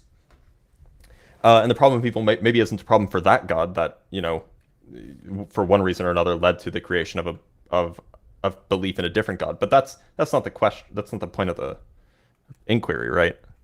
The point is whether the Christian God is the thing that exists. Well, I agree that that's the point of the objection, but I think that Christians can easily just say that God, well, they can subscribe to one of two things. Either they can say that God can't be held to account for activity and that he's subscribing to his own standard of ethics, in which case he's above reproach in that regard. The alternative is they could appeal to the teleological argument and say that while humans can't subscribe to that because we can't know all ends, God could conceivably justify this by knowing that it produces the best possible outcome. I don't subscribe to that because I can't substantiate it, but it's at least consistent. So I guess which one do you want to go down? I personally subscribe to the former, so I'm better equipped to address that, but I could So you think that either. And you don't think that God is all good, do you? Well, it's funny because this is the same thing that we ended up talking about the first time. All good, by my understanding of good, sort of in subjective terms, is just to say that God is totally consistent, that he never befalls his own ethics. No. He never falls short of what his own standard is. Certainly not. No, that's not what we mean when we say all good. If I think Adolf Hitler was pretty good at following through on his ethics, his ethics. I think he was pretty consistent with them. I don't think that his actions, despite the fact that they were, I don't think that the fact that Adolf Hitler's actions were consistent with each other, that they lived up to his personal standard, means that he was doing good. Well, it depends on. So I agree with you. I don't think that Hitler living up to his ethics would be good, but I think that also, if Jesus is to believed in regards to the golden rule as being sort of well, I should ask you, do you think that the golden rule is a good rule? It's fine. I don't think it's complete. So, are you kind of Kantian in that regard? Do you think that a bit? I've actually been leaning towards. I think I'm sold that if morals exist, then it's going to be something that at least derives from the Kantian project. I think consequentialism is fucked. I think moral realism is over. I think it's very likely that constructivism of some sort is true. That I don't see how you can have ethics that aren't binding. At least you can't have universal ethics that aren't binding. But that seems to be exactly what you would run into. For example, a common belief is that God gives you ethics. So, but at that point, I don't think that your ethics are necessarily obligatory because there's no necessary obligation to listen to what God says, right? If you don't care what God says, then you really don't have a reason to do it. I'm sorry, that was a long yap to say, in a sense. No, it's totally fine. Yeah. Well, it's useful. I mean, I agree that there's no obligation to listen to what God says, except the fact that, in the Bible anyway, it presents him as he's going to punish people who don't adhere to his ethics, and that gives you a rational incentive to adhere to it. But only if you care about not getting punished. Yes, but I don't know of anybody conceivably who, when given the option between eternal paradise and eternal conscious torment, would prefer the latter rationally. Yeah, I mean, you should log on to FetLife. You might find some people there. That's funny. Yeah. I'll tell my wife that I made a funny joke. Yeah, please do. Wait, could you actually sign off on like, it's like, gosh, it's like back to elementary school when you're like, can I get this signed? Can you sign this so I can give it to my teacher? And it's like, can you sign something from Dr. Blitz that says that he said a funny joke? Yeah, please. Yeah, I'll mail it to you. Yeah, but we would agree that like you caring about what God says is contingent on you caring about like getting tortured. And it might be the case that everybody cares about getting not getting tortured, like nobody wants to get tortured. That might be the case. Yeah. But the problem is that it seems like conceivable that there's a person who's like, well, I don't really care.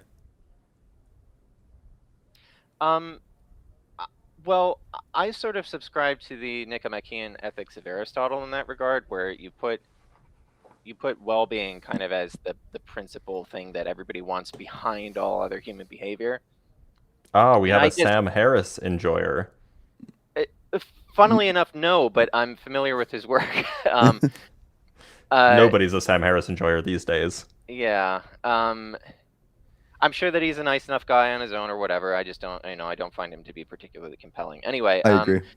I think that fundamentally, if we were to say that there is a root desire that drives other things, the desire for happiness or well-being is as good as any. I'm not aware of one that seems to have more explanatory power than that. Maybe, although there seems to be issues, maybe like, I feel like there's like altruism issues with that, where it seems conceivable that like the good thing to do and the rational thing to do would be to like do like some self-sacrifice that ends your life. It seems like that would be catastrophic for your well-being, but ultimately it would be like in line. Like, I don't think that we would say that that person like failed to be good. No, well, when I'm talking about well-being sort of as the driver, and you posit a situation of altruism, they aren't really choosing between their own self-destruction and happiness and then preferring self-destruction. They're preferring a world in which they acted in this particular manner as compared to a world in which they didn't and had to live with the consequences. So they're still prioritizing their well-being. That well-being just involves them not existing anymore, but the alternative would be to exist having not done the thing that they think was right. I guess in an objective sense, and maybe it's like a semantic issue, but I just have no idea what well-being even means. If it's possible for your well-being to be, I don't know, worse. Like let's say you're in the trenches in like World War I and you don't sacrifice yourself. Like in World A, you run and you sacrifice yourself and like you save one of your like allies, and then in World B, you don't sacrifice yourself and you feel guilty about it. I guess it's just weird to me to say that your well-being is better when you're dead than it is when you like feel guilty.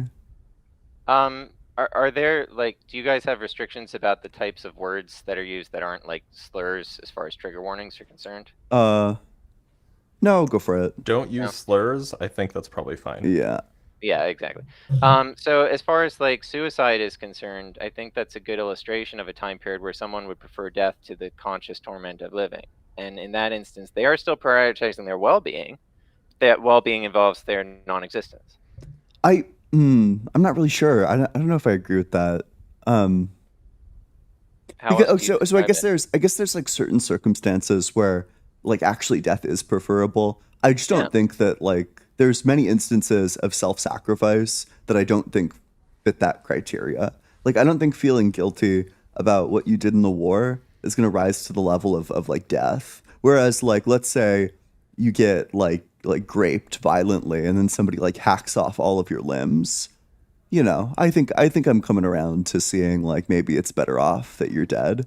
Of course, if you want to, of course, not saying that this person like needs to or that we should. Clipped. Like, I understand. Yeah. Flip that too. Yeah. Yeah.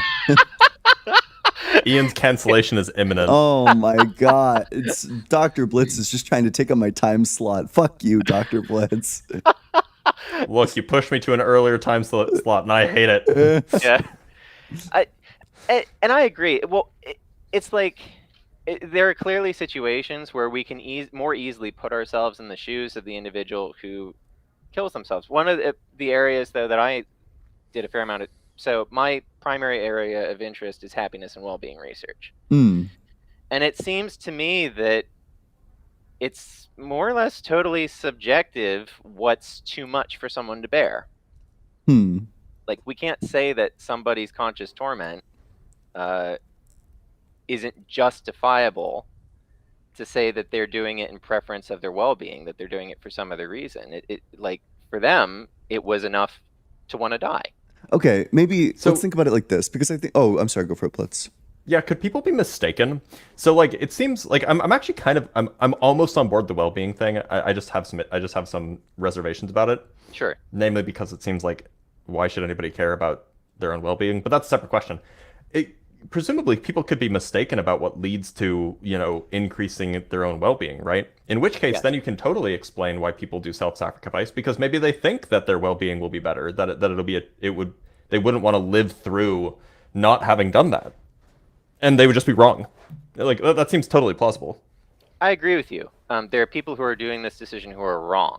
That being said, the reason I brought it up initially was to say that is the fundamental motivation for the activity, and you can do something in the belief that it will promote your well-being in one way, shape, or form, laterally or specifically, it doesn't matter, and be wrong. So maybe I could posit a scenario that to me seems pretty plausible.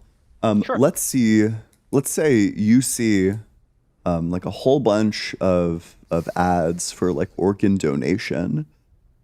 So you decide that you are going to allow yourself to be like taken out, all your organs get harvested, they all go to like good like recipients. You make this choice in sound mind willingly. I don't think that not making this choice, I don't think that your well-being is better. I don't think that you have like better well-being after you're dead than you did prior, especially if all these people are strangers, you don't know them, but it just felt like a good thing to do. And this, like, I don't know, to me that seems like a good thing to do. It just seems like objectively really bad for your well-being. I don't know that anybody practically feels obliged to do that.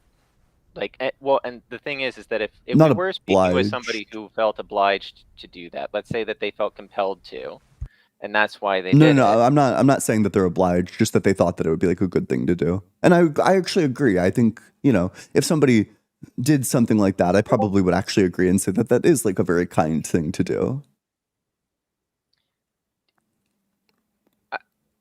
So am I right in understanding that you're positing the hypothetical that somebody could in fact do this? Yeah.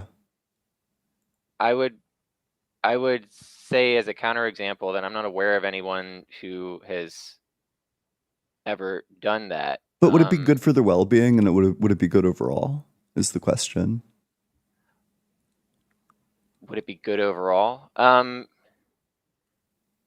Well, again, every time you use the word good, I'm always trying to process it through. Like, would it be like moral? Would it be a moral thing to do? It's, again, subscribing to a subjective, well, an objective definition of morals. I'm Did you ever think? Go ahead. Do you ever think you'd see the day when you have an atheist arguing for objective morals and a theist arguing for subjective morals? It's a kind of fun day, isn't it? I mean, what a day to live! Like, yeah. Who would have thunk? Well, I kind of. So I'm more in the sort of deconstructed camp in that I am a Christian and I believe, but I question a lot of the things that have been historically taught. And so I think that that's fundamentally the new wave of Christianity, if you will. I think that more Christians are going to look like me across time, if they're trying to be rational anyway. I like to think that anyway. And if I'm wrong about those things, then I want to change my opinions about that too. No, I'm pretty sure the next wave of Christians are going to be like Christian nationalists. Oh, I hope not, dude. Same. Fingers crossed that natural selection kind of breeds that out of us, but Oh no, they breed a lot. yeah. Well, yeah. No, you guys are the dying variety. Oh gosh, what? No. That's a But depressing thought. I guess where does that I feel like if you say, okay, I think you give up the ability to have like human rights on your view. Because to Why? me, if you're saying like God could do anything as long as it's like consistent with himself and still be good, then it seems like God can do like a whole bunch of evil things and still be good. Like God could have made this planet to like torture all of us, and then he just comes down and tortures all of us. And it sounds like you'd still say that that's good. I wouldn't say it's good, but again, good is sort of a declaration of my approval or disapproval of things. So I wouldn't. But what I'm saying is that if that God existed and did all of those things, it doesn't mean that he doesn't exist. It would mean that I live in a world with a trickster God or with an evil, angry, Sure. malevolent God. So, yeah. So, in your view, when you hear a Christian say God is all good, what do you think that that's trying to communicate? What I think that they're trying to communicate is they think that God is incapable of doing anything which is wrong, and I think that they mean he is omnibenevolent. I don't agree with all wrong in what Christians when sense, they though? say that. Do you mean Sorry? wrong like in their sense of what morality is, or do you think wrong in like some like what do you think they're so presumably I think they're they think that subscribing there's to an objective morality, like a Right. standard of rules, and then they're saying that God does not fall afoul of that. That's not what I'm saying. No. So I understand that. So what do you Yeah. think that? So what do you think that? So you think that they're wrong about what's actually about their own beliefs, essentially, which is fine. Like people can be wrong about people can have like meta beliefs about their beliefs, which are wrong, right? So do you think that they're saying something like, "Oh well, I think that God is always going to. I think that there are a certain set of rules that I deem as good." And I think that God made those like official rules of the universe, and God follows those. Could you Do say you that think again? it's something akin to that? So the question is your standard Christian, and this might be a straw man, but it seems like your standard Christian believes like, yeah, God made some set of rules, and those are the rules of the universe for what makes good and evil. But it seems like under your worldview, you would interpret that as them saying there's a certain set of rules that they think are good, that the Christian thinks are good, and they think that those are the rules that God imposed on the universe. I think that so I think they generally aren't saying that God made the rules. They frequently say that it comes from his nature. That Yeah, or sure. Yes. But whatever those rules are, those are the rules that the Christian thinks are good, and then Yes. they impose those rules on whatever their theology is. Yes.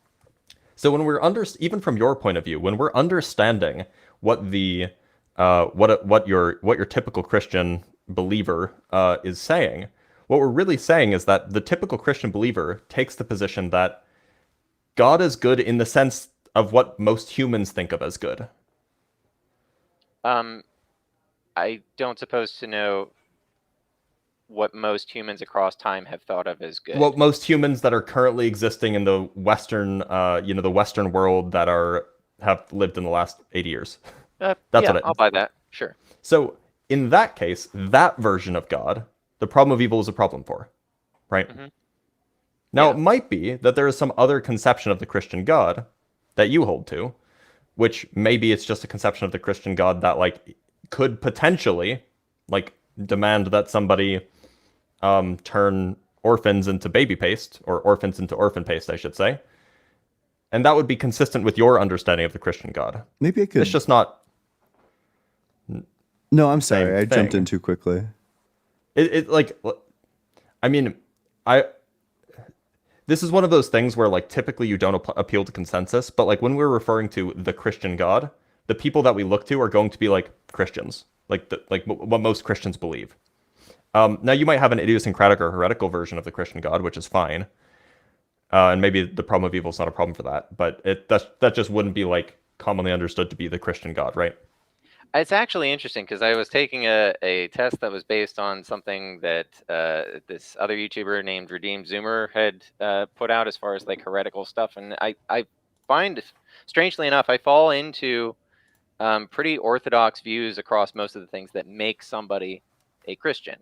I don't, as far as I'm aware, hold any historical heresies that were declaratively wrong. What I'm trying to do is I'm trying to hold a plausible belief set that doesn't fall afoul of things that I can't justify. And Sure. when one points to the problem of evil, one rightly might point to the slaughter of the Amalekites, as you did, Ian, when you were talking to Doug Peterson. Yeah. That is a real problem for you if you're trying to subscribe to the idea that there is some sort of objective, external, eternal moral law of which God can fall afoul. By the way, it's not just a problem for that. It's also a problem for the subjectivist who believes that God's subjective moral law was imposed on, or was gifted to humans. Right? Yeah. Yeah, that's Well, like, especially if it's like written on your heart, because it certainly doesn't seem to be. One of the reasons that I one of the reasons I treat the stories that are found in the Torah somewhat tentatively is because it does so fall afoul of my own conscience that I struggle to imagine a universe in which God would have actually commanded someone to do that. I'm not saying that he didn't. So the reason that I hold the worldview the way that I do is in the possibility that he did, I have some kind of justification for how I can believe that this God exists without the problem of evil completely destroying the worldview. But I agree. Gosh. Say again. Oh, I was, maybe because it seems like it could be the case that the problem of evil just doesn't apply to your conception of God. Maybe I can give you a different contradiction. Sure. Sure. Do you think God has free will?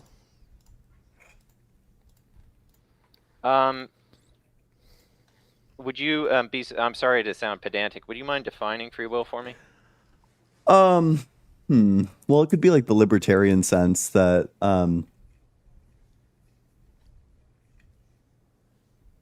yeah, just that God has the ability to do otherwise. That it's possible. There are possibilities with respect to God's choices. So you're asking, are God's decisions determined? Yeah, like is it possible for him to not, can he like choose otherwise? I've never considered it, honestly. It seems to me, I don't know, they both seem plausible. I would need to study that more, honestly. I don't know what the necessary ramifications are of believing one or the other. So by my lights, they actually both seem really implausible.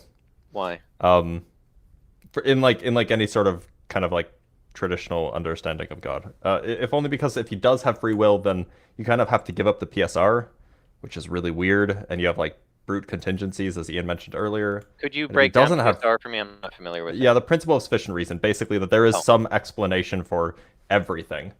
Yeah. Some sufficient explanation, I should say. And if he doesn't have free will, then it seems like we're just talking about like a thing that happens and not like a person that does things. Also, he's not all powerful. If he doesn't have free will, then that means that true. there's unless free will is logically impossible. Yeah. Well, no, but so there's also like considerations, right? So typically we take it that if you have the power to do something, then it's possible for you to do that thing. But then it seems no, that's a fair point. Like if God can only do one thing, if there's only one possible thing that God can do in each situation, then it seems like he just isn't all powerful. Like it was necessary for him to create the universe. He didn't have the power to not create the universe, and to me that just sounds like gibberish. Well, the definition of all powerful as I understand it, and maybe this differs from person to person, but all powerful as far as I understood it referred to the ability to do all things that can be done. Yeah.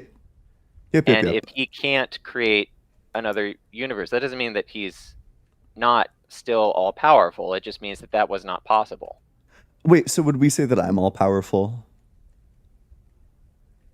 Well, no, because you're not capable of doing all the things that are possible to do. But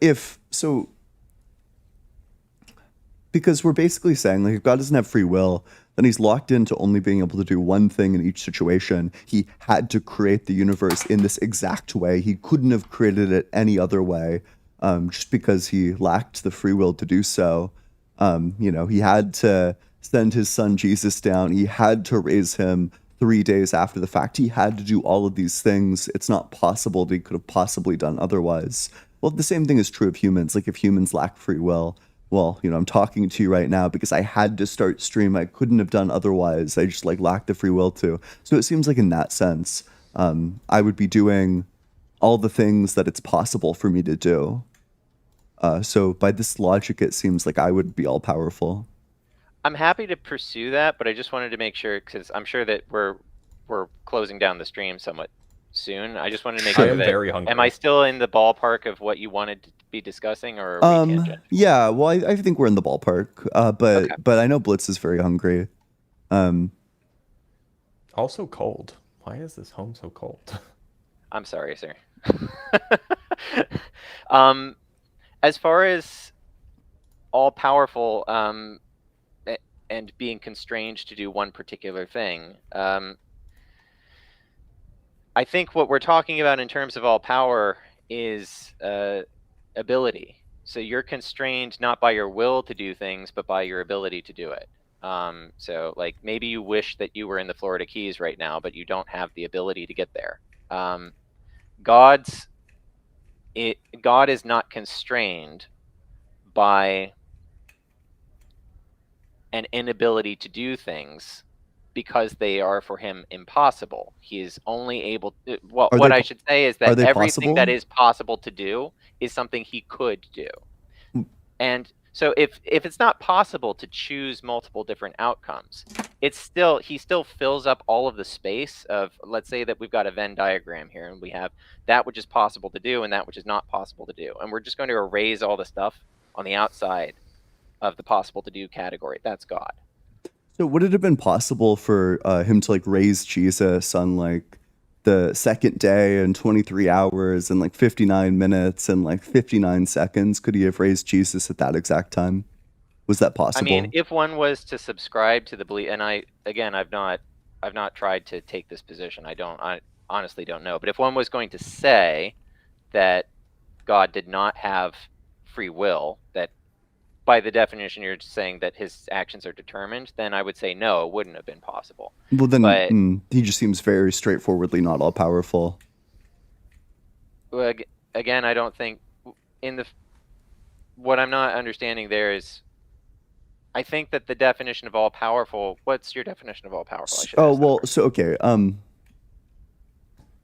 Your definition is fine. The problem is that I think that if you have the power to do something, then that means that it's possible you do that thing. Why wouldn't that mean that God is all powerful then if he couldn't raise Jesus on, let's say 0800 hours? So if he doesn't have the power to do it, then that means that it's not possible for him to do it. What he has the power to raise Jesus whenever. The thing is that he doesn't have the freedom on this supposition, because again, I'm defending a position that I don't hold, but on the supposition that God does not have free will, he doesn't have the ability to wish anything better than what he has done. Sure, wait, so maybe I could syllogize this. So premise one, if God has the power to raise Jesus on the second day, then it's possible for him to raise Jesus on the second day. Premise two, it's not possible for him to raise Jesus on the second day, because he doesn't have free will. Thus, he wouldn't have the power to. But saying God, so this is kind of like pointing to things that God can't do doesn't mean that he's not all powerful. So for example, God cannot, I don't think that it's reasonable to say that God can create a rock so heavy he can't lift it. So he can't do that. You would say that, that doesn't mean he's not all powerful. Yeah. But that's a logical impossibility, perhaps not a metaphysical or a physical impossibility. Well, I'd say that if one is supposing God can't do something because he doesn't have free will, then I don't see how those aren't equivalent, in as much as what we're talking about is something that somebody with free will could do, but free will is not a thing on this supposition. So if God himself doesn't have free will, I think we can assume free will doesn't exist. Does that make sense? But does God have the power to raise Jesus on the second day? Does he have the power to? When we're talking about free will, I don't really think of it in terms of power or ability. I think of it in terms of, can you make a decision? Like, we're talking about things purely in terms of cause and effect at that moment. But is that a yes? Does he have the ability to raise him No, on no. the Does he second have day? does he have the power to raise Jesus on the second day? Hey, is there a possible world in which God did do that? I don't have a firm stance on this. I suppose I'm personally of the opinion that yeah. I think that it's kind of funny because I am more of a determinist myself, at least as it pertains to humans. Yeah. I don't think. Are you guys familiar with the concept of what was it called? The expulsive power of a greater affection. I think it's Thomas Chalmers. Oh, Never I've heard. heard of I it. know Chalmers, but I know him too, but I don't know the Basically, expulsive the power idea, of and greater affection. it's not dissimilar to the stuff that McNamara and Houston were talking about in there, but it's a little bit more philosophized. Basically, the idea is that if you prefer two things, that the thing that you want more is the thing that pushes out the competing interests of the other stuff, and that's what causes you to act. Yeah, I'm on board with that. Yeah, well, I think practically we could say that God is doing that. Like, let's say that he had the possible ability to do any number of different things. I don't suppose that if we're going to anthropomorphize God and say that he is being driven by desires the same way that we are, it doesn't seem to me irrational to say that he can only do the thing which he prefers the most. And the question is basically, is it God's choosing to prefer certain things, or is that determined for him by his nature? And I would say, I can't go up to God and look at him. So I can't know. My kind of instinct would be to say that he can't choose his nature, but I don't know that. oh, In the well, instance where he that would be couldn't choose super his weird if he nature, could you choose can't. his nature. That would be bizarre. Right. Like, it doesn't seem to make intuitive sense to me, but I suppose there's some.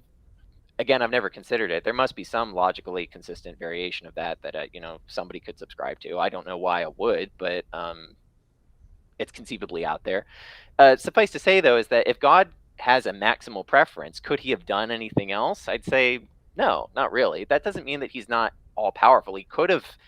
He had the ability to raise Jesus on other days, but he didn't have the preference to.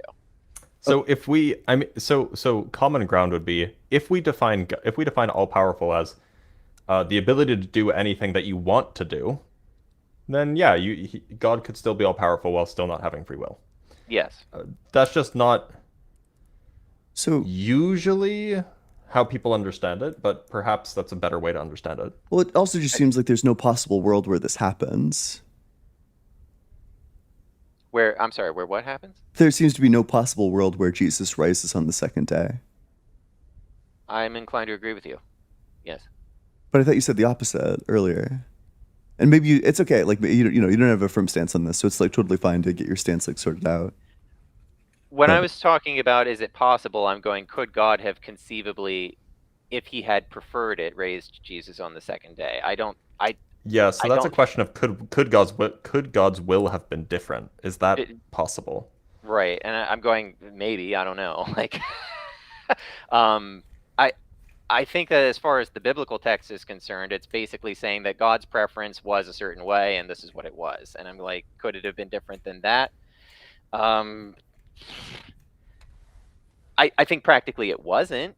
If one's to say that you believe those things happen, then no. But so and maybe I'm confused, but you think that he does have the power to do it, but it's not possible that it happens.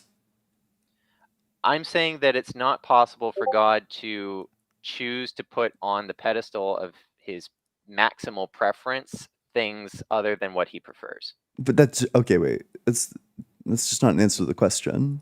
Do you agree with like both of the statements that God he has the power to raise Jesus on the second day, but also there's no possible world where Jesus gets raised on the second day? I'm sorry, I didn't mean to try and. That's okay. I'm not it's trying to okay. evade the question. I think,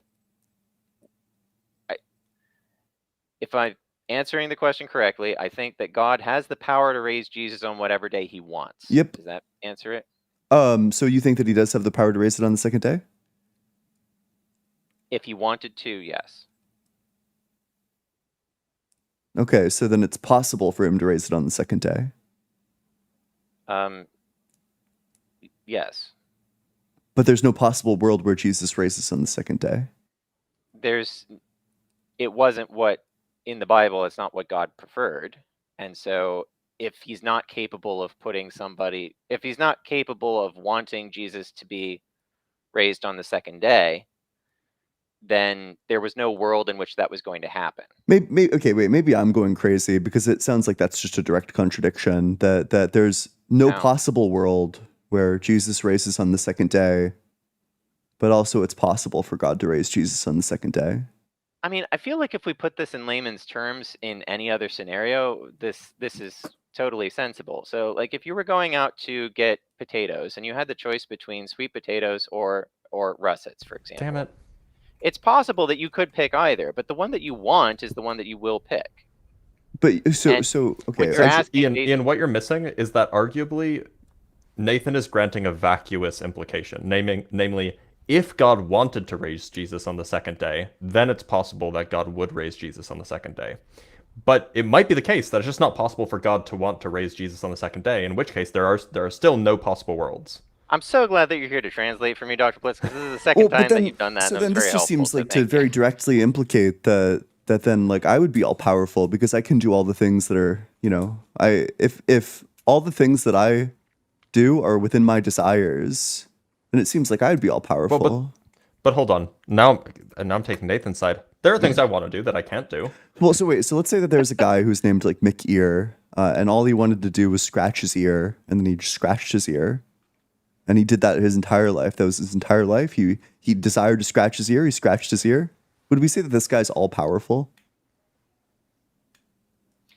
Well, the definition of all powerful because the definition of all powerful that I put forward is the ability to do anything which can be done. So God has the ability and not the desire. Let's say that Mick Ear doesn't have free will, and so is determined to only want to scratch his ear, and say that's all he does, then is he powerful? Because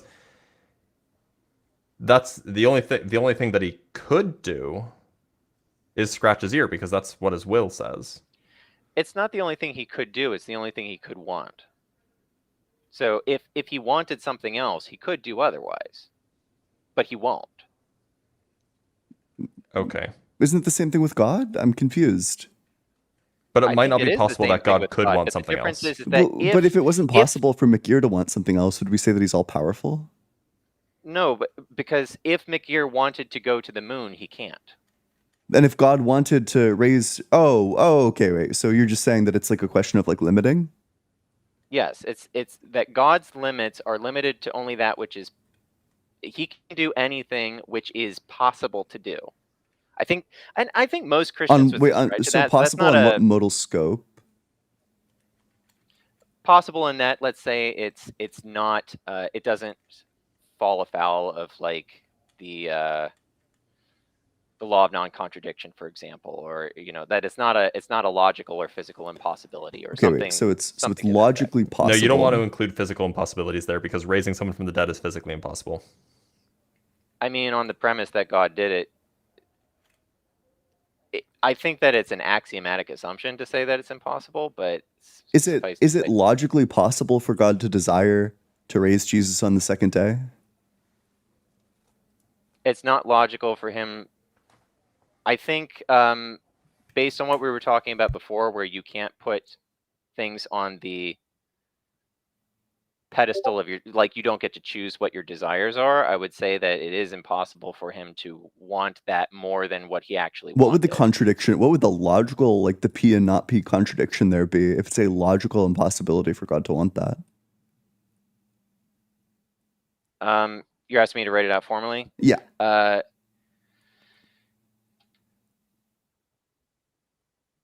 If A, then B, not B, therefore not A. If I'd have to think about how to word this, but effectively something roughly to the effect of, if God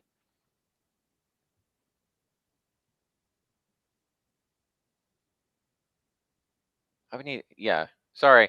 I'm a little. I'll give some consideration as to how to phrase that for you if we need to, because I'm sure that you guys want to wrap up here soon too. I don't want to waste too much time. Please, I'm dying. What's that? Dr. Blitz Oh, is yes, you're dying. You're good. Yeah. I don't want And to I'm waste not too going to much time resurrect in babbling a few regarding days, that. so... But basically, what I'm, and it doesn't seem to me totally irrational to say this, that you can't choose what you want. Either it pops into existence randomly, where you have no predictive ability of what's going to come out, in which case that's not a conscious choice, or it was caused by some other thing, in which case that's also not a choice. So I think when God chooses to raise Jesus on the third day, it's a byproduct of one of those two things as we understand consciousness and conscious choice. So, and I don't see that as being something that could have been otherwise for him. Again, and I'm defending things that I'm not necessarily well versed in. So okay, because the problem for me, like, I hear what you're saying. That seems like it might be like, I understand how this is true of like physical beings, that it's like physically necessitated that your brain is in this specific state, etc. I don't know how this could possibly be a logical how this could possibly be a logical contradiction that God wanted to raise Jesus on the second day. I'm not suggesting that God can't have wanted that. I'm saying that it doesn't seem to me like God can choose what he wants. That's fine, but then it seems like then it would be, if there's not a logical contradiction in God wanting to raise Jesus on the second day, then it's logically possible that God wants to raise Jesus on the second day, which means that God would thus have the power to raise Jesus on the second day. Help me understand what the thrust of this is trying to get at. So the contradiction that I'm going for is that he has the power to do it, so there's a possible world where it happens, but also there's no possible world where it happens. Thus, we would just have a contradiction there. I suppose I'm not understanding, like, would you apply this logic to your own behavior? I'm not all powerful, so I'm not sure. I guess like maybe you could help me. Maybe you could help me see. I'm not even sure what the application to my own behavior would be. Maybe you could help me see that. Well, it's like when we're using the example of going and shopping at the store or whatever. The fact of the matter is that you were going to prefer something that you went in there to purchase. And what we're not trying to do, you could have anything in the store. And when we're talking about your power, your shopping power, let's say that you have the ability to buy anything or all things in the store. Let's say you have the ability to buy the whole store, for crying out loud, give you infinite money. You can buy whatever you want, but you can't change what it is that you want. I wouldn't say that that your spending power has been limited in that regard. I would say that your will has been constrained. And I'm perfectly happy to put a constraint on God's will. I'm not willing to say that he can't buy all the things in the store. We're just expanding this out. But you do think it's logically possible for it to be that way. So that's what I'm not, that's the disconnect, because it seems like you're saying like, well, it's limited, this is the way it is, but also it's logically possible that it was the other way. So that just doesn't make sense to me.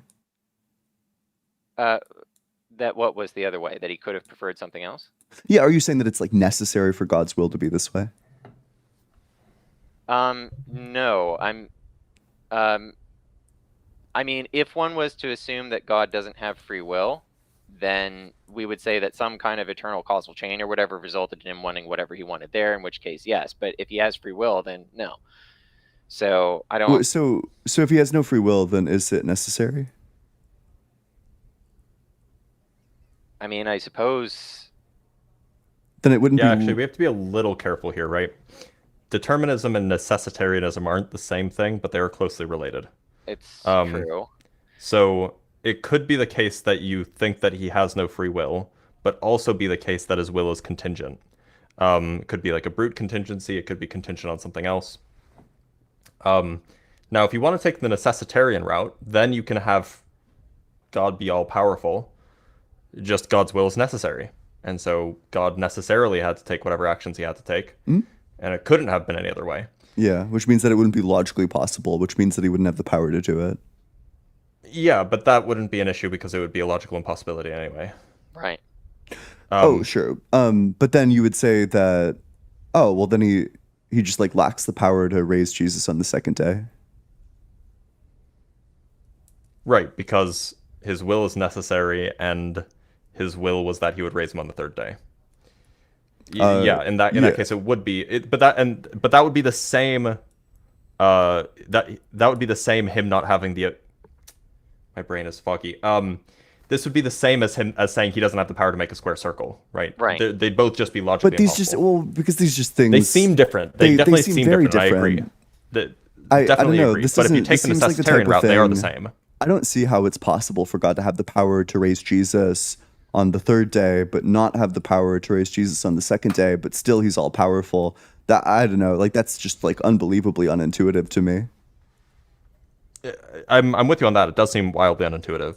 But it's not necessarily inconsistent. That's fine. I just would never hold to a view like that. Well, one of the reasons that you wouldn't hold to a view like that, I suppose, is because you're not trying to defend the existence of a deity, and so you don't have to. But if one was trying to do that, these are the types of things that one would need to consider. That's right. So, yes, it raises the price tag on belief. All right, Nathan, I'm kicking you out. I'm making the executive decision. Totally I must fine. You feed. get yourself some food. Warm yourself up. Thank you so much for taking the time to talk. I'm sorry, I wouldn't have normally jumped because we have talked a number of times, and I love talking with you guys. Yeah, but no, I know it's always good. So that's why I stuck around. No, I appreciate that very much. Just threw myself in here because you were running out of people, and I figured I'd take up the rest. That's of the time. fair. Yeah, of course. Well, it was great talking to you. Oh yeah, wonderful talking to you. Thanks for being here. Thank you very much. All right. Take care. Do we have two super chats. Yeah, go for it. 2. We have from I Am the Cheese, $5. It's a great number of dollars. Last caller, basically, not this last caller, but the caller before. Real world is a painting, sculptures are dreams, a song is a memory of a time that hasn't happened yet. That might be a reference to something, but I'm not catching it. It sounds like it's a song, like song lyrics. Anyway, then we have from Alicia Wagoner. I know that we've gotten that name wrong before. Alicia? I think it's maybe? Alicia. I think Is it's it Alicia. Yeah. Alicia. This is the best guest you've had. Make him a perm member. No.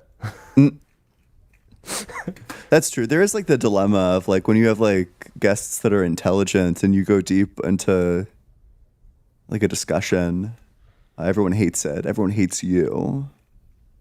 Yeah, people do hate you, Ian. No. Yeah. All right. We should end it. All right. Well, yeah, after hearing everyone hates me. Yeah, I mean,